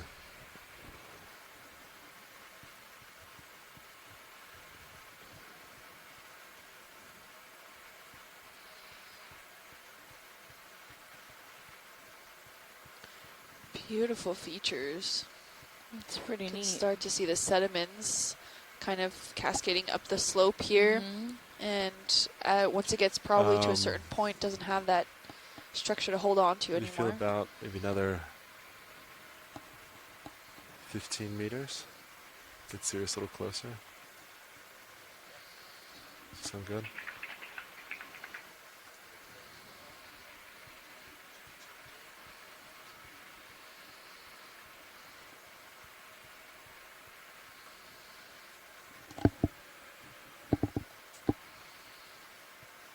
You can kind of see the tether's 30 meters long.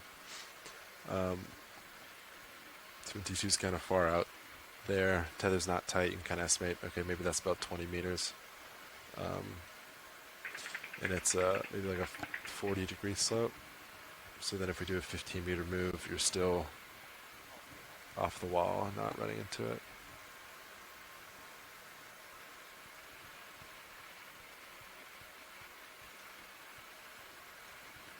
And you kind of see to the center, We're seeing like a lot of slightly this picking it up, exposed rock where 25 that meters out, which kinda- ferromanganese was starting to Yeah. encrust and then got too heavy, so they probably slid further down and then broke apart as it fell.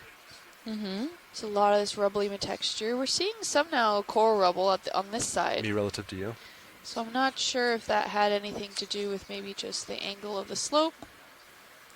Depends. Yeah, there's If some it's standing dead, I think, over like there. a wall, like just Yep. 90-degree flat wall. 15 meters is, I mean, that's pretty close to that.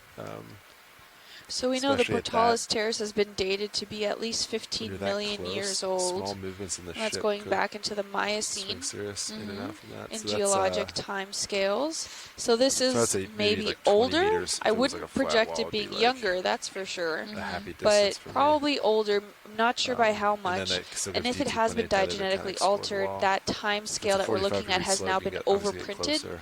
So a lot of diagenetically alteration means that there's I just think the original crystalline structure of the limestone that's itself when now has sonar been comes in. altered, and it doesn't hold rule of to thumb that same. is, and this The obviously original crystalline adjusts structure for we can every date scenario, using. but like It depends on when you're at how 50 meter, good which it is is. pretty If you standard can on absolute bottom, age date it or radius relatively for the age date it. sonar on But Okeanos. given that it's now been recrystallized and the last ring is diagenetically 12.5 altered, meters. that anything that was I think it's original safe to always is try now to been keep overprinted. any, And it's been sonar targets reconstructed, outside of that last circle, yeah. which is probably It'll why keep it's you all nice like and that safe fine, muddy kind of sediment that's now compacted together more than actual crystalline cemented together than anything else. So when I refer to as cemented, I mean the crystalline structures of these either organisms or calcium carbonate skeletons actually start to grow together, and we can see that actively happening through the microscope, where we have different layers of carbonate material, and in a supersaturated zone of calcium carbonate, there's active aragonite or calcite. Aragonite needles are more an accurate description, where you see them start to precipitate and almost grow into each other and then lock in those areas. So then you have a lot of that skeletal debris, maybe forams, gastropods, mollusks, start to actually then become part of that limestone. So it all gets encompassed and cemented and trapped into the limestone. But here, we probably, if that was the case here, all of that is now overprinted, and it's now the silty, muddy material, which doesn't always have to happen for diagenesis. We have many different forms of diagenesis and how it results, but it's definitely interesting to see. Maybe we could take did take a sample yesterday of similar material out further on the eastern side, south of Key West, and we could then potentially use X-ray diffractometer, an XRD machine, to determine the actual mineralogy of it. So if it's aragonite, calcite, or dolomite. Hey, Nat. Did you see my that? guess is calcite. Did you see that big thin slab we just passed by? Yeah, so that was actually Just a 50-meter encrusted move. by that ferromanganese or that You see this a phosphatic, little which made it closer. This is the stronger. last So anything around wall behind of it the may dive started to before you erode, 3.6. leaving that kind of rim-like structure just holding got past onto the it. So base that and we're kind of making our way up reinforces now. the fact that like anything that's been encrusted is a lot harder. Yeah, it's almost than like the a surrounding. giant shingle that's been sheared off. Yeah, You know? and it's more resistant to any sort of 9:54. erosion. It's pretty neat.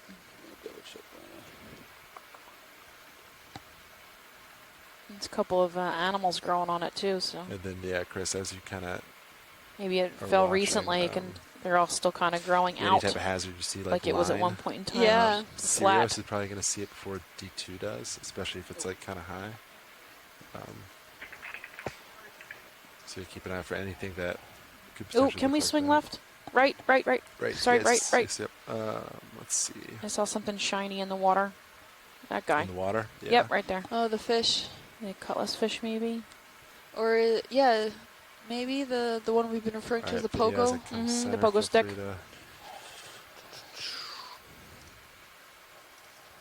I think so, something similar.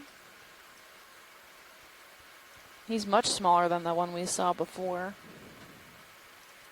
You can see he's staring straight up in the water column. Slowly inching back to you, Chris. Let me know if I get too close for you. How many range you in? Are you like 50 on your sonar? You You can do barely 30 make now. out his face, huh? I think I see a tiny eye. It might be a different species than the one we saw before. He's thin, huh? He is very skinny. Yeah. Is Probably it hard to image because it clicked absorbs as so much a light? evolutionary. It was better Oh, they to be reflect it thin now? and skinny and disappear in the water Yeah. column. You can barely tell Alright, it's a fish. video starting to drift away from This the looks wall. like a stick. I think we'll let him go. Reacquire wall. And you can see Whenever you're it set. doesn't move, just barely. If we go towards the Mhm. tail, you can see it barely start to like flick Thanks. around Mhm. in the water column. It's preserving its energy Mm-hmm. while staying. Straight up and down hunting.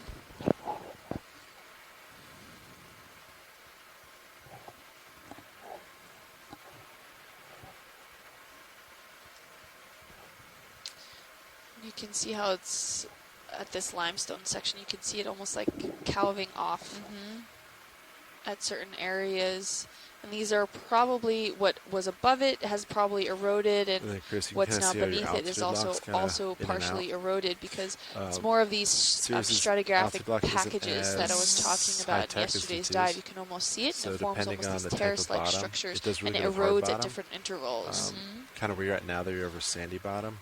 So you There's might a lose crinoid it at as 3. you get at higher depths. Yeah, it's just it You have going in and excellent out. eyes. You can still kind of see the average. Yeah. Just We're gonna trained to do a- spot the critters, that's all. In case it concerns you, that's what's happening there.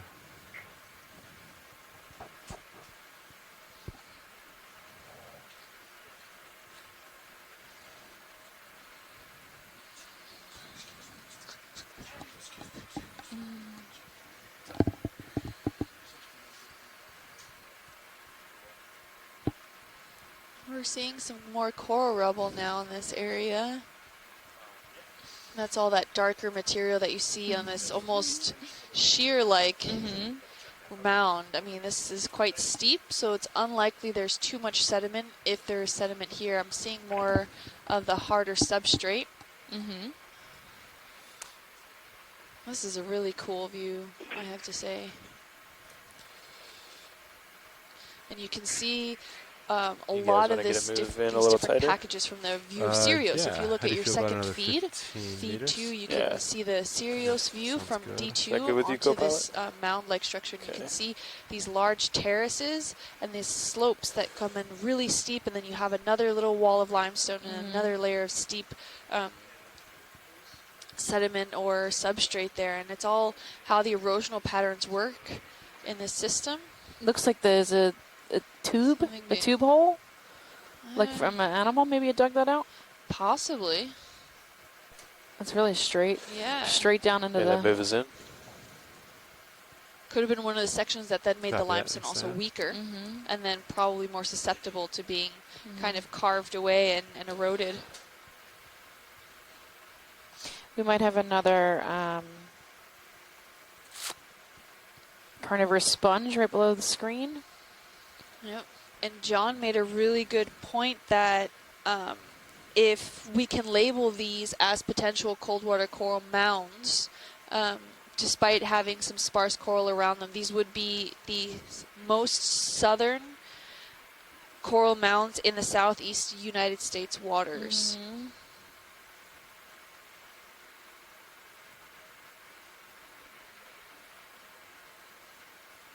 Oh, I did kind of drop a little there too. So yeah. Some dark over here. But most of the, I wouldn't exactly call them cold water coral mounds, at least. I mean, not this one.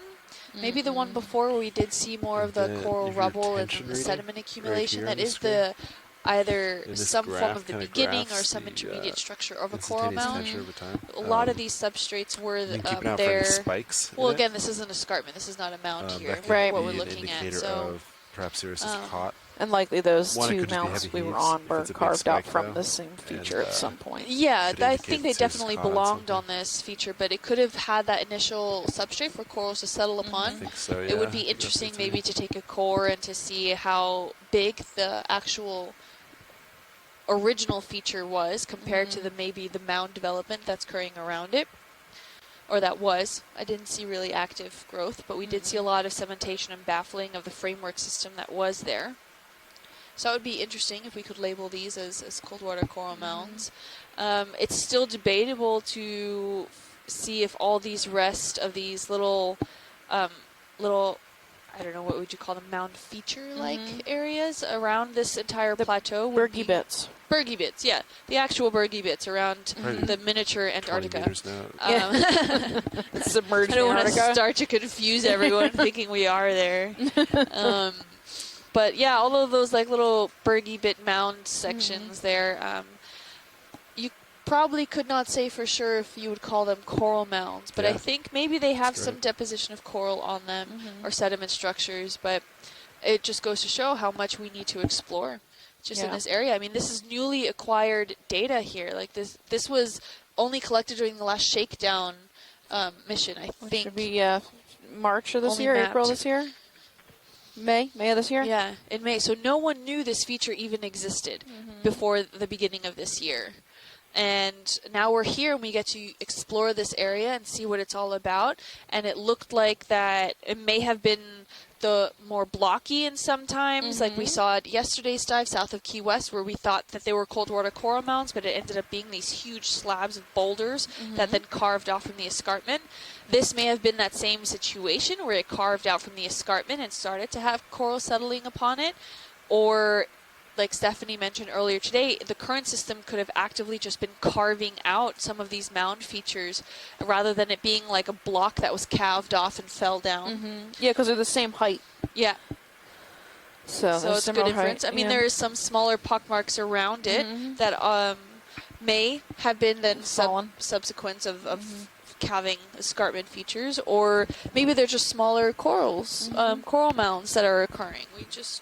We don't know yet, so we need to keep exploring. We don't know yet, so we have to keep exploring out here in the ocean.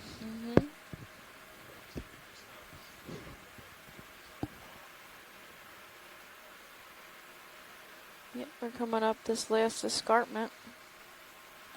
We might make it to the top before the end of the dive. We're going to have to pick a direction to go. Across the rim, maybe?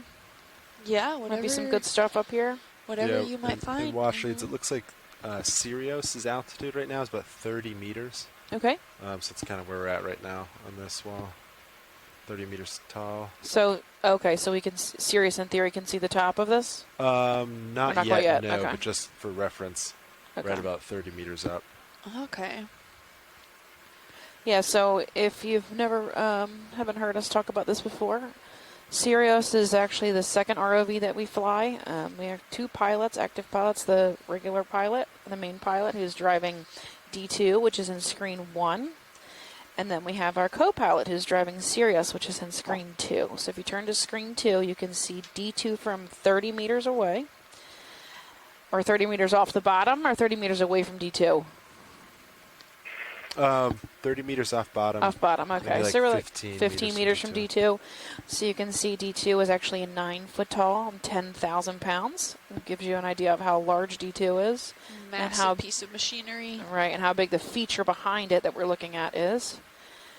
And then Sirius is actually the ROV that's connected to the ship and actually takes some of the grunt of the ship movement out so that D2 can fly smoothly and get better imagery. That's how we keep D2 nice and smooth, not getting yanked around by the ocean waves. And you can see how steep this slope is here. And it looks like a lot of the coral rubble is cascading down, which maybe gives a good indicator for what we're going to find on top. It could very well be that this has been at least had once cold water coral frameworks that's now sediment deposition on top of it, like we saw in the other mounds, or we could have living Lophelia mound reefs on top. And these are just the crumbly ends on the flank here.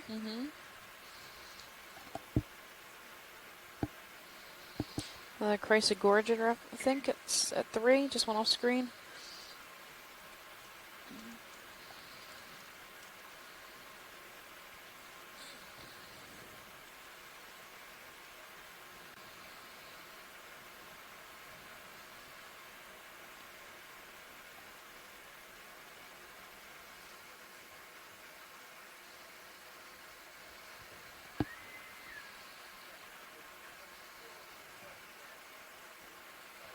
Heterodella, or Hylanema right there. That's the one, the cotton candy on a stick sponge. That's a good slope here. It's 45-degree slope. Looks like we're coming up on maybe another sponge again. Okay. Synelopsamia rubble. Hylanema, I think that's what I said, Chris. And you can see even the limestone here has been already burrowed in, so again, it's referring to that, how soft it actually is. Yeah, you want to do another 15? But potentially strong enough for coral to grow on it. Might be maybe looks like we're approaching the top ledge here.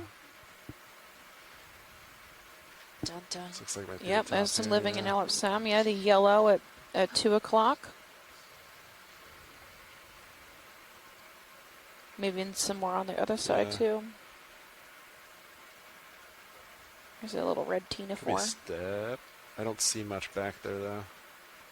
Yeah, Washington, so this might be the top of that spot right here?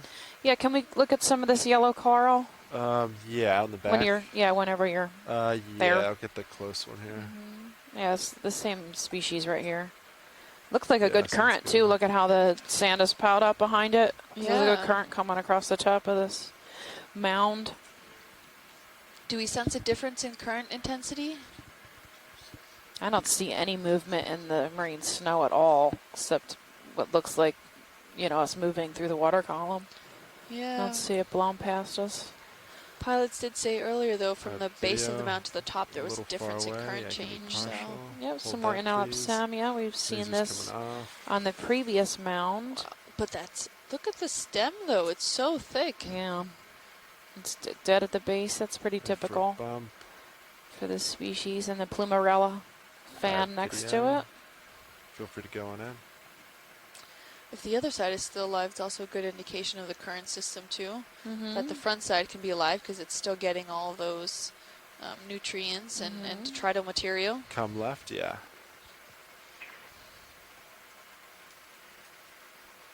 That one. There we go.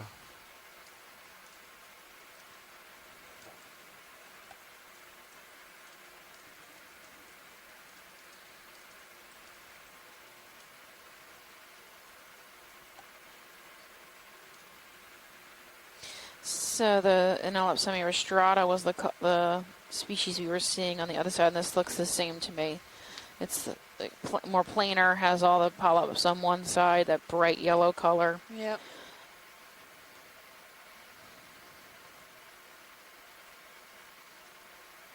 Smooth skeleton and tissue until you get to the polyps. This is just amazing. I Yeah, cannot it's really believe cool. something such bright colored. All right, and it looks like the polyps are facing into where the direction the current will be coming from. Yeah. Which would be coming from in front of us.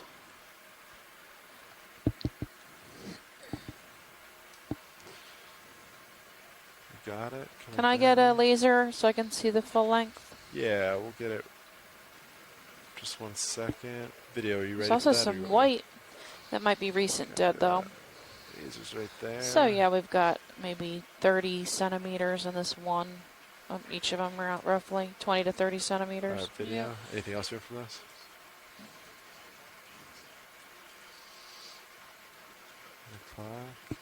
Watch it. Anything else right here? No, we're good. Yeah, I think we're all set. All right. Keep exploring. We got to move in, get us closer. Oh, looks like there's some stylasters too. There's a large anopsemi in the back, probably about 1 meter long. Well, looks like some gorgonian in between the. Oh, the Anopsomia. purple? Yeah, can we get a quick look at that? That Or well, actually, I might think be that same thing is there. Diatagorgia. Or yeah, let's go look at that one if we Is can. it The might go purple. towards it? At 3 o'clock, Yeah, yeah. the Got it. twiggy looking. Middle ground there.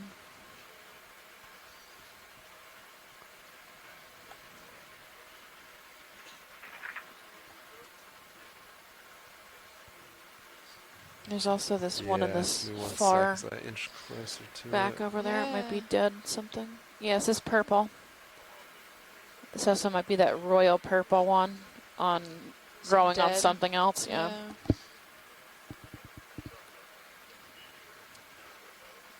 Alright, laser's coming on it. Alright, laser's on it. Laser's coming off. So Video, 20 please, centimeters. Huh. I can't tell. It's not focused. There you go.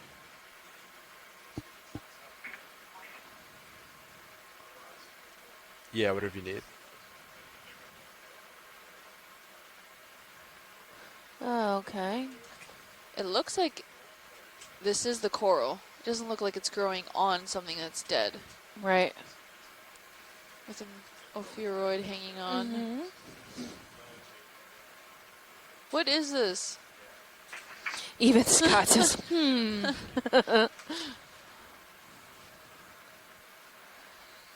sorry. Okay, so yeah, Oh, you know what, that's clavularia my overgrowing a That's why I coral. can't tilt down anymore. Okay. Okay. From a distance, I thought it was Got it. Diatagorgia. Well, like, I don't know if it grows that deep. This is Pilot? deceptive, Co-pilot? though. Yeah, it really is, because really it's got taking that. the full structure Yeah. of maybe the dead coral that was Anything there. else Can we with get a this? look at the base? Yeah, base. Real quick. Yeah. See if we can find an end of the tissue. Back up a little. How's that? Yeah, it's here at the. You'd be right there. Oh, there's a little polyp there. Yeah. But I mean, there can be like 1 polyp, and then there's like 3, and then this one's like hundreds, right? True. Just depends how happy it is in that spot. Yeah, watch it. Is that all you need? Yeah, we're good. Yep. Alright. That's cool. These little like, I don't know what they are, Just like sponges that. or something at the bottom. I see Yeah, that it's a video. cup coral. Oh, and we have maybe another Swiftia off to That's the good. right-hand side. I think so. Small Yeah. Swiftia. That's great.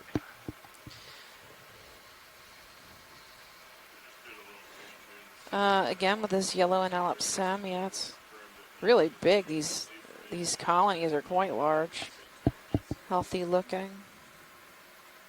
And then we have a fan at 10 o'clock. I'm not sure if that's alive though. Maybe a little pink. I think so. Yeah, it might have some pink on it. Scott was also saying that maybe an alternative explanation for that purple coral is Anthothelidae Anthothelidae? with a purple color, but we would really need to see if there was scleractinian evidence of it. All right, watch it. Like So we're calyces. kind of at the top of Okay. the slope here. Looks like there's a little bit more upslope ahead, a Okay. soft slope, or do you want us to kind of stay on the edge here? What would you like? Well, we have an hour and a half, so both? Okay, then what would you like? How about what would you like first then? stay on the edge a little bit. We go Yeah, south. let's go maybe? down whichever direction you need to go to stay safe is fine with us. But yeah, the edge looks good.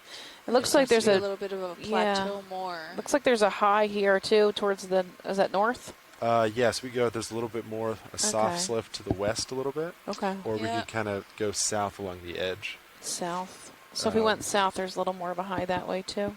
Yeah, so here, that bit. Yeah, I on think the so. bathymetry, I don't know if we'll and get that also far. this. Yeah. Yeah, I think we might as well stay along the rim and then go Stay up on the onto rim? the plateau west. Okay. Yeah, we'll hang it on the rim for a little while and then All right, sounds good. All right, Chris. So when that gets boring, we're we'll gonna move inward hang a little. out. Yeah. So what you can do, follow me over a little bit. You don't have to point straight south, so that way you still kind of keep the high slope in your view. A lot of times we can cut it. Since kinda we are on split the the side that's trying not to work. facing the current, right? I feel like maybe there'd be more biota on the other side of this plateau, then possibly, but maybe not because start those there, mounds really that'd didn't be have good. much either, and they would have been in a stronger And then I current think we area. could do.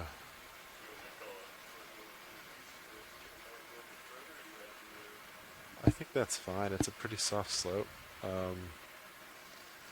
you want to do a move at like 225? 20 meters, 225? How's that sound now? Just move along it. So I think right now I'm looking 225. Yeah, so which is kinda Scott the says edge. he's leaning towards the Liidae. Yeah, let's try that. Oh, okay. So related to the kinda- Victor Gorgia, which is a purple coral from the Pacific. So that would be interesting. Yeah, I couldn't get a real cutout of where the tissue stopped or started. And, I mean, it looked almost too convenient that it wrapped perfectly around that dead frame system. So Yeah. maybe it actually was the frame system of that coral. Looks like there's probably some more yellow Analopsamia at the top of the screen. Around 11 o'clock. There's some standing dead here. It looks like it's 9.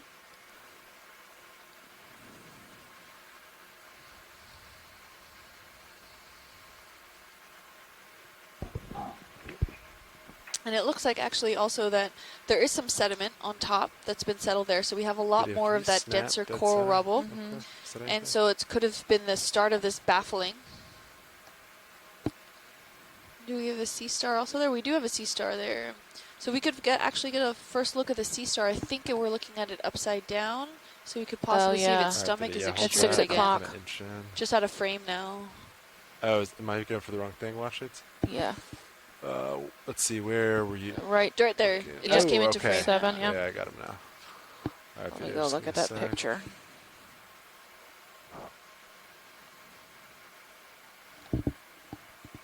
Get a little closer to him. So I know Chris Ma was after one of these goniasters we had seen earlier in the dive, and I'm going to just check a picture. I Lasers think on it him, is. Good right there. And, all right, video, when you start to come in. It looks like it's eating, possibly. Are we on the wrong side? Can't quite turn around yet to look at Yeah, him. so if we can get a good zoom on the legs here. This looks similar to the one that he had mentioned earlier. Yeah. That might be a collector. So, Chris, if you can hear me. Please bring your 2 cents. Mm-hmm. That's it. Yeah, kind of. I can get closer Sitting in a on a second. bamboo coral. Mm-hmm. Looks like he's Yeah, actively we'll see if, eating. You can see he's Yeah. poofed up. Give him a moment. Yeah, copy that. It looks similar to the one we... Yeah, hey, Chris, how are you?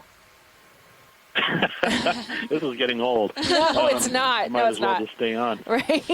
So this is the thing that you were seeing earlier, Mm-hmm. and what's different about this than the other, like Circeaster we saw the other day, is that these have spines on the along the edge there. Mm-hmm. So it makes me think that this is an animal that might be Floriaster maya, which was only reported earlier from the Yucatan. Oh, nice.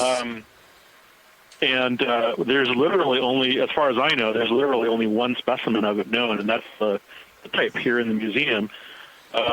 So it might be that, or it could be another species.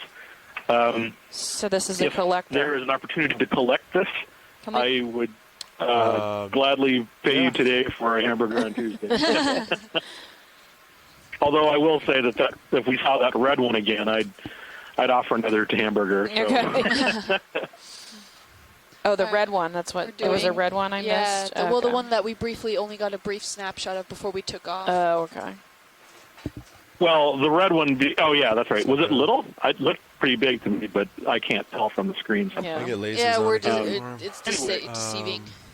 Oh, there they are. Yeah. If you guys are in a convenient location to get something like this, that would be great. But if you have to move on, like I said, I think I have about a 60% confidence that this is Floriaster, and it would be a new extension for the species if that's in fact what it is. Can you guys collect or no? Yeah. This is a good time. Yeah, we're gonna get it. Copy that. Yeah. Woo! There you go. Woo! Is there any specific way you would like this to be preserved? Just ethanol is fine. Okay, sounds good. We had been like snipping the tip of a leg off and DNA. putting that in a DNA tube. Oh, yeah, the tube feet can go into, like a subsample of tube feet for DNA can go into like RNA or some kind of buffer or whatever. Yeah. You guys are what the protocol is now, but we don't have on they go board. into Yeah, 95%. we use we're using 95% 95. Yeah, ethanol. And, I take like a tip of the leg. Is that okay? That's what I had done. Yeah, but if the entire usually if the entire animal is going into 95%, that keeps it pretty viable for DNA studies. Yeah. For at least a while. Yeah, we had a deal with I think Boehm to do a lot of the DNA samples. So we were specifically grabbing a tiny piece of every single one in a special container and sending all those out. So the Smithsonian gets to keep the big piece, and then every single sample has a tiny DNA vial, which gets sent to go get the DNA. So yeah. He's going to get both. Yeah. And you said Floriaster Maya, is that correct? Floriaster. Which kind? At least that's what I think it is. I'll have to. Floriaster. To be honest, the specimen was described actually here by museum person Maureen Downey, and she did so on the basis of, I believe, a single specimen. And it's a fairly distinctive looking animal, but there's only one specimen, and it's not a small animal, so we know it's probably an adult, but it hasn't been seen in a long time. Yeah, it was described in 1980. Okay. So how large that gives was you that an specimen? idea it's about the size of a chocolate chip cookie. It's maybe about 1, 2, 3, 4 inches across. That's actually a really great description because I think that one's the same size. It was like, who's making these chocolate chip cookies? That's good. I used to call it the after cookie stars, and then the internet decided ravioli. Ravioli's all right, go with that. Yeah, but it is a very, like I said, it's.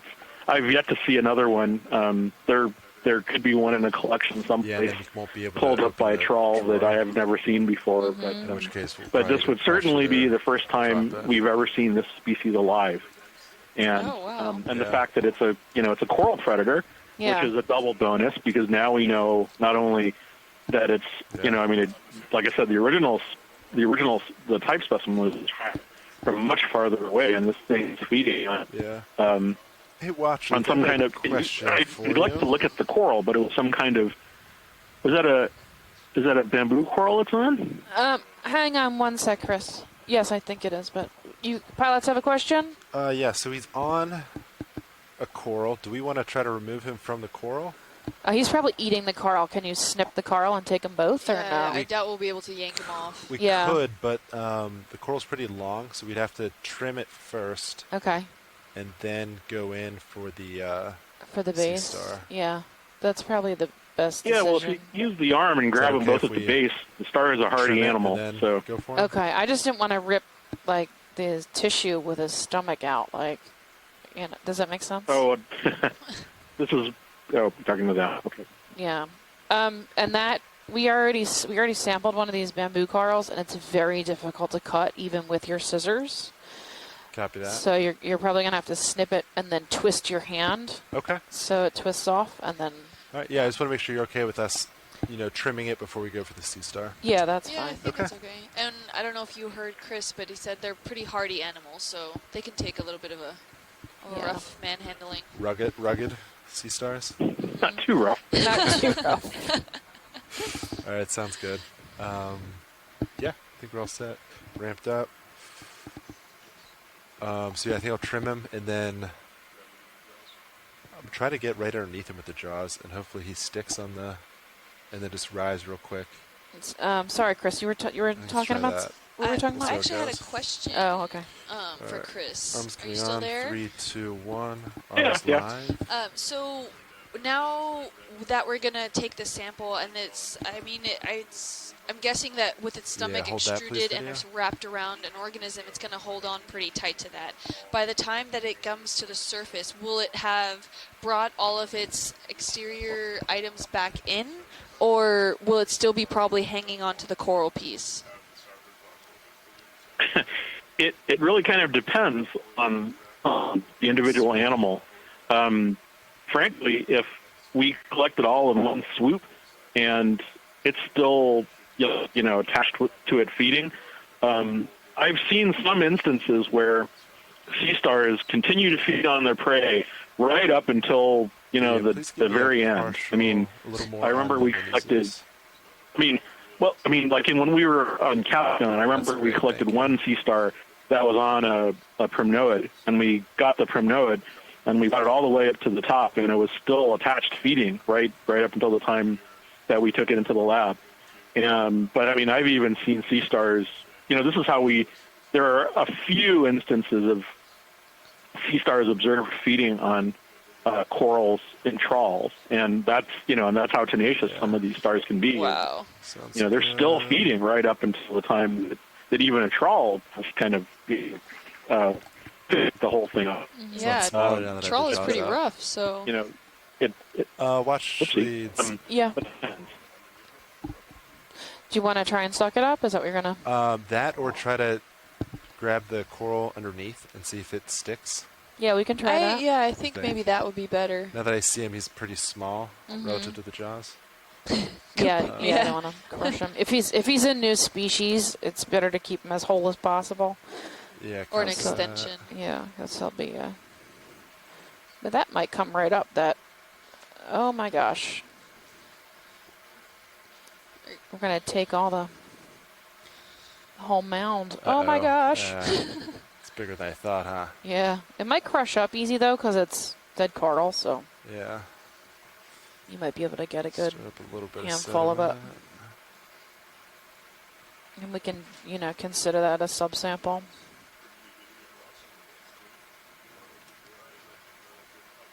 Oh no, he fell off. Yeah. Oh, there he goes. Okay. Now suck him up. Yeah, there we go. Now that we roughed him up a little bit. All right, so let's transition into suction sample. But you can tell he definitely was feeding. Now there's see. exposed Video, skeleton. Please zoom out. There. So I guess this one's not as tenacious. All right. Or he only had a little bit of his stomach out. Yeah, whatever you can do. If you can't do any, we'll work with it. Yeah, understood. Yeah. Biology note, not as tenacious. No. A little dusty.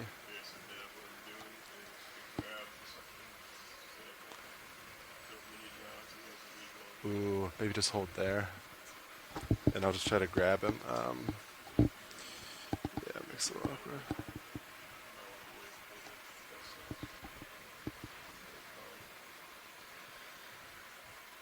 Yeah. Watch these. I might have to reposition slightly. So to get the suction sample, we have to draw out a little bit. Okay. But I'm kind of, my toes resting on another coral to my left. Oh, no. So I'm just going to move real quick so we can extend the drawer. Was this number No 2? Oh, problem. I was thinking This it was is number 3. Nope, number 2. Okay. All right. I think I'm just gonna rotate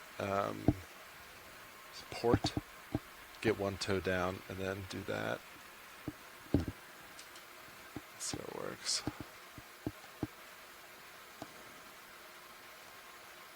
Just gonna back up real quick. Star doesn't look like he's going anywhere. That way we can actually draw out.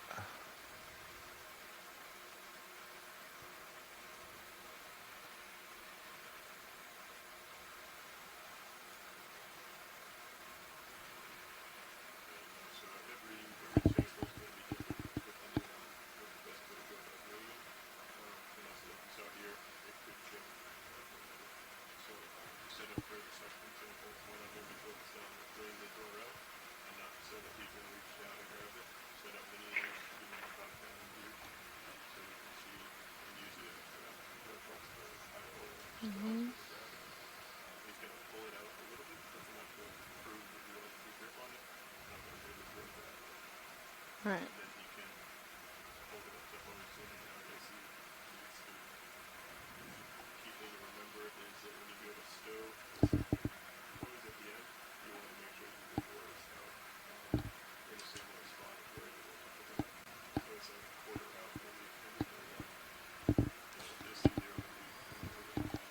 Alright, drawer lock's in, auto heading's in. You can open the drawer. Let me just make sure I'm stable. Yeah, I think I'm good enough. Let's go for it.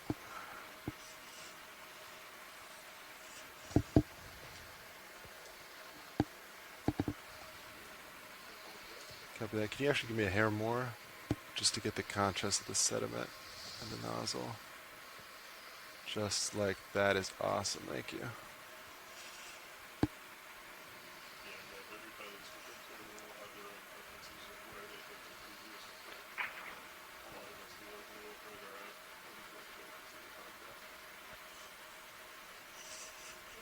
Yeah, when it's black on black, I have trouble, I guess, with depth. Yeah.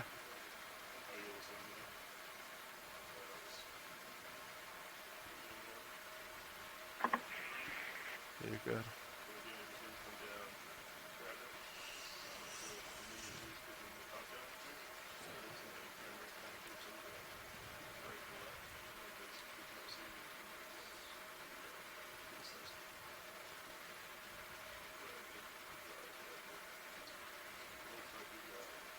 Whoop.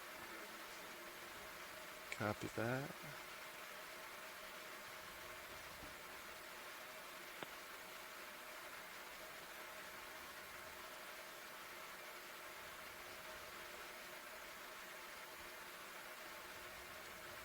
Alright, so yeah, if you want to draw it in now.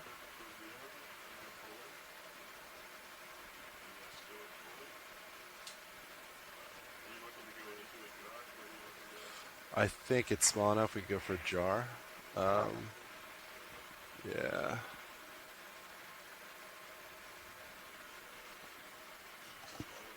Yeah, video, if you could come in a little bit on Mini Zeus, it'd be awesome.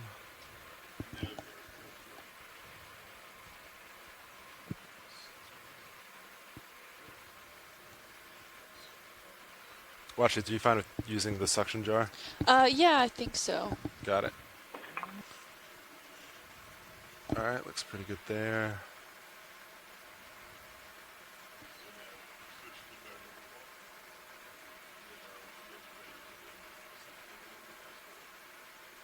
And then I think I'm about there. If you want to start suction.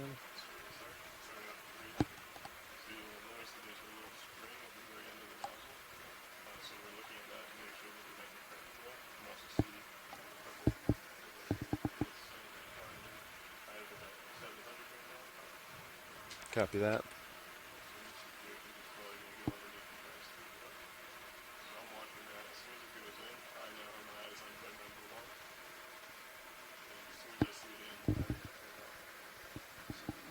And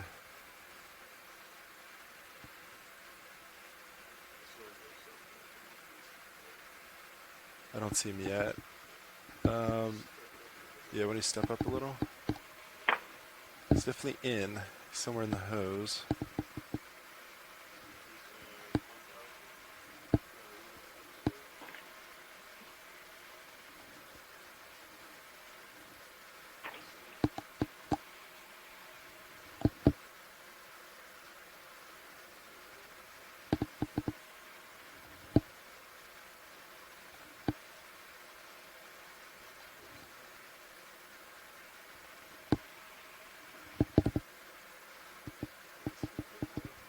It's alright, we got up to 2,500.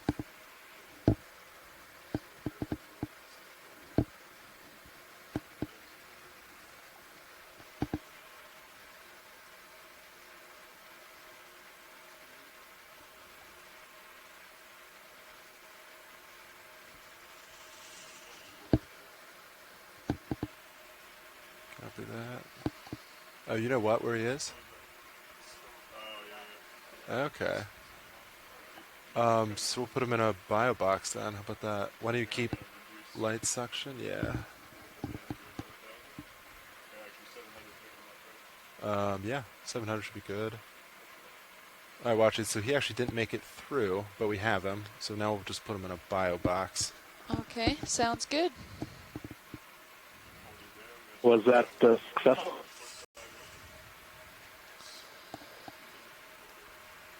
What's that?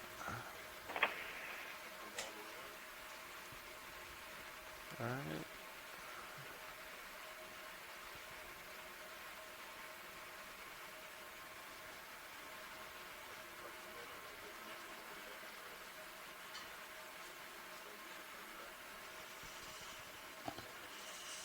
Yeah, when you slowly come in.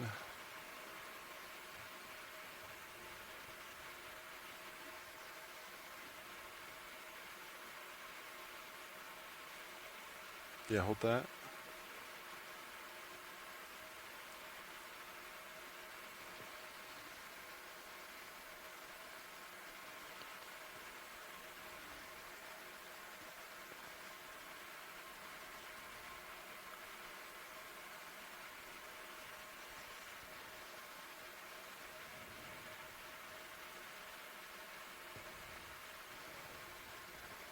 Alright, you want to do some light suction? Or sorry, not suction. Yeah.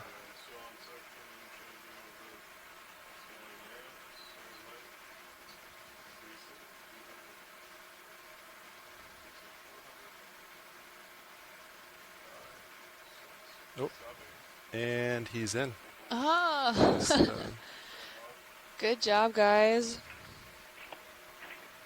Thank you, Copilot. Successful sample collection. I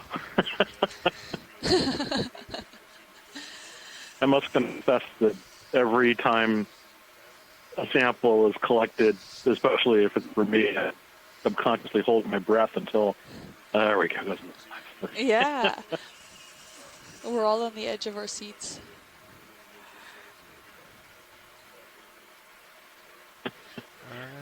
Oh, sample, the suction sampler makes that process a bit more efficient. I think. Oh, yeah. It's been incredibly helpful.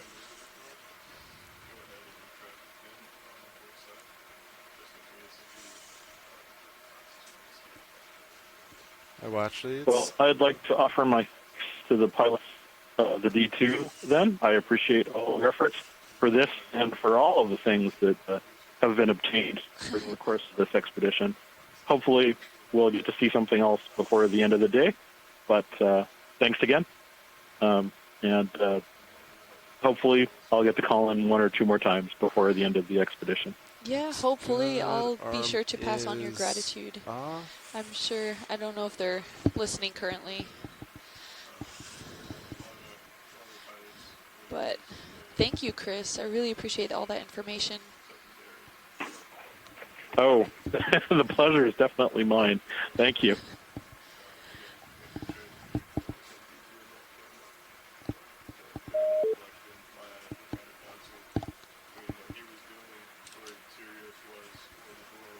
Oh, watch it.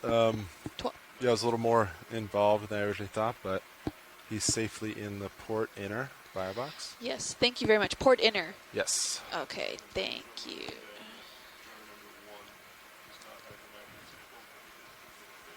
Okay.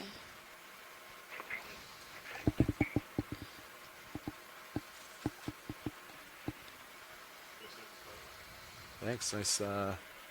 Thanks for working with me there. Great job. I wasn't sure if you guys could hear over the call, but Chris Ma expresses his great gratitude for collections using this sampler. He thinks it's a great addition onto it. Oh, that's awesome. We always appreciate Chris Ma praise.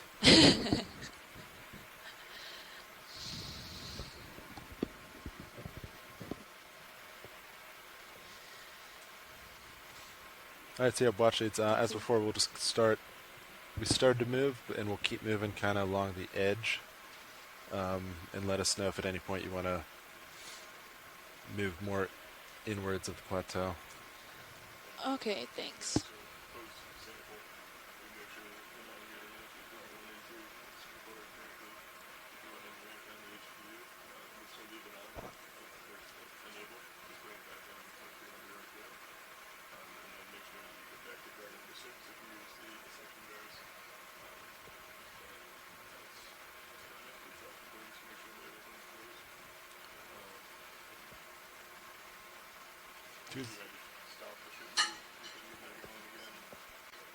Speaking of ship moves, do you guys want to get another one in? How do we do? Looks pretty bare. Do you want to do a 30 meter? I guess same direction, 225 for now. How's that sound? All right, great.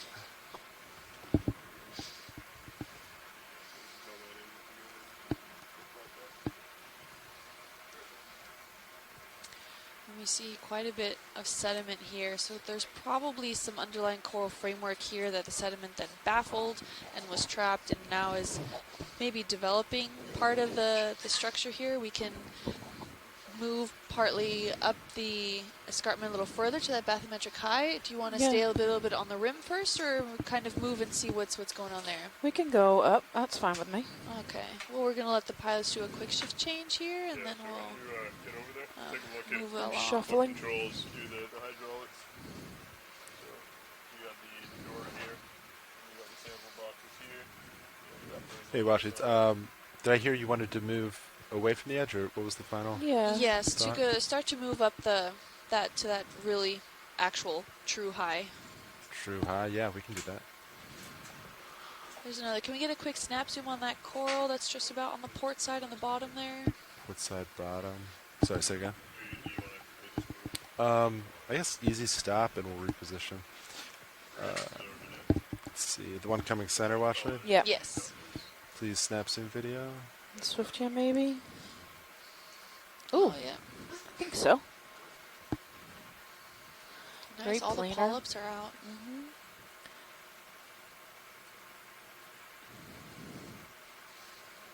Sweet.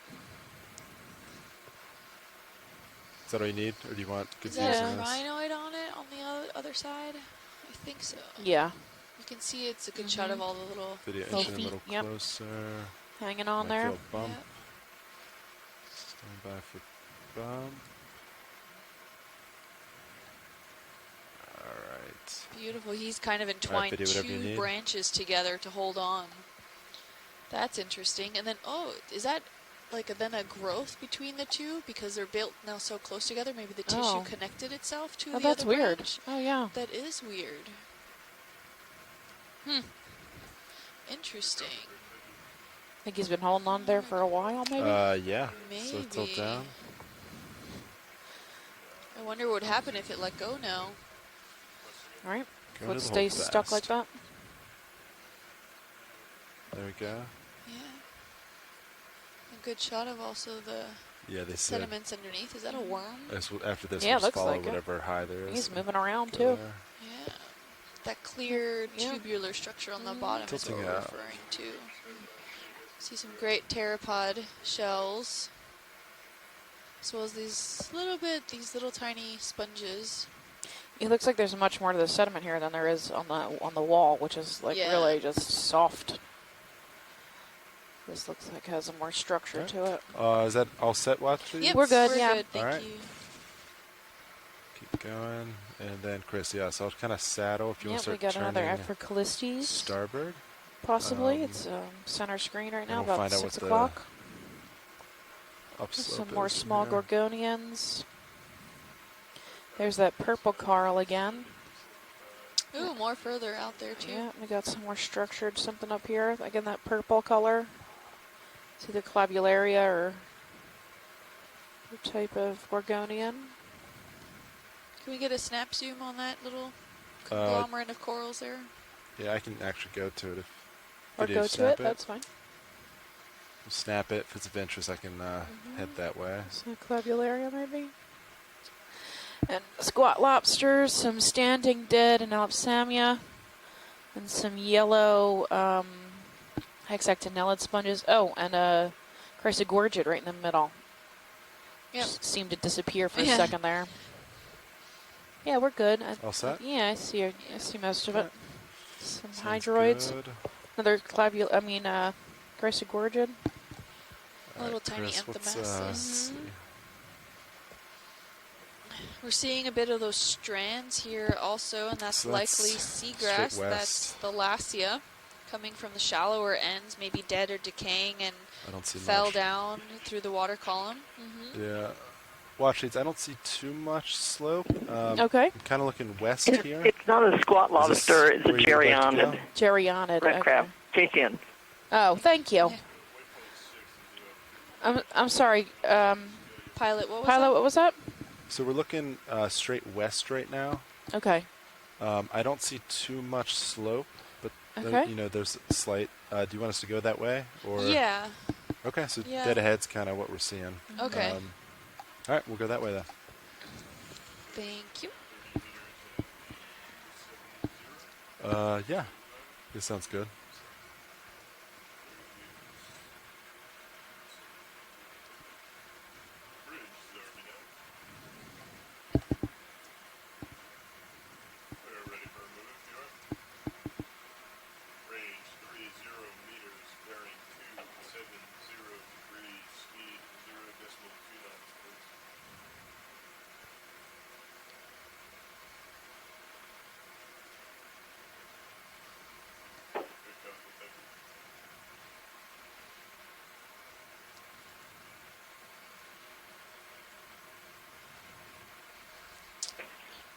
Whoever was on the line, can you explain the difference between the Yeah. squat lobster and the Geryonidae? That's Mary. Oh, Mary, sorry.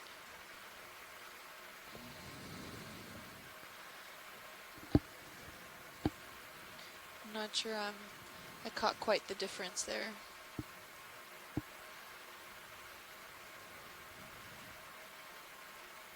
I don't know if they're still on the line. Yeah, I think she's there. If she's in her office, she's got a 2-minute delay, so she'll hear you in a minute or two.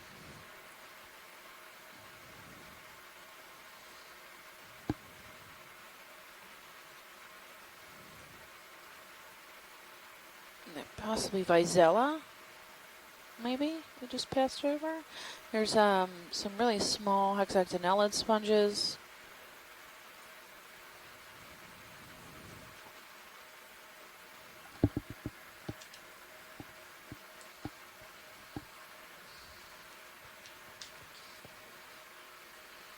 Here's another one of those bamboo stalks.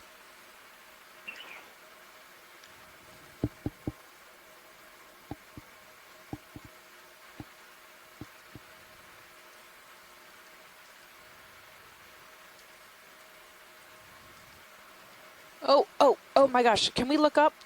If you look in D2, it looks like there might be a vampire toothus. And if that's a vampire squid, I'm going to lose it. To the I think left. that's closer to Sirius. You're looking serious?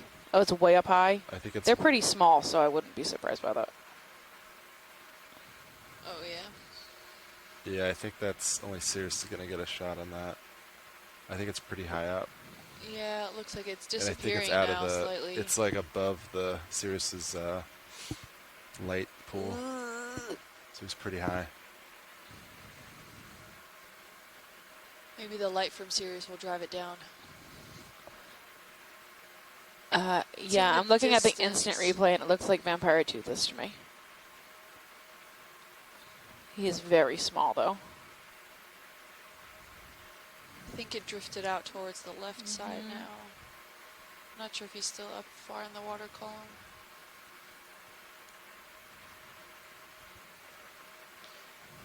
That's one of my favorite critters, Vampiroteuthis infernalis.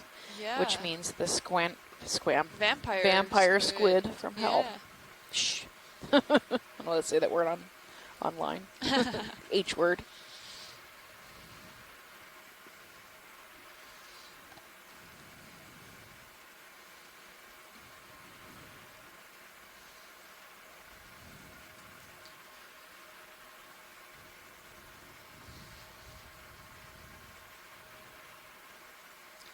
Mike Vecchione is asking for a frame grab of it.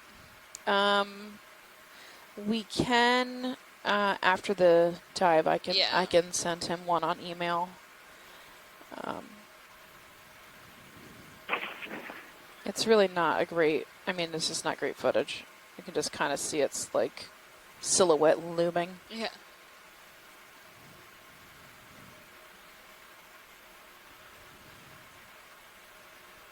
Yeah, so we're looking at this bathymetric high we're trying to get to at the top of this plateau, right, that looks like Antarctica from a distance.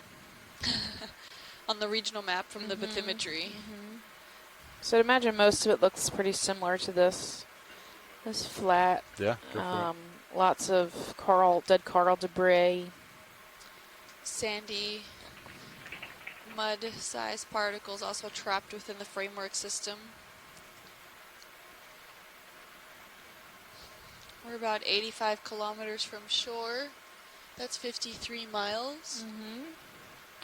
We started at a depth of about 975 meters. I was going to say miles again. Sounds good. The shallowest point we're looking at here is about 930. We might come up a little shallower if we end up reaching the top of this. Can we look at this coral real quick? Bump. Oh, Absolutely. yeah. So this might be another Analopsamia. It's either a white species, or it's dead standing.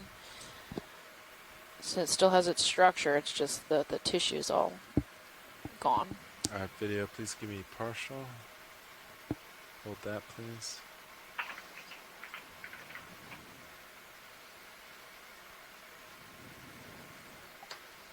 Yeah, it looks dead standing to me. I don't see any. Oh, maybe there's some pink over here at 3 o'clock. Yeah, between the chrysogorgids. Yeah, there's some living pink tissue on that one. All right, video. Center right there? Yeah. A little above the whitish pinkish. Yeah, it's really light colored pink. The purple looks like the soft coral taking advantage. Whitish pinkish? Yeah, new clavularia. Yep, so at 2 o'clock you see it. You can see the polyps. 2 o'clock. Yeah. There. That's the money?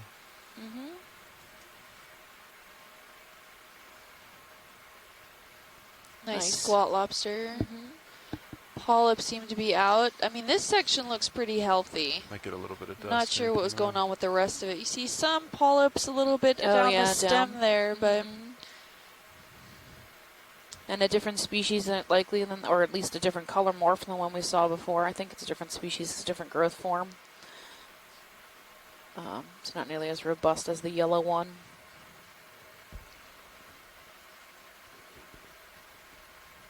Yep, pretty cool. Thanks, guys.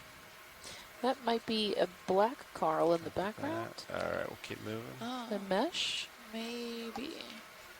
Ooh. Oh, we got dirt. Just so you all know, you can follow us on Facebook at Ocean Exploration Research or at Ocean Exploration Research-Education. On Twitter at Ocean Explorer, use the hashtag Okeanos. And on Instagram at NOAA Ocean Exploration. And if you send us a question on any one of those platforms, we will happily answer it for you online. Feel free and ask whatever you'd like to about the expedition or biology or geology or how the mechanics work, the specs of the ROV. If you want to speak to someone on the bridge, I'm sure we could work that out too.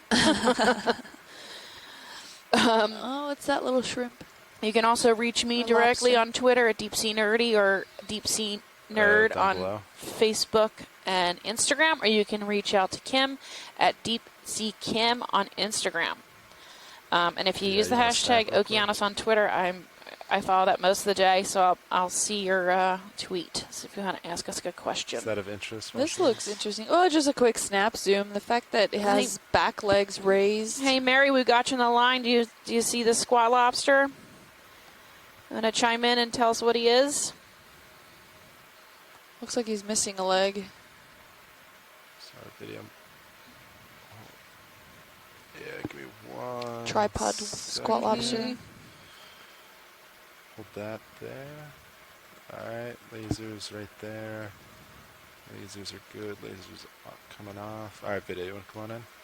So with the legs, about 15 to 20 centimeters. Tara Luke says it's not a squat lobster. Okay, so can we find out what the difference is? I'm still not entirely sure how to... Yeah, so is it a true crab? Is that the question? I think it's a red crab like we saw before. I don't know. So a squat lobster doesn't have its abdomen sealed to its main body, right? So it can actually flick that. So it's kind of between a lobster and a crab, right? Where it can flick but that looks like a tail underside that maybe it could move. Yeah. And the carapace doesn't look very crabby shaped, right, if that makes any sense. It's more of a spider crab shape, right? Where it'd be triangular.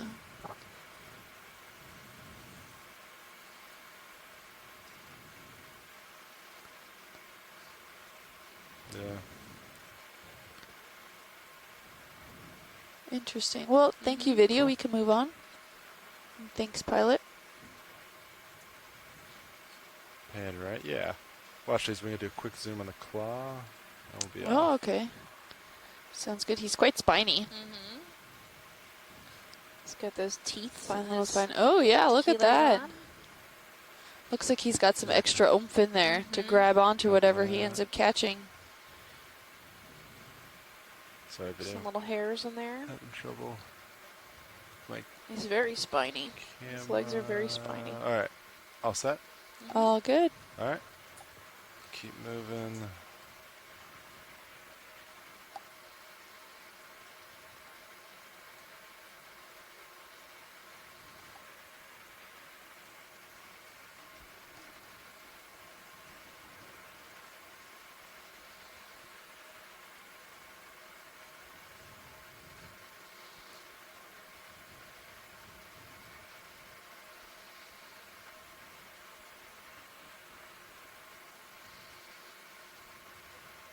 Seeing a lot of sediment cover here.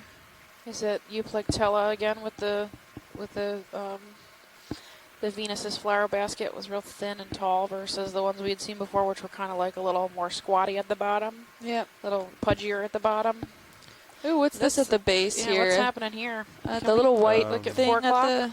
Oh, okay. Just coming barely out of frame. Yeah, let me get down I there. do not know what that is. Video come partial, please. Hold that. Oh, sea star? Oh, yeah, okay. Oh, just oddly, he's wrapped around. Yeah. Looks like the ravioli one. Goniaster. Alright, video, come back in partial, please. Awesome, hold that. Get lasers on him. Those lasers. Alright, video. As I center, you can come in. Yeah. So, Goniaster of some type. Little orifice there. Yeah, whatever you need, video. Probably feeding. Yep, on the other as close as I side. can get to him. He looks poofed up a little bit. Near the limit of my tilt. It's pretty small. It's interesting that if they're feeding, they might be poofed up, but they're actually expelling some of their organs. So you would think it would look more sucked in. Right? But it doesn't. They like poof up and then stick their stomach out. Right? Versus like you think they kind of concave. Yeah, exactly. Like inside out. I wonder what kind of mechanism that is, or if it's just how it is. Yeah, I think that's a Chris Ma question. Alright, lasers back on one more time, and we'll keep going.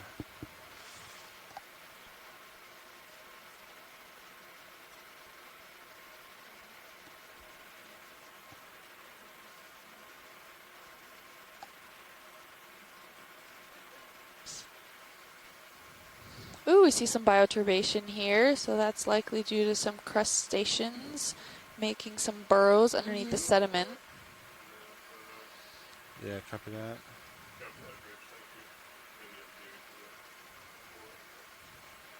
A little bit of a rise and some darkening of the sediment. It'll push out and then. Yeah, copy that. Let's see what we can find.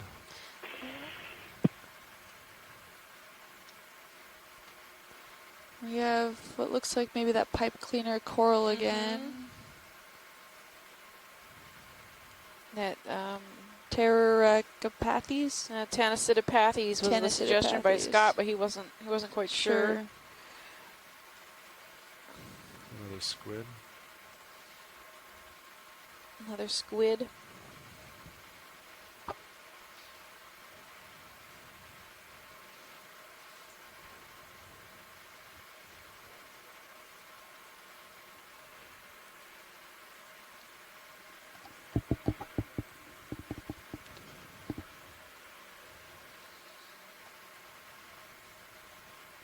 Alright, watch it. So we're pretty much just past waypoint 6. Okay. The slope's getting less and less. Okay. You think the edge is more entertaining? Up to you. We're more than happy to go wherever you think. Let me go a little more north. Let me see if there's any more slope. Yeah, off to the west. Yeah. Whether it says there's the next contour line up at the pinnacle there. Up there. Do you want us to head towards that spot? Is that... Possibly. I think that would be a good idea, maybe. I think there's a C-pen at 6 o'clock. Yeah, copy that. Can we poke it? Maybe. Video, come on in. Hold that, please. Yep, C-pen.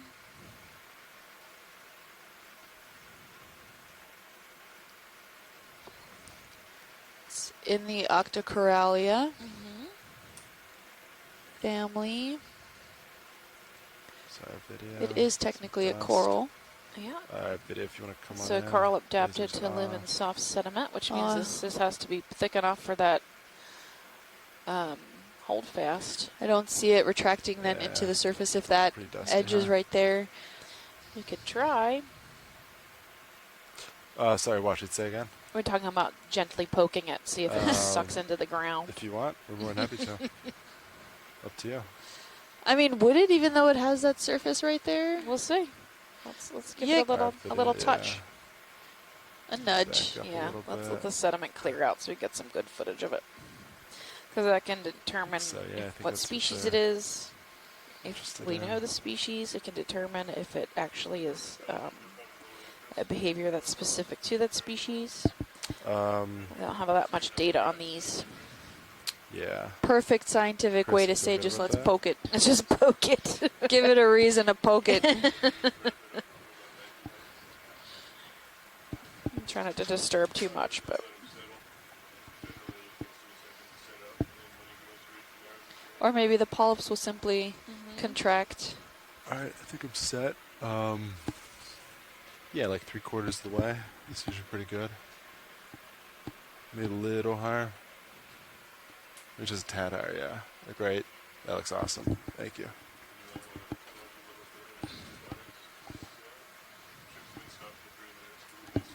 Actually, there is some sediment in the area. I think the current's so low, it's not flowing away too well. Okay.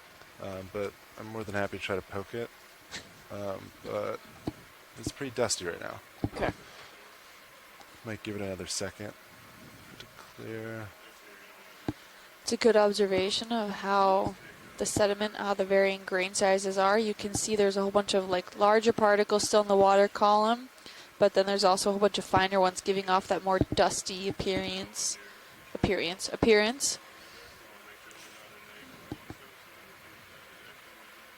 Yeah, so right now you're out of any hydraulics because you'd have to be in one of those boxes. So right now that's controlling the mesos. So if you want to point it down slightly and center up the C-pen, yeah, it's that's pretty good there. The C-pen looks to be quite bent over for little to no current. Right? It's just growing like that.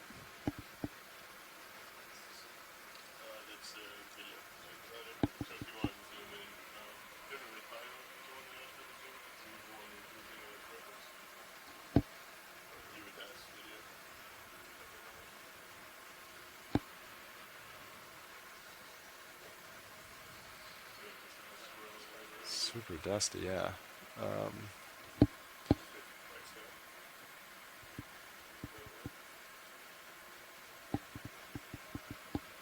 Watch it. Is that good enough? I think Good so. enough We'll view? definitely see if he retracts or not from this. All right.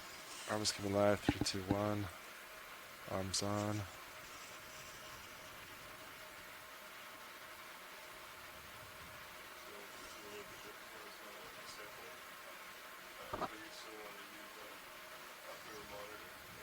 Just gently, please. Copy that. Hold that there. The anticipation. It's all centered. Yeah, if it doesn't retract as soon as you touch it, then don't do any more. Oh. Nope.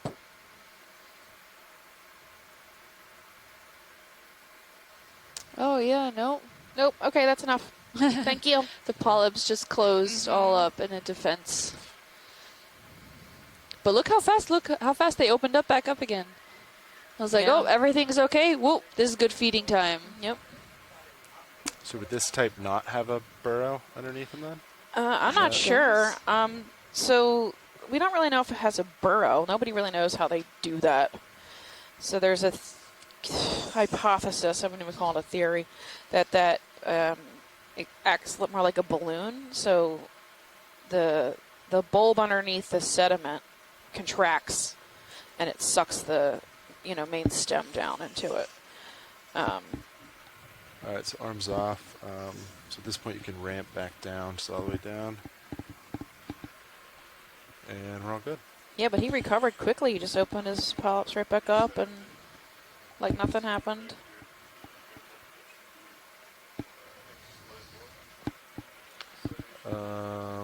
RVHD2, see a monitor right, and then, or yeah, sled HD1, yeah.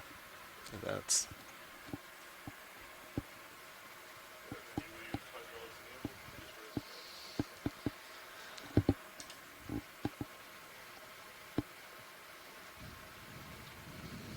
So if you were with us a few dives ago, we did the same thing to another sea pen, which actually was able to retract the entire system and pull it straight back underneath the substrate. Someone chime in?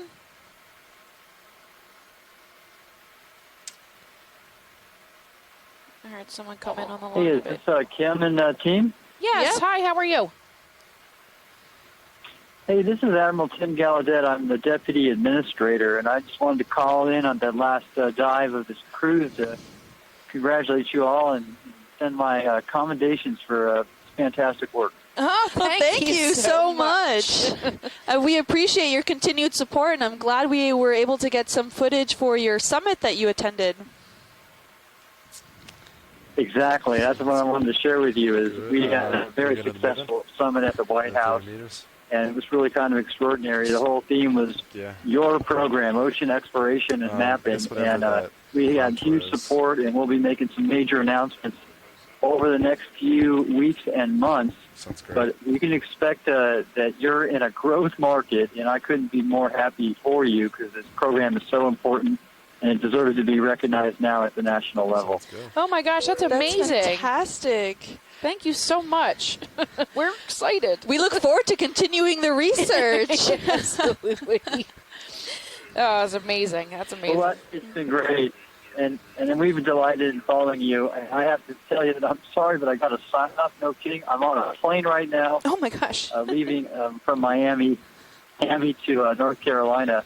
But I'm live streaming as we speak. So thank you. Great job this last cruise and everyone before it this year. And I look forward to meeting you all and giving my best congratulations to you in person. Oh, thank you so much. We look forward to that. And we look forward to the announcements coming soon. Yeah. So definitely going to keep an eye out for that. And we really appreciate your continued support for this program. Yes, and recognizing the importance of exploration. Thank you. Oh, well, you betcha. And keep it up. And I'm going to sign off now. Thank you. And have a great time pulling into port. Oh, thanks. Great, We will. Thank you. Safe trip. Yeah, have a safe flight. Okay, bye. Bye. Bye. There's something that's here. Never mind.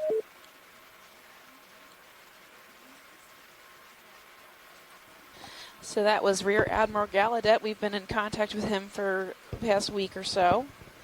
He's been emailing us and saying nice things.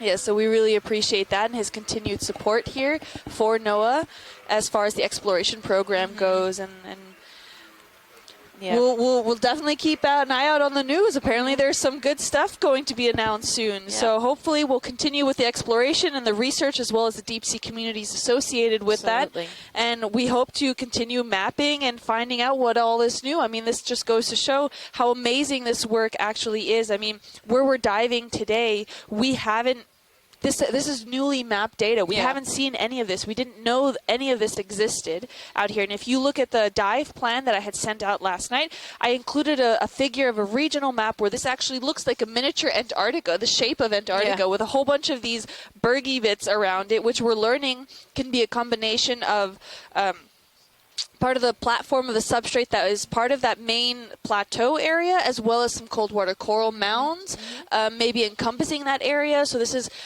new data that we're seeing and exploring for the very first time. That we get to be here is incredible, and it just goes to show how much we rely on the bathymetry and how the ROVs rely on it and how much data it can actually supply, and how we're ground truthing this data and how it can be so effective in showing what we have to offer. Yeah, absolutely. And the fact that we get to share it with everybody. So I get to do some exploration in my regular cruises. I get 2 or 3 of them a year, but they're limited to who's on the boat. So we've got, some specialists from Harbor Branch or from NOAA on the ship with us, but it's just isolated to the few of us that are on the ship. Whereas the Okeanos, the way it works, anybody on the planet can tune in and dive with us at the same time. Absolutely. And we get to share this experience with them and with the crew and with the people on the boat. And we rely on that telecommunication very much, because not only are we showing this for the public for the first time, we're also relying on the onshore scientists to give us their information as well, because Steph and I are not experts in everything by any means. If you claim you are, I'm sorry, that's not true.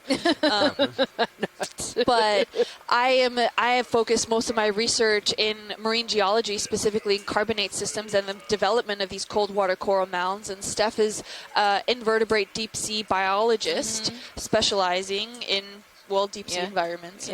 And so we rely all of these organisms, different crustaceans, maybe different corals that we're not totally familiar with. The fact that we're able to communicate so quickly online via chat room, via phone, via Twitter. I mean, this is incredible that you can see this in real time just as we are seeing it, and we can rely on the scientists onshore that tune in to give us their information, because we don't know maybe what something is, but it's guaranteed maybe someone does, and if they don't, then it could be a brand new species, previously undescribed, unseen, maybe new to the area, just like we just collected a sample, thank you, of a sea star not 20 minutes ago. That is possibly the extension of that species that's only been known on the Yucatan, or a whole new undescribed species that we haven't seen before. Right. And since I'm not an expert in sea stars, but Chris Maw is, and Chris Maw can see what we're doing, he can chime in and say, yeah, that is a new species. We need to pick that up because it's for the our community, the deep sea community. This data is open and shareable. It's totally open access, so anybody can have access to it. That goes for the videos and the photographs. You can use them wherever you want. Just, try to reference the Okeanos Explorer if you use them. And as well as the samples. So the samples end up going to the Smithsonian in Washington, D.C. to become part of their collection, but then they can be what amounts to be borrowed out of the museum, like a library book, and be sent to specific people or an expert in the field. Well, Chris has the convenience of working at the Smithsonian, so all I have to do is go downstairs and grab a jar. But if someone at my lab wanted to see it, they could ship it to us, or we could go visit. Yeah, you and essentially check it out. Yeah, Yep. check it out, and look at the specimen and try and type the specimen out and see if it is a new species. Or you can run some analyses on it, as long as you make sure that you're in communication with the Smithsonian and you can give them the results. And they'll also maintain the fact that they'll keep it under wraps until any of that data that you collected is published. So really great information. This is all open access. It's just a simple formal request, and they'll go and send you samples, or you can go and collect them there yourself, which I have done in the past as well. Amazing collection that they have there. Everything from with live tissue preserved, or skeletal material that is more of what I have worked with. So this is a royal red shrimp. Beautiful Leodicus. swimmerettes here. There's a fishery for this species. Really? Do they taste good? I don't know. I've never eaten one. Oh. I also have never eaten a golden crab, and I've done studies on them too, so I don't know. You can see how easily he just goes and flies straight into the open ocean. Does he normally stay on the seafloor? Yeah, they're pretty bottom. They're bottom associated. Okay. Right, so like a benthic, a benthic type animal. Not that one. Oh, not this species? This is too deep. Oh, too deep for Pleodicus. Okay. Do you know what the genus is, you think? That's almost surely Cerathaspis montrosa. Okay. The name's been changed recently.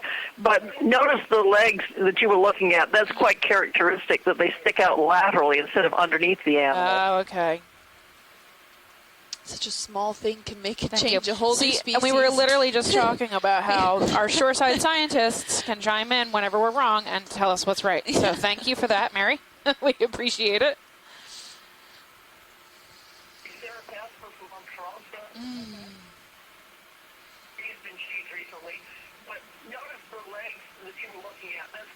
I think you have your speaker still on. If you could mute us while talking, we have that delayed feedback coming back through the sound system here.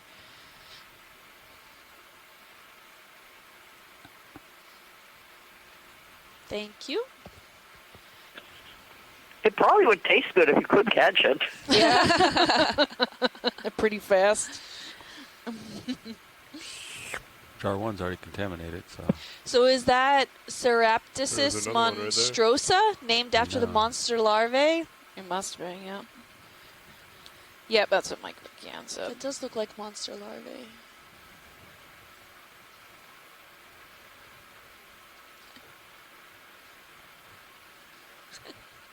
They look a little ugly. Yeah. Sorry, I was just looking at a larval version of that. And here he is again. And you can see the lateral extension now that we know what to look for.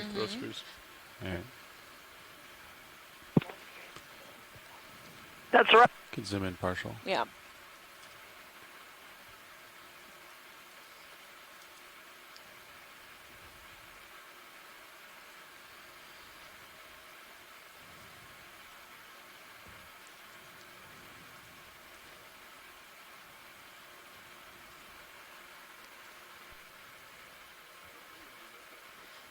Makes it look so easy. They can pick up quite some speed. Oh.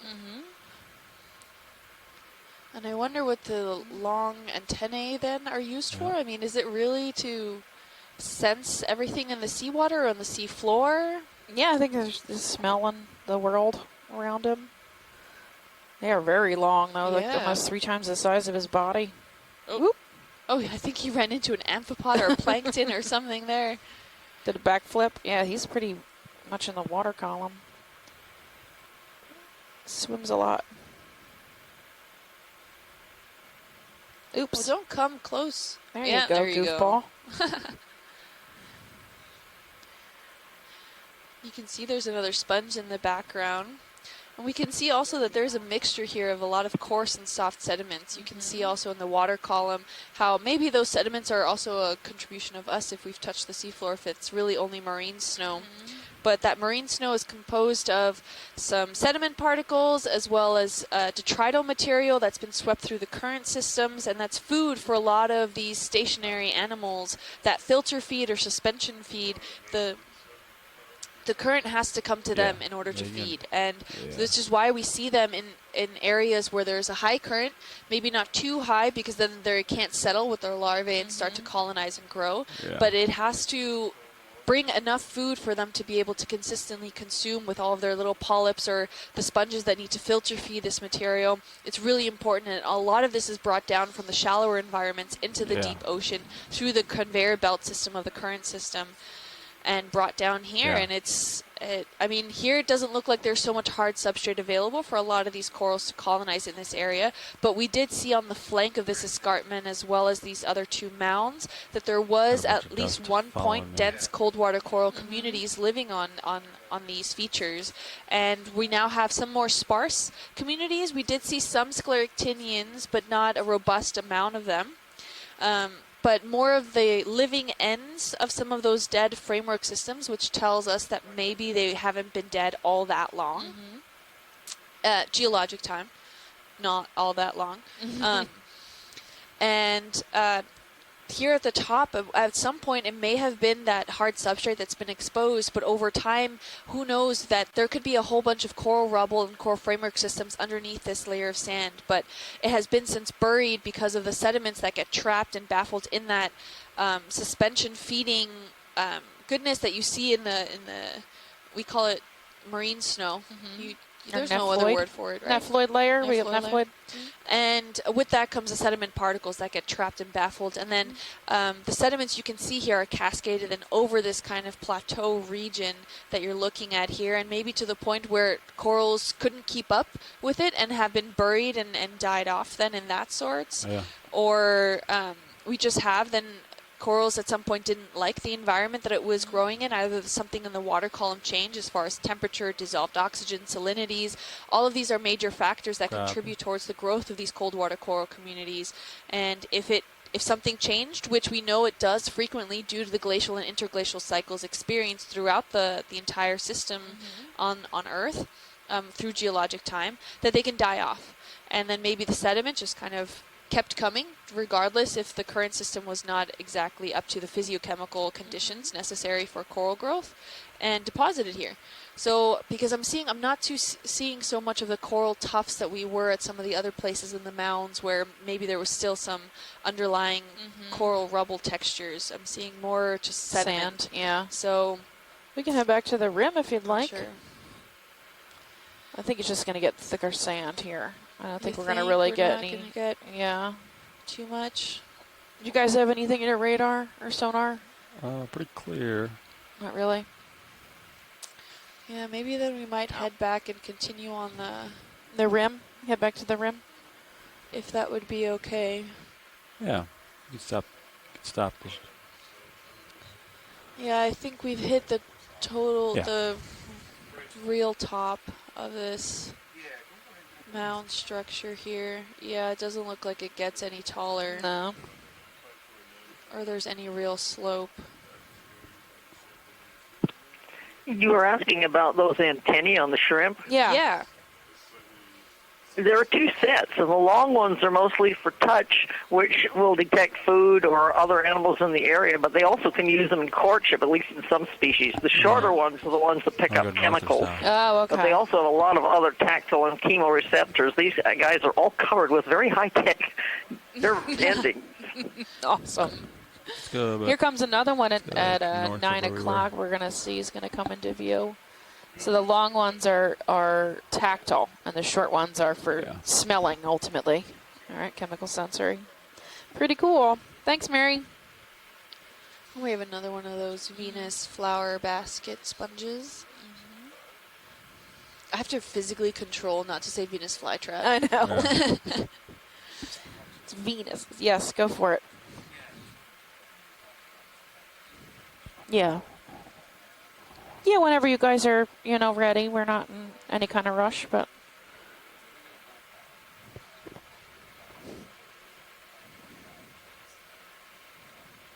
Okay. Okay. Yeah. Mm-hmm. Can you go north or south once we get there? Either way. Okay. Why don't we go north? Want to try north? Why don't we shoot for going north then? Copy. So if we go ahead, like kind of do a northwest track. Yep.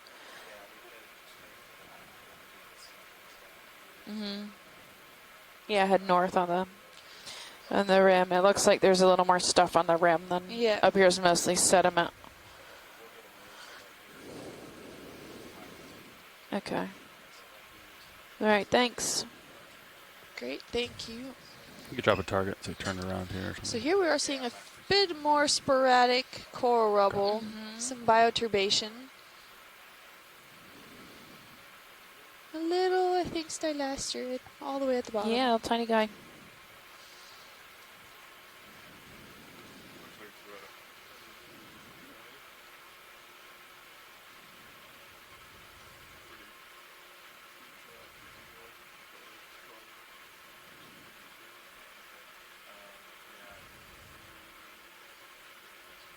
Calling a big one, yeah.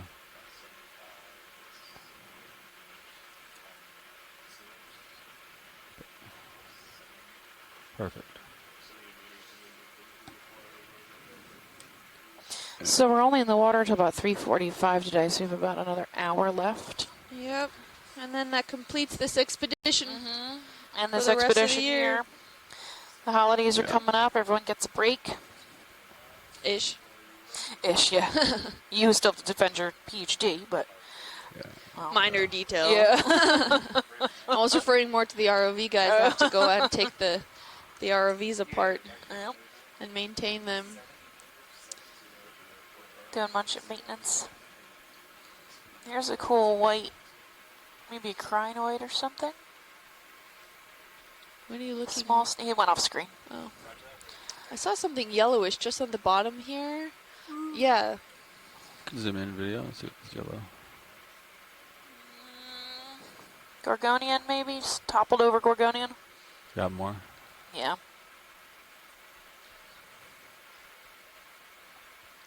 Little amphipod on there.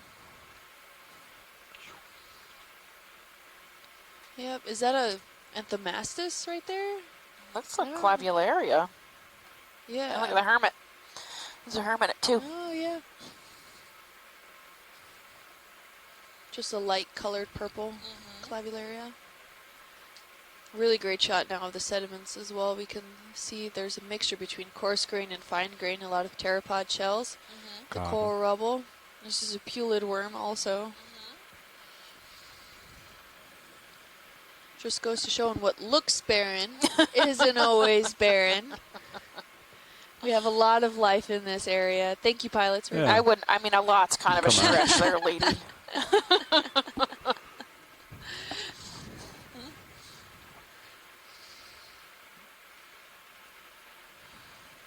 One big move to get us back to the ridge.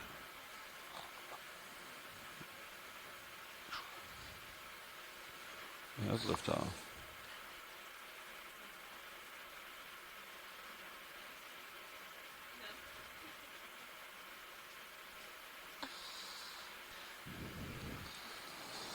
Ooh, what's that? The fish. A fish? He was fast. Yeah, I think he's gone. I think he's gone. Yeah. And speaking of everything that it takes to make these trips and exploration programs really functioning are partly the entire crew of the Okeanos Explorer, people on the bridge from NOAA Corps navigating. We have a lot of the ROV crews here. We have videographers. We have Steph and I that are the lead scientists on this expedition. And we have data managers, IT people. And Mike White, the coordinator, our coordinator. Yep. Keeps our us all in exhibition line. Coordinator. We have a big thank you to everyone that has worked so hard to achieve all of these goals here that NOAA has and potentially, based off the announcement we might hear later, continue to have. Yep. So if we want to actually, are you guys okay to introduce yourselves out in the front row, our ROV Absolutely. pilots? Absolutely. So sitting pilot, Levi Unima to my left. Sitting nav. Yeah, Mark Durbin. Sitting co-pilot is Lars Murphy. And in the back doing video clipping is Caitlin Bailey. And we're all from the Global Foundation for Ocean Exploration. Thanks for joining us on our last dive of the season. Yeah, thank you. And also to the left of me, we have our fantastic data sample manager, Madeline Newman. And then I am Kimberly Galvez from the University of Miami Rosenstiel School of Marine and Atmospheric Sciences. I'm Stephanie Farrington from Harbor Branch Oceanographic Institute at Florida Atlantic University. And we are so excited that you were able to follow us through this last month of this expedition. Today is our last dive before we make our way back to Key West. And then It's very sad. Yeah. I don't want to go home yet. This has been way too much fun. Want to come in on this coral video? And we've had a great time working on the ship with everyone aboard. It's been truly very pleasant. A great experience. It's primnoid, the small shrimp. And also a little encrusting sponge there.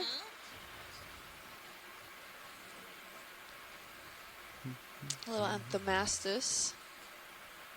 Yep, another little jumble of maybe some dead standing coral. I'm not sure if any of it's alive. There's little white spots, but I think it's probably just recent dead. And the Clavularia, the purple coral. And an encrusting sponge. Oh yeah, that white one. Yeah, taking over. Oh, that coral might be alive. That's a nematocarcinid shrimp, leg. Which kind? Which kind, Mary?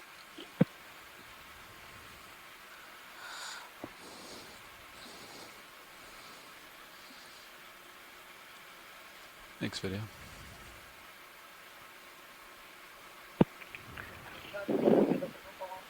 I'll keep moving. Which kind was it, Mary? It's a thread leg. A thread leg. Nematocarcinus, and you have a squat lobster in that Chrysogorgia. Yeah. So can you give us quick the differences on between the squat lobster and that other form that we saw, the Gerionid? What did she say? I'm not sure.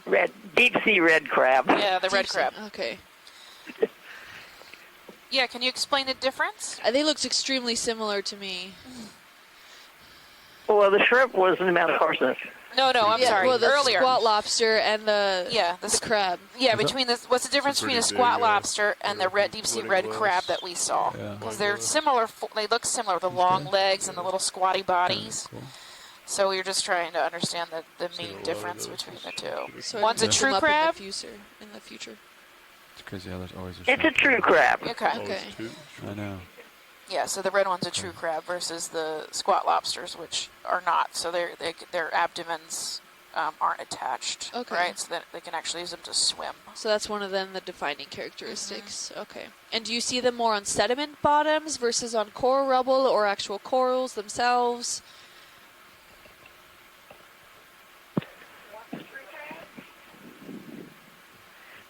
The red crab is a true crab. It will have a back shell or carapace that's wider than long.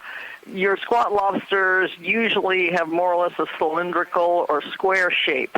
Your squat lobsters also have extremely long second antennae, which you'll never see on a true crab, and you can count the legs.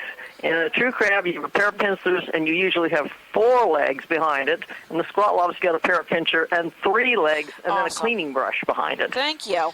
So many details. I love it.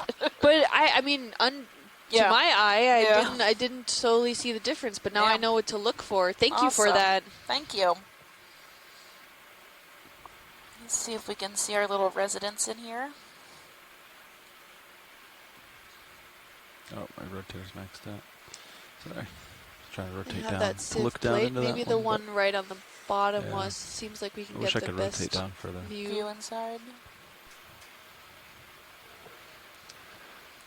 All right, we'll let it go. Now, for anyone new joining in, why don't you give a little brief history of Oh, this sure. sponge? So that was Euplectellidae or Euplectella or tripodfish. Heterotella. We're not really sure of the genus entirely. It's called the Venus's flower basket or a wedding sponge, and inside it is these 2 little shrimp. They're male and female, and they're in there their entire lives. We believe they come in either. Ooh, look, a tripod fish. Ooh.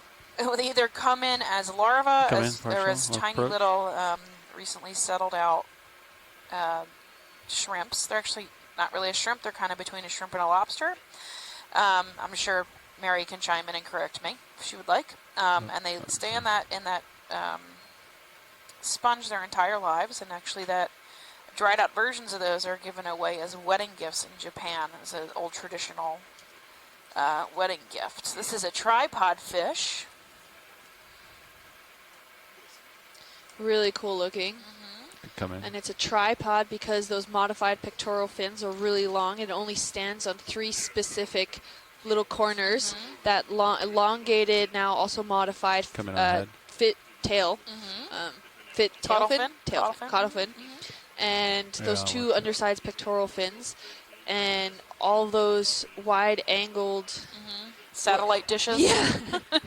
I'm guessing are sensory related, so they can essentially sense the water, taste the water, feel if there's something that could potentially be prey for it to snack on. Now this one is a different species than we've seen before, not just off the coloring, but because those front antennae, I don't know what to call them, are not as long, and it doesn't have that kind of pronged section at the tips of them. Where this one is more shorter, and it actually looks like it has a little bit of a fin fan. And it looks like its stilts are much taller than the last one we saw too. And come out for the full. On the bottom. And the fin actually has more of a stick. I don't know what to call it. Yeah, the tripod. The end for that makes a tripod, whereas the other one we're looking at had elongated fins on both sides, and it just settled on that fin itself.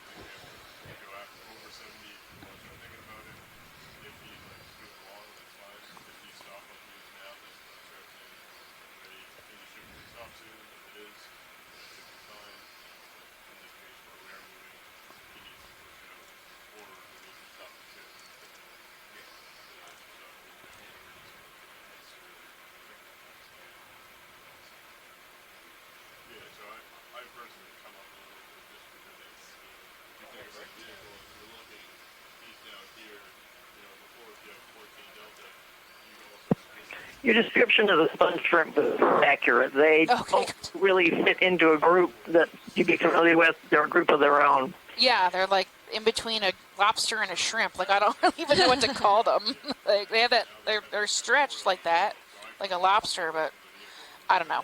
It's crazy. A shopster, a shrimpster.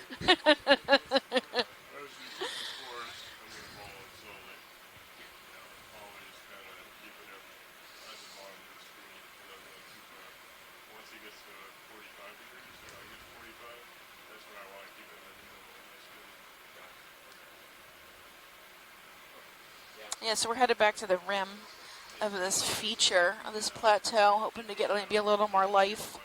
Not sure how far away we are, but we should be getting close soon, based on the bathymetry I'm seeing. Yep, looks like it. Well, there's another problem, which is that the basic body form for most crustaceans is shrimp-like. Right. You have things that you would swear are very closely related, and they're no more closely related than we are to toads. Right. Yeah. It's so confusing.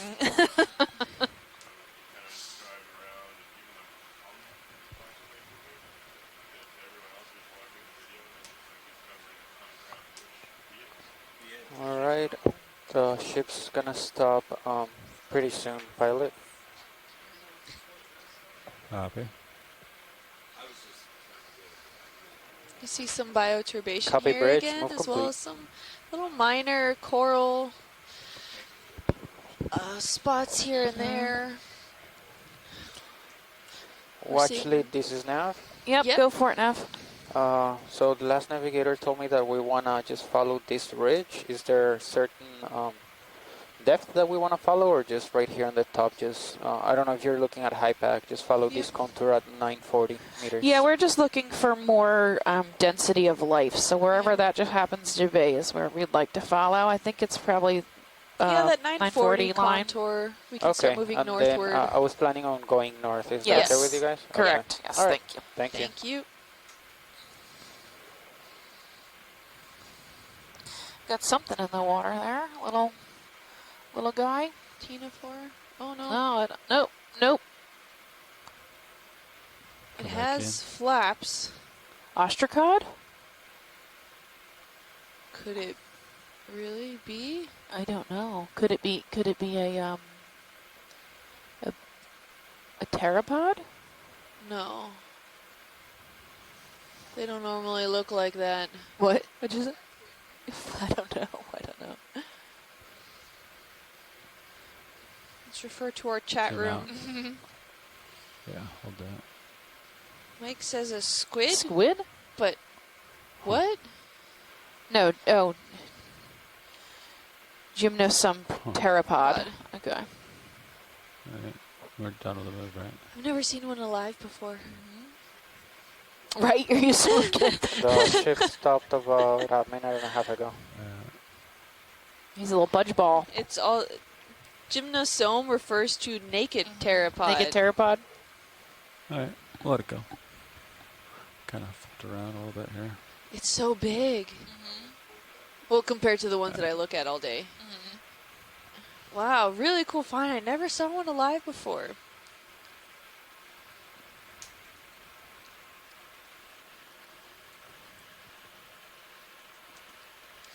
So we're seeming to get some more coral rubble. We're approaching more coral rubble sections here. Slightly bioturbated. There's another Venus fly. See? I did it again. Sure, yeah, so Venus's flower basket. It's just squid in the distance. Oh, I think that's what he was referring to. No, maybe. 20 meters. Oh, it's interesting. They eat the shelled pteropods. Oh, okay. Here's another maybe Xenometra crinoid. It's quite dark. I wonder if it's purpley. Can zoom in on that. Should check if it's like a pinky purple color. If the pinnules go all the way down to the base. I know Chuck Messing, that's one of the defining features. Oh no, but he was looking for the yellow one. Yeah, the yellow one. But this one has a two-tone again. And one of them seems to be shorter than the rest. I wonder, can it regrow its arms again? Yeah. So they're related to starfish and stuff, so they'll have that ability. Xenometra columnaris, I think, is the genus and species he gave us before. It might be a different species. It's really dark. Yeah. Spots. That may or may not be a distinguishing characteristic. Sometimes you have to count the pinnules and all that craziness. So Chuck's really good at spotting the differences underwater. Look at the zigzagging pattern. That's really cool. How much of a Down move the you got leg. going? Yeah. Yep, 20 meters. So these, 080. if we've never seen a crinoid before, it's called a sea lily. It's related to a starfish, and you can see at the base there's like almost a That's cool looking, isn't it? trussel of legs. Hold that for a it second. uses We'll to take hang off. on to the bottom or to any substrate. And then if you disturb it too much, it'll pick up off the ground and make an attempt to swim away. Swimming loosely, using the term swimming loosely. Hello, little guy. Means it floats usually in the water column, being drifted by the current, and then using its arms, it can kind of flutter up and down. Pick itself up. Yeah, determine where it ends up landing or not. To escape. Oh, it's that little thing sticking up out of the know. water Might column. be. It might be a. Looks like one of those sponges with a balls. sponge. Is that a carnivorous sponge? I think so. Sure looks like it from here. There's two of them right in a row. Yep, I think so. Okay, I'm not calling this rare anymore. So I was noticing when there's one behind it too. Oh yeah, look at that. That one's a little different than one in the back. Yeah. When we were pulling these up, when we get them to the surface, those little sacs are super deflated. Oh really? Right? Yeah, they look more like a Q-tip and less like a globe on a stick. And they're mucusy. And they can stick to each other. Yeah. Take more zoom if you got it. So that was kind of cool. They're filled with like a fluid. Yes, they look. See the little stems with the tiny little tips? They look more like that size. Yeah. But when they're down here underwater undisturbed, they have these nice, bulbous bulbous globes. Which Chris told us they're the reproductive sponges are hermaphroditic. Yeah. So that's the male reproductive organ. And on yesterday's dive, we saw one that was almost a meter tall, or half a meter. Yeah, 60 centimeters roughly. We took the tip of it. Yeah. Preserved We've seen these quite along now this southern area of the Straits of Florida, more along the Keys, kind of longitudinally. Now this one looks different.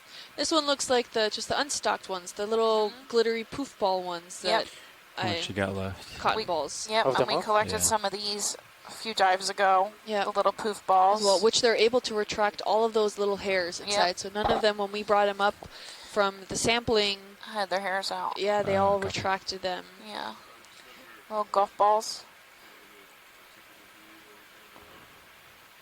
Can we have the lasers on, please? Nice. Thank you. So this one's 20 centimeters no, tall. I would put 10. it less. Yeah. Maybe 10, 12. Yeah. So these are carnivorous sponges. All right. We thought a sponge could be so scary. Headed back to the bridge. This is, hi. Hi, Chris. Stefan and Kim. How are you? This is the second time you find today carnivore sponges, is that right? Yeah, I think so, yeah. Okay, so they were not as common as they were in the past 2 days. Yeah, that's true. It's interesting that the first tall one looks just like the one we collected at the end of the dive yesterday, which will be a chondroclavia. And it might be a described species, Bridge, this is Nav. Chondroclavia verticillata. I will write down the name. Stand by. And the second compound one that you saw today, we saw it a few dives ago. Yeah. It's the first time we find these two co-occurring. Yes, 080, I think so. speed 0.2. Sure. So thank you so much. Oh, no worries. Yeah, thank you. This looks like some That's schmutz a in good the copy, water Bridge. column. Thank you. Just floating by. Yeah. But it has stuff in it. Yeah, it could be like a slime, feeding sack of some kind.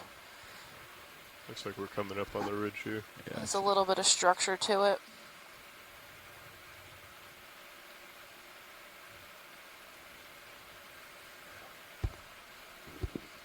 How much time do we have left on bottom? See, it's going to start breaking up when it gets About into our 50 minutes. little bit of mini current we make. Okay. Yeah, we'll let it go, video. Yeah. All right, Schmutz. well, we can keep going. Oh, lonely whip over there. Oh, this looks like we're back in that area where there's potentially the unbranched bamboo coral, that there's one off in the distance, potentially. Can't make it out completely, but that's what we've been seeing that looks like that. This looks like we might be at the edge of this cliff here. I do see some relief up here.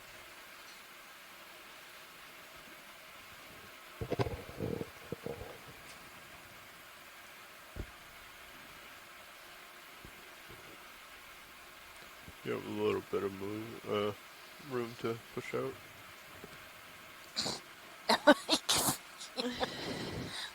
Mike Vecchione said you may think it's mucus, but it's not. For a second, I thought that was a typo. Oh, is there a fish hanging out in there? So we're seeing a lot more coral rubble in this area, where we're back to seeing quite a bit more of active deep sea community life as far as corals go. Yeah. More chrysogorgid. There seems to be the clavularia. Clavularia, yeah. Or is that a fish? Oh, that one's a fish, but then in the back there's clavularia. Yeah, the Come in purple one. partial. Yeah. Hold that for a second. Okay, come in further. Ooh, what is this? A dead I sponge? don't know. Huh. Yeah, it is a weird... Yeah, I would probably put that as a sponge, but Yeah, I don't think I've ever seen a coral look like that, super alive or weird. dead. Maybe it's human debris? Yeah. Like plastic? Bunched up string plastic. It doesn't, it's so It isolated. looks like and almost it has a root structure, though. Yeah. It could be rope. See this? It's like rope. It's rope. It's frayed rope. Yeah. Okay. Oh, it has a knot there. Yeah. That's frayed rope. You can see that, yeah, there's braiding over on the side. Yeah. Okay. Yeah, synthetic. All right. Might as well get a look at the fish, and then we'll head out. Wait for the ship to catch up here.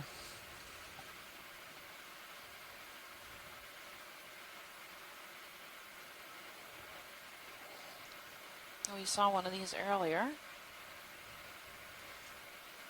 Yeah. Cuskeel? I don't know. I'm not entirely sure. I forget. Because the head is different. So I don't want to say a name.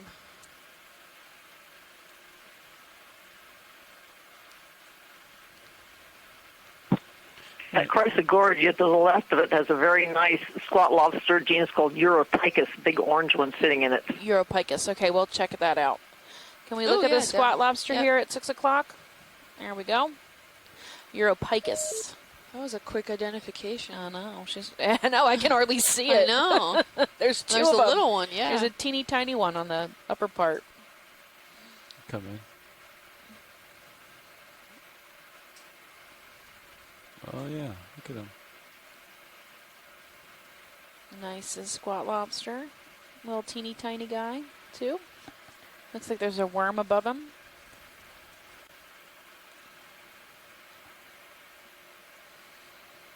Okay, co-pilot, that move should have, I'm pretty sure it ended. Okay. Copy that. Thank you, Bridge. Say tilt down. Complete. Once he's done looking here, we'll have him push out a little bit, find that ridge, and then we can pop me to the east side of it. Probably just another 20, 30 meters, maybe. Maybe more than 20. Sure. We'll let him do some exploring, though. Copy. I wanted to get a close-up of this picture because you almost never see the juveniles. Oh, really? We can get a better shot. Can we get closer into that? A little bit, yeah. We're still in front of it, so let's zoom in. We're going to look at this juvenile squat lobster. If we can get a little bit closer. Do you want lasers, though? Yeah. Coming out.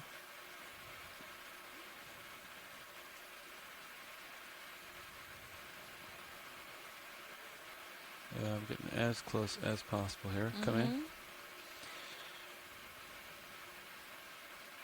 Right between All right, we're zooming in now. Okay, so there's a small juvenile right at the front. Okay. Copy. He looks like he's behind a polyp. There we go. There's no way to tell if that big one's the parent of the little ones. Yeah. Copy, I'll try to hold that. I like how fuzzy their claws are. I wonder what that is. Right? So they are really fuzzy, aren't they? so they can feel around them or something.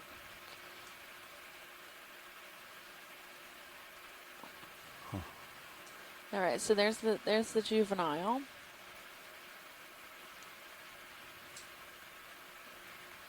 Little teenager.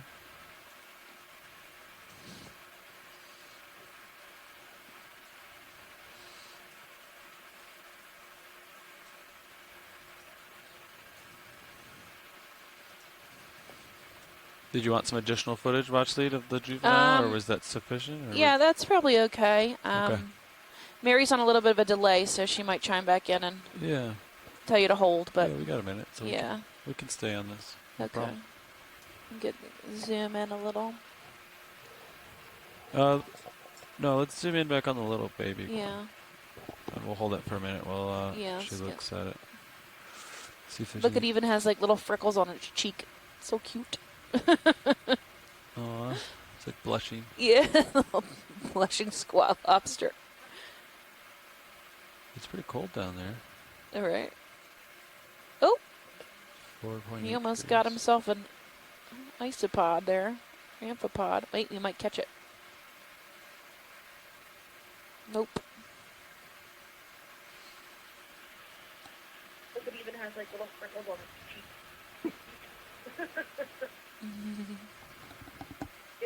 Is that enough footage, Mary?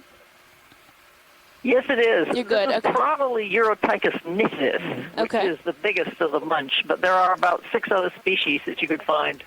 Awesome. You can see even the little one has those tiny hairs on his claw.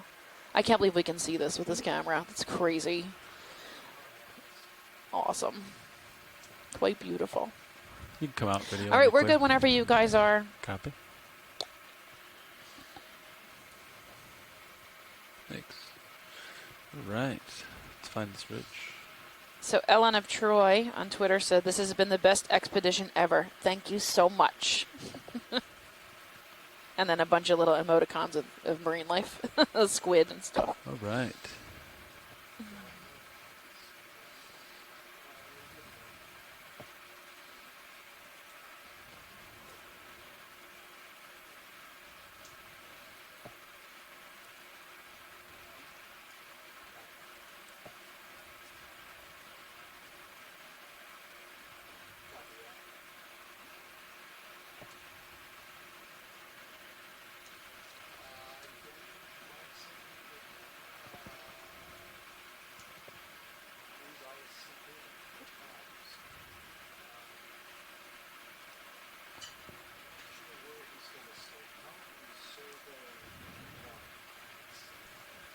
Ooh, we're right at the ledge here.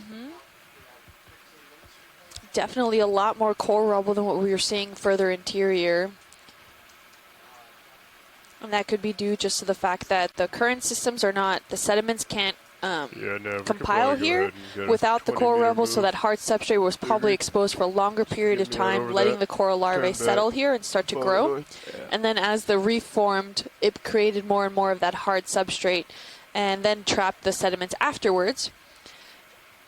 But we're still seeing a lot of that exposed coral rubble, which is still that hard ground, semi-hard ground that a lot of these other corals can potentially then now grow off of. Where you're seeing a lot more of the softer corals and the chrysogorges, the very light, relative term, compared to what would be more of a robust scleractinian coral that would be growing on here, where likely after a certain point would teeter off and fall and possibly die. Follow this ridge northbound.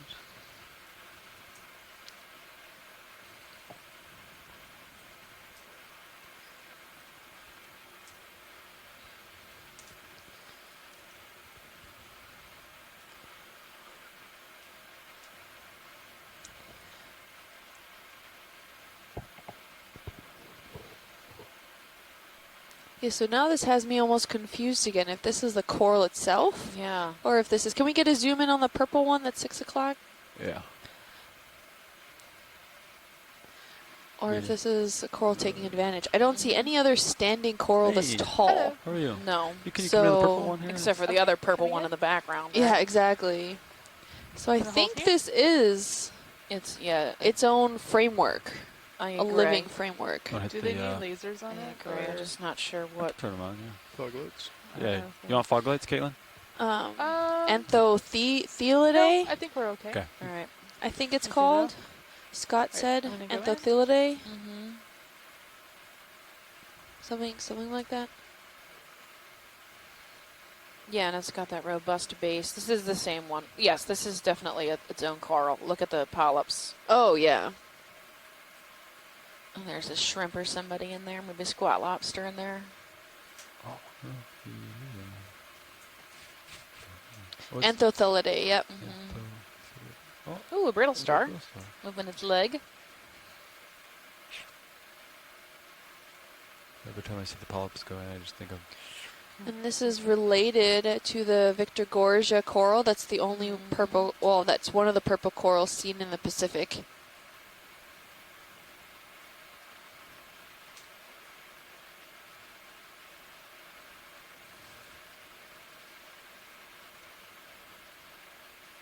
Cool. So is this is not a scleractinian, this is... No, a gorgonian. Gorgonian, a calcifying gorgonian. Octocoral. Says 8 tentacles in theory. Yeah, that's going to be nice. 1, 2, 3, 4, 5, 6, 7, 8, yes. proving your theory. He's tickling the coral. A little arthropod there. Or arthropod. Or anthropod, sorry. Arthropod? Arthropod. Yeah. Oh, I was right the first time. Yep. So See, yes, I can guess there's myself. Bathanomus, which is an isopod, or an amphipod, which is pressed laterally. An isopod is pressed from stomach to back.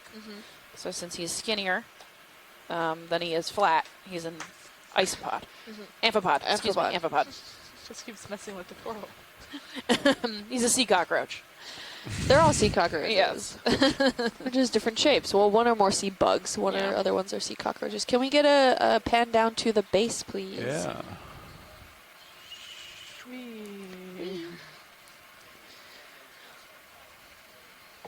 Yeah, there's a Pharia. That's a hexactinellid sponge. These are real common. We've seen quite a few of them. So I haven't seen any gorgonians that produce skeletons that are aragonite. Okay. And I wonder if in the literature there's someone that can prove me wrong. Please send me that paper. But I'm wondering now, given that the robustness of this skeleton, if it's precipitated, well, granted the robustness does not equal what kind of mineralogy it has, but I'm wondering if it's calcite or if it's aragonite. Huh. Is there a paper on this? Let me Google. Copy bridge, move complete. All right, you can get a full specimen, I think. Okay. Coming out. Oh, there's another Swifty in the background, that red one. Red Is sparse this a branch. species that is known here, or? I'm not sure. I mean, we've seen quite a few here that maybe have fooled us into thinking it was clavularia. Yeah, Swifty.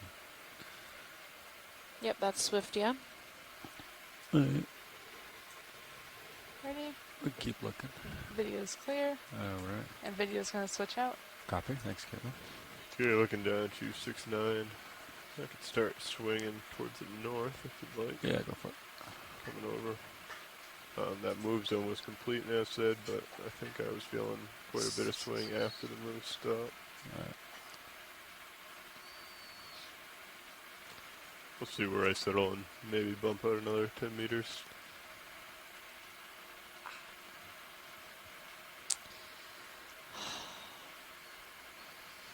Ooh, and you can see here how it just completely cliffs off and it goes down to about, I would call that 80 degrees. What would you call that stuff? Yeah, at least. So 60. More than 45, I think. If you were to draw a square in the TV. Yep. Right. More than 45 for sure. That's the edge of this escarpment. Yep. Sorry, go ahead. The good doctor has a question. You mentioned some of the animals you bring up to the surface stink pretty bad. Which one is the worst offender? Can you describe the smell and what this cruise? What you think might be causing it? That's because I know better than to collect stuff that stinks. Well, y'all had to learn at some point. Yeah, Pacastrelid and Yersinia sponges smell like yeah, they smell like the floor of a bathroom in a bar. They're disgusting. It's really like almost acidic smelling too. So yeah, we have a name. We make fun of Pacastrelid sponges and we call them Pucastrelid because they smell like vomit. And we try not to collect them because they smell so bloody awful. Nobody wants to process them. I am one of those. Yep, I think that's the worst offender I've come across is the Pucastrelid sponges. Yeah, they're pretty stinky. And they're really distinct, too. It's really distinct, like acidy smell. Blech. So, you answered it for you. Here's another Hylanema. Yep, moving away from the subject. Yep, something a little less gross.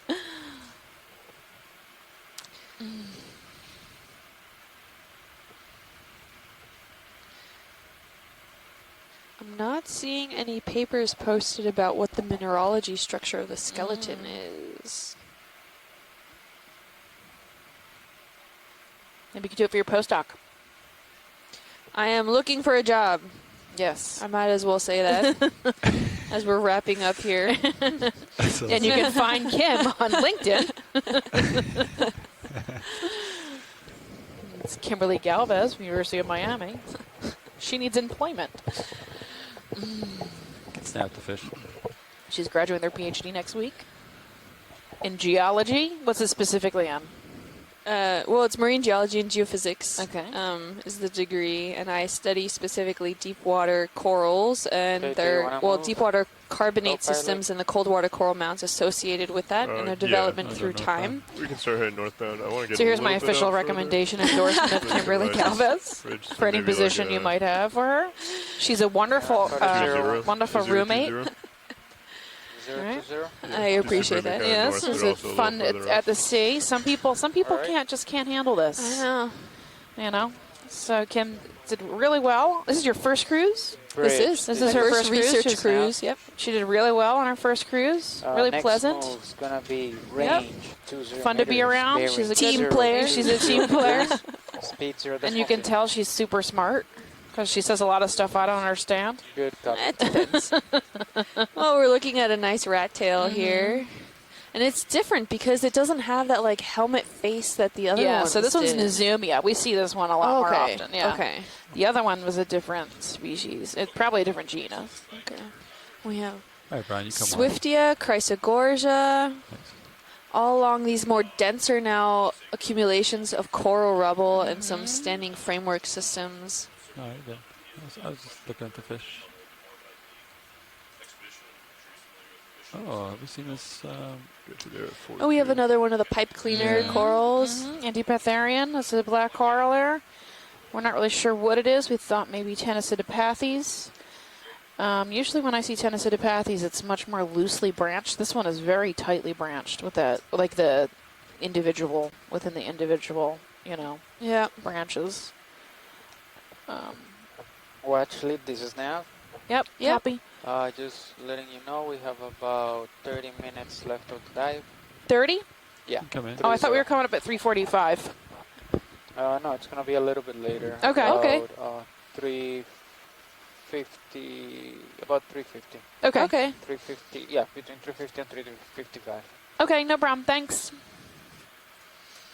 So we're getting towards the end of our dive here. Perfect. There's a nice gastropod, too, a shrimp. Oh, yeah.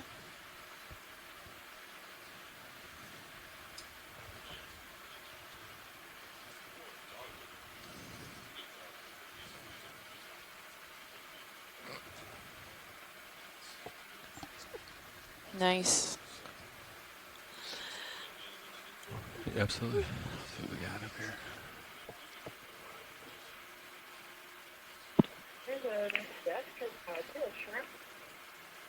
The shrimp is Bathie palamonella. What is it called? Claw. It's called Bathie palamonella. Oh, man. Okay. Can we zoom in on this shrimp here? Yeah, you can snap it. There you go. We got a better zoom there for you, Mary. Yeah, so is that... What am I looking at? Yeah, it's protruding from his body. Something that doesn't look like a claw anymore.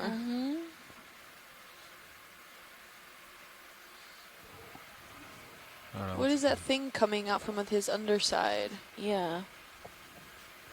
It's different, isn't it? Huh.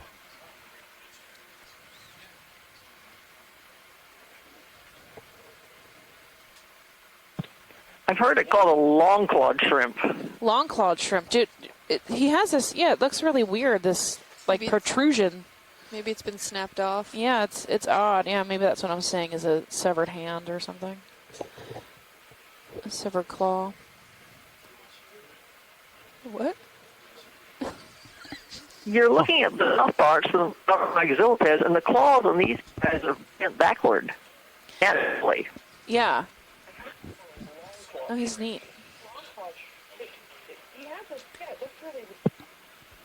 Thanks, Mary. Okay, we're good. Pilots, whenever you are. Copy. All right. Keep following this ridge here.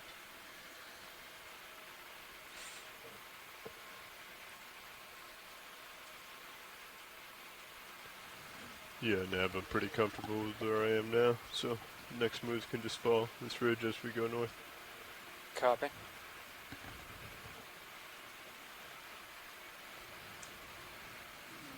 Is that like a 340? If I Kimberly.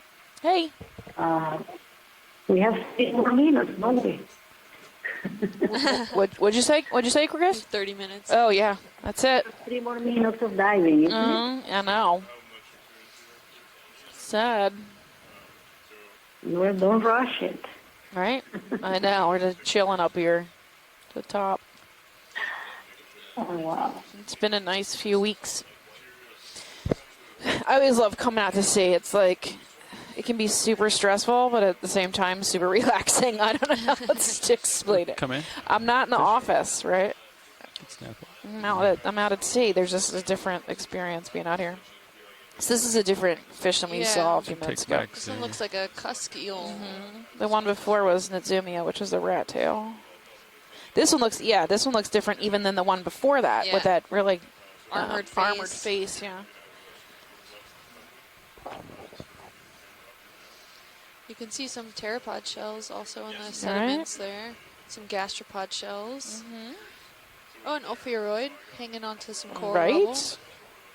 So do these eat other organisms? I would assume. They can't, right? It's not what else exactly would they eat just on? eating the crud off the... No, his mouth is too big for that. I'm sure he's probably a bottom eater, maybe crustacean eater. Maybe some mollusks I'll too. Could be mollusk eater. Down the fish here, and then we'll keep going. Could be a scavenger, right? Where they're just going to eat like chopped up pieces of that the squid got. Remember the squid was like raining down fish heads the other day? Yeah. All right. We'll grab lasers with it. Another Swiftia, I think, there. Next video.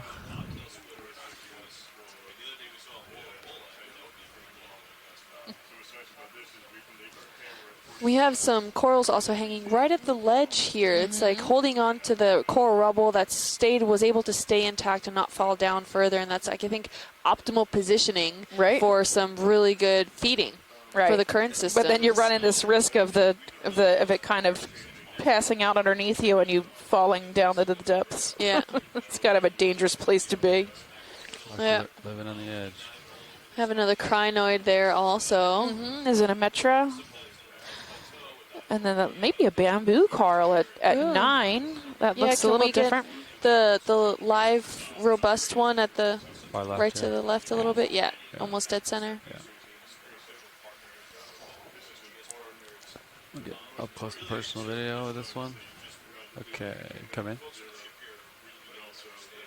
Yeah, I think this is a bamboo. If we get in close, you can see a little better. Yeah, bamboo. Could take more if you got it. Ooh, nice. All the polyps are facing in one direction. Yeah. Seemingly not towards the ledge, but towards actually the plateau. Which actually is right. That's how the current is coming. Right, over the top, right? It comes over the top. Going from west to east. Polyps are highly extended. It's great feeding time. Little amphipod. There's some sediment that's going to blow in here pretty soon. That's the way it goes sometimes. There's some small hydroids or dying hydroids at the bottom.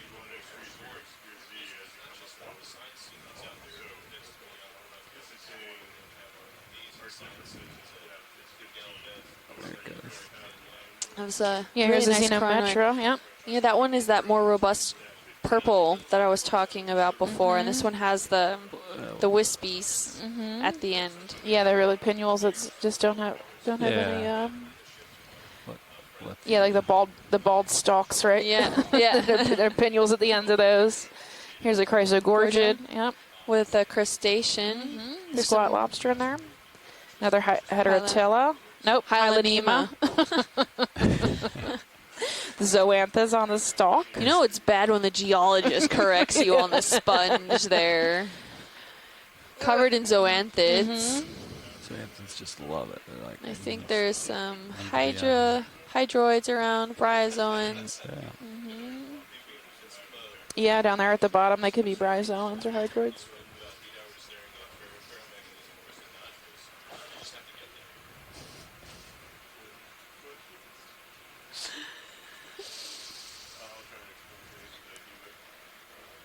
Right. Here's a little crab there. Too fun.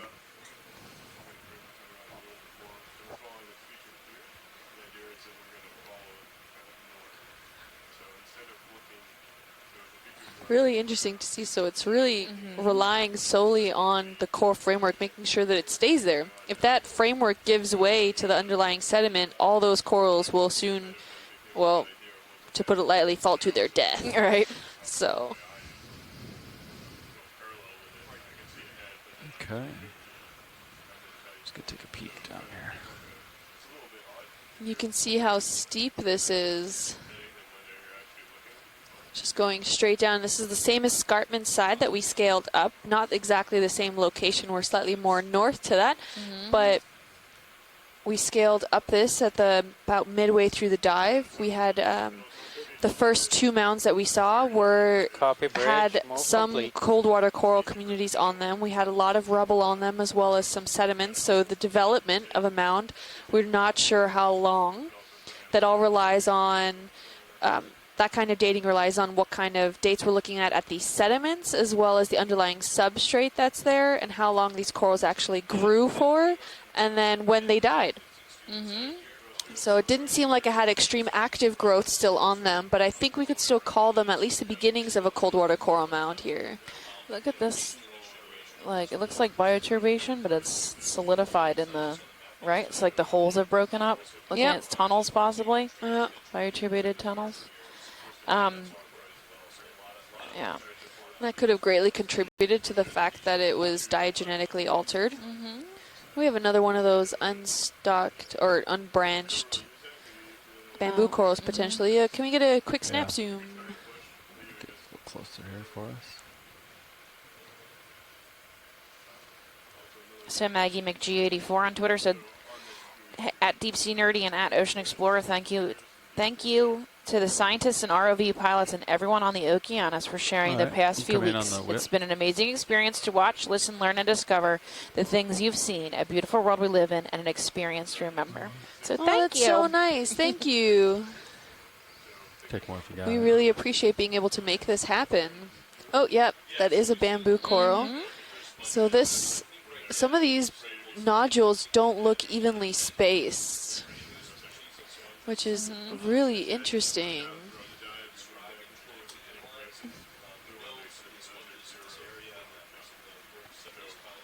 Nice.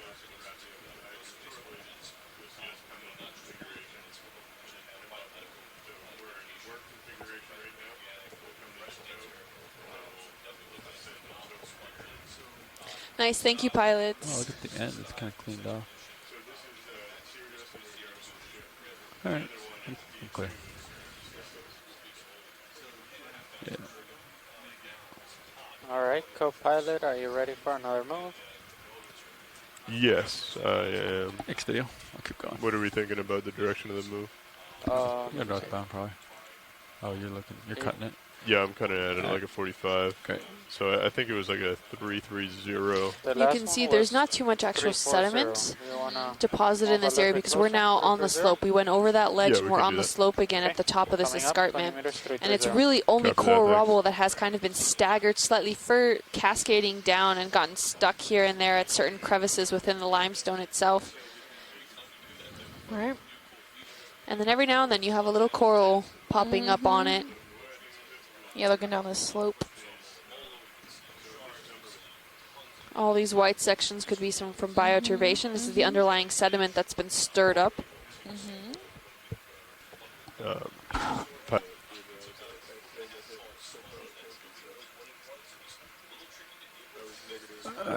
We were both positive, right? Or, no. Alright. So you were pretty much zeroed. I turned left. Copy. I had to kill my first crinoid. Find out. Let's see if you're right when we recover. This trip? Oh. Yes. Yeah. Should be like a little, are you sure button. The worst was the picnogonid. I had to kill a picnogonid. Oh, and because they kind of crawl in there. And then it was horrible. Those are sea spiders. Yeah, sea spiders. I've never done it. He was collected for DNA. They're going to map the You don't genome, have to maybe. get your fingers So. that close. I didn't do it. It was in the name of him science. just, Yeah, like, it wasn't pointing just at a it. random. This is a touchscreen. We don't spree kill here. Yeah. It's very selective.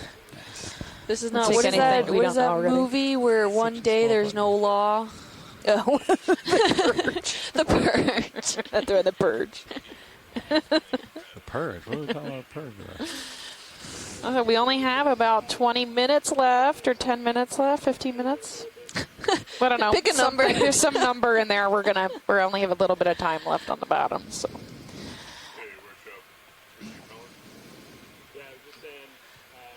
Who's You the can see some- workshop? I don't know. Here you can see more sparse communities around, but definitely a lot more than what we were looking at further into the plateau region. Another one of those. Purple. Anthophylidae. Anthophylidae? Anthophylidae. Had it right the first time. And definitely also sponges. So on this, we had, besides our little, blip of weather issues, which lasted way too long for my taste, we had some really successful dives, I think, on this cruise. We found 2 brand new Lophelia reefs that were outside the habitat area of particular concern on data that was just mapped, the week before. And there was actually probably 4 or 5 more mounds just right in that area outside the habitat area.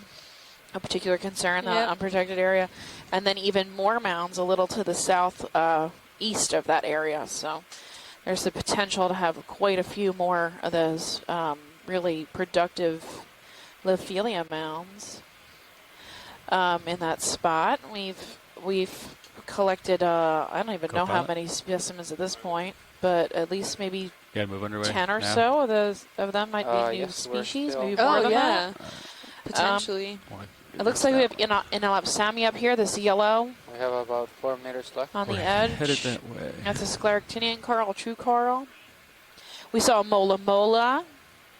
We saw sharks. We saw a bunch of Dumbo, at least 2 Dumbo octopus. Is that it? 2? Yes. Yeah, 2 Dumbo octopus. Yeah, And a bobtail squid. Pink purple guy. Yep, while and we one wait that here. was thought to be totally pelagic, but Try to actually do it while we floating found it on the quite a bit. bottom. Yeah. Dust following me here. Trying to So that would be a behavioral modification. We collected a few sea stars that are either new species or extensions of species, one of which was eating a hexactinellid An undefined sponge. Coming on It the was top. a carnivorous sponge. Oh, Wasn't yeah, it? that The one was a carnivorous sponge. Yeah, and then we found a crab or a lobster eating a potentially new species of sponge as well that we had just previously collected. Eating it or holding it or hanging out with something. it. We're not sure what it was doing, but it had it grasped within its claws. This is a beautiful Anthophylidae. Anthophylidae. Looks like that one polyp grabbed something over there. See that? Yeah. Really beautiful color. And again, these colors, why these corals are these colors? From we have that Inelopsamnia rostrata, bright yellow. We have some highlighter yellow sponges. We have some Swiftia, which are red, which are right below there. You can see on the screen now. And purple and white and orange. And, I mean, it's not well established on why certain corals are certain colors. Yeah. And, Yeah, it's really interesting to see. Yeah, something about the chemical Thanks for you. balances potentially in the tissue off. makeup or something is causing it to have these colors, but it's not entirely known as to why. We'll zoom out of here. Head over to this big guy. And I think it'll be a truly great day if there's a day that comes that someone can prove that. And just as I was talking about them, here we see it again, that yellow coral, Yep, and Inelopsamnia. I don't think that is. You snap the fish. Ooh, yep, that is Netsumia maybe? Oh, nope, that's the other one we saw. Oh, it's different Yeah, though. it's got a more of a robust head. And it has, look at its pectoral fins. It has then barbels on the pectoral fins. Oh yeah, look at that. And it has, I'll zoom out I a don't little know, bit. some nostrils? looking thing in front of the eyes. Some standing dead coral. And then NL Samia, the top rim.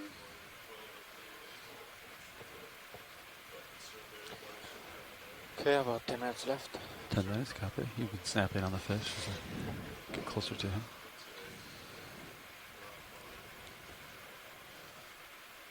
So we're coming to the end of our dive here. We want to thank you all so much for joining us. We really appreciate the support and the responses on social media. We tried to get as many questions as we could. Copy bridge, move If complete. you don't know about it already, you can follow us on Facebook at Ocean Exploration Research or at Ocean Exploration Research-Education, or on Twitter at Ocean Explorer, use the hashtag Okeanos, or on Instagram at NOAA Ocean Exploration, or you can follow me at Deep Sea Nerdy on Twitter or at Deep Sea Nerd on Facebook and Instagram, and you can catch Kim at Deep Sea Kim on Instagram. You can also share the video feed, which is oceanexplorer.noaa.gov. Is on there. All right, I'm gonna go. So visit our website, and on that website we also have all the available photographs and video clips. All this is public data, so if you want any more information about them, there's also resources for teachers if you want to use our material to teach a class or teach your students.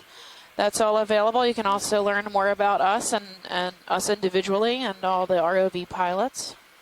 There's a little Meet the Explorers section. Yep. And if I don't know if you've been seeing them coming across the social media feeds, but our video team here, I think there's 6 of them. They work really hard to make these beautiful videos and photographs look amazing, and they put together video clips, which are then shared on social media and also available on the website, so you can see them. Keep an eye out. There'll be a few more coming out the next few days. They take a little while at the end of the cruise because we're wrapping up here. What else? Beautiful colors here. Right. Yeah, so for this last dive we're at dive 12 of our cruise. We didn't get to achieve all of our dives, like Steph said, because we had some weather issues and we had to escape the Blake Plateau and come back down, and that's when we started diving in the Straits of Florida. I think we have some scleractini in there. Can we zoom in on the bottom at 6 o'clock? Yeah. Madrepora, maybe? Yeah, it looks like it. Come in. Or a different species of Vanilla Samia. It's really small. It is. And it Madrepora seems to grasp onto the bamboo coral here, which is what we saw a few times on the Blake Plateau, that the scleractinian prefer to grow on another coral skeleton rather than on the substrate, right? Which is not very common. Right. It's usually on their own substrate at the base. Yeah, and it's usually the other way around. But yeah, we started at a dive of 975 meters deep. Our shallowest point was about 930 meters, and we're about 934 currently. We're about 85 kilometers from shore, and that's 53 miles. Our highest slope was between 27 and I would say almost like 60 degrees. Some of those sections of the escarpment were pretty high.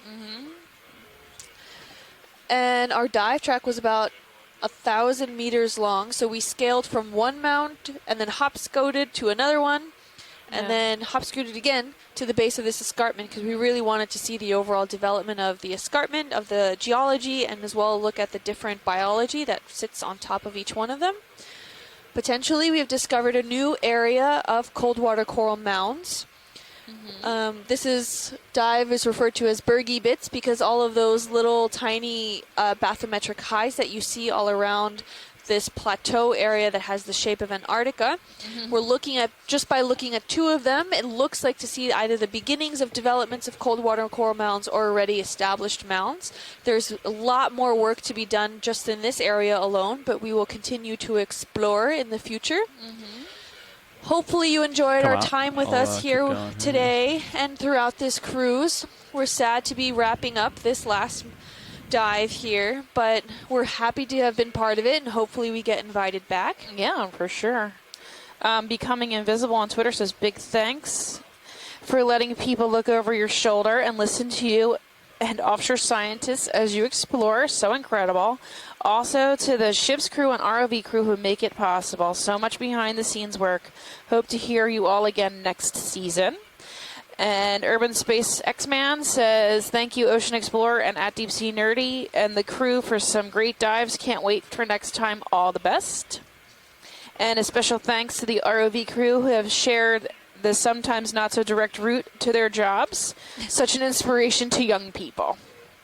So that was from Becoming Invisible. Absolutely. And again, just a big thanks to NOAA, the OER team, the whole program in its own, the NOAA Corps that navigate the ship and run the ship, the ROV teams, everything that's possible, and the telecommunication that's available on this ship so we can reach out to our onshore scientists so they can participate and let us know what we're looking at, because we just can't have, there's not enough room on the ship to have experts of everything down here, and you'll never know what you're going to come across. So being able to have that direct communication with onshore and is invaluable. Yeah. And we get to really see it, what it is live with these ROVs versus other times there have been just a million pictures taken and then you have to find out afterwards what it was. And they're not exactly the highest quality images, but here we really get to zoom in and take that high resolution image and video and really get a good perception of what it is. And we're community-based research, so any scientists can always have their input, send in their input, what they want to see, what they're looking for.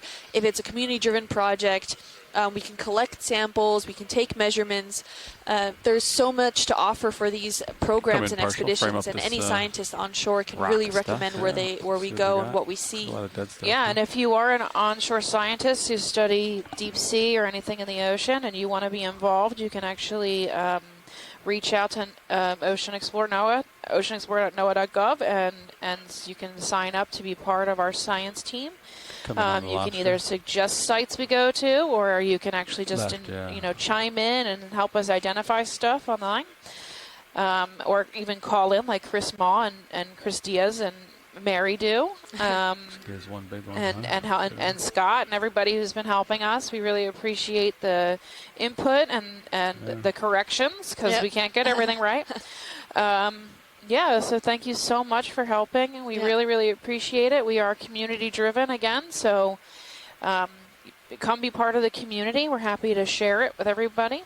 And if not common, I get to do that.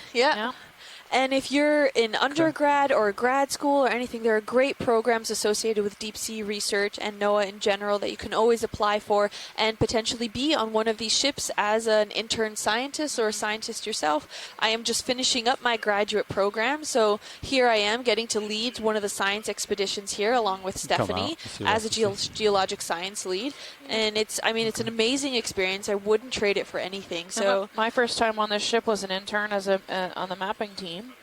And I had to do a night shift, and then my second time I got to be a science co-lead in 2014, and then this time I got invited again. So so it's perfect. I mean, again, if they like you, they keep inviting you back. So so if you liked our commentary and had fun with us this past month, please let Ocean Explorer know on Twitter. We love the great feedback. We hope you really enjoyed hanging out with us. I had a really good time. I am looking forward to Key West. And my husband's birthday is today. So thank you, Mikey. Yes. Happy birthday. Happy birthday, Steph's Mike. husband. I miss you. We'll be home soon. Yeah, we'll see all of you guys at the next round. We hope you guys had a great time and as much fun exploring as we have. Yeah, so this is a phenomenal program. And this is the last dive of this season. So everyone's going to go into shore, and you guys are coming back out in April. Is that true? April or May of next year. Just keep an eye on social media. They'll post their next season as soon as they know when they're coming back out and where they're going. A lot of that's community driven, so it depends on what the community wants as to where the ship ends up. So it just depends on where the research is needed and who's engaged at the moment. I'm not really sure what they're doing next year. So send in your forms. That's right. Can have an influence on where the Okeanos goes next. Sure can. This is a lovely sight at the end. We get to see so many different kinds of sponges and corals and fish. Oh my. Fish. Yeah.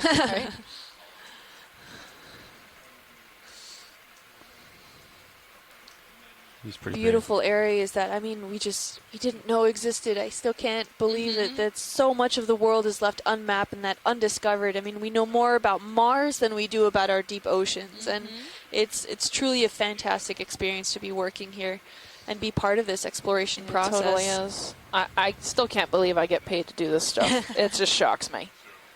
Come on a little bit. I guess, 8 years in college and graduate school. Right. Took forever. But, yeah. Watch Lit, this is Nav. Yep. Just letting you know this is the end of the dive. Okay. Sounds good. Thank you. So we're coming off bottom now. Confirming the total end of this dive. So that's end of dive, end of cruise. Have end of season. End of season. Have a wonderful holiday season, everybody, and we'll hopefully we'll see you next spring. Please join us, and you can follow us on Twitter and Instagram. I'm at Deep Sea Nerdy, and Twitter, and Deep Sea Nerd on Instagram and Facebook, and Kim is at Deep Sea Kim. Yep. And then I will be at sea over the summer, so I'll be posting as soon as I go to sea again. I post as much as I can. On my Twitter and Instagram, so you can watch my adventures, and Kim too when she gets a job. Come up a little bit as I come under here. Yep. Someone hire Kim. Someone hire Kim. We'll see where life takes me. Yeah, we don't know just yet, but I'm willing to do a variety of different applications. But someone hire Kim. I'm just happy to be part of this cruise here now today, and honestly, I think some of the best parts are our personal highlights were those Lophelia mounds that were totally undiscovered. The Blake Plateau was suspected to be completely flat, just as it's called, a plateau, up until only just recently, where a lot of the campaigns that Okeanos has done has truly transformed our perception on what it means to have some higher resolution data. And we've come across so many intricate details and little things that have been missed for so long. And thanks to the advancements in technology, we can do this, and we can go exploring. Yeah, and Art find everything. Art, one of our video engineers, put together a nice long form video. It should be on the website at some point on oceanexplorer.noaa.gov on the highlight reel that explains how we found those mounds and how mapping played a huge role in that. So, big thanks to Shannon and our mapping team too, who work nights, which is brutal. So, yeah. Yeah, so some cruises are optimized for mapping and where they only take some multi-beam data, and then other cruises are used for ROV and research mapping. and mapping. So ROV work is done during the day, during day local times, wherever the ship may be. And mapping is usually conducted overnight, where then the ship can really take over and start to just plan a certain route and map those certain areas. So, well, we're really happy you could join us. Yeah. We hope you keep following the Okeanos Explorer and all of its adventures. And keep discovering with us. Yep. And we will hopefully see you all next spring. Yeah. So have a wonderful holiday season. Bye, everybody. Happy holidays, everyone. Bye, everybody. Bye. Signing off for the last time here. Thank you so much, Chris, for all your input. It was super amazing and helpful, and same with everybody else. Zoom in a touch. Get super crisp. I'll talk to you all later. Thank you. Always zoom down. Thank you so much. Thanks. Bye. Yeah. It's kind of.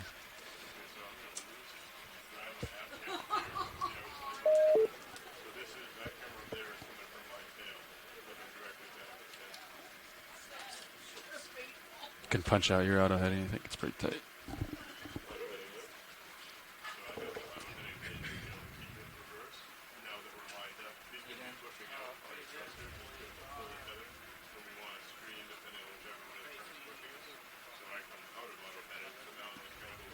Start hauling in on the winch.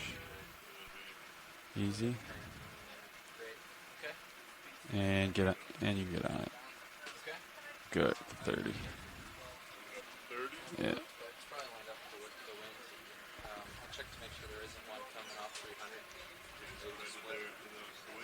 Might have to do a small heading change, but we'll do it at the come up at 30 meters per minute. It's faster for me to be able to get the winch up and running. He comes up, gets pushing out,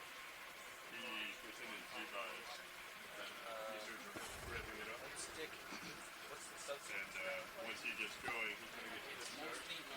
Mostly north. Just because it's switching, maybe sticks for half an hour ground for a while. And we can, or do it not, just do a knot for a while. Yeah, I'm still doing 30-31. Sorry. Copy. So, in other words, okay. Yes. I'm Half going to come knot back on for the the water at 800 works good. So lower coming up. I'll leave my camera at about 90. But it's going to be east and west, right? So they can keep in auto sway just for half an hour over ground. You don't put anything in auto sway. He has his E-bars here. So there's a wall for his vertical line. Then he's trying to dial in and match up with mine 30 meters. And then all the same stuff. When we get that balance, we want to try and keep his vehicle in the middle to bottom lane. Yes. I'll go check in on the bridge, make sure that we don't have to do anything with the waves, with the swell, I mean. But, like I said, I'll do that later. Cool. Watch that switching current on the way up.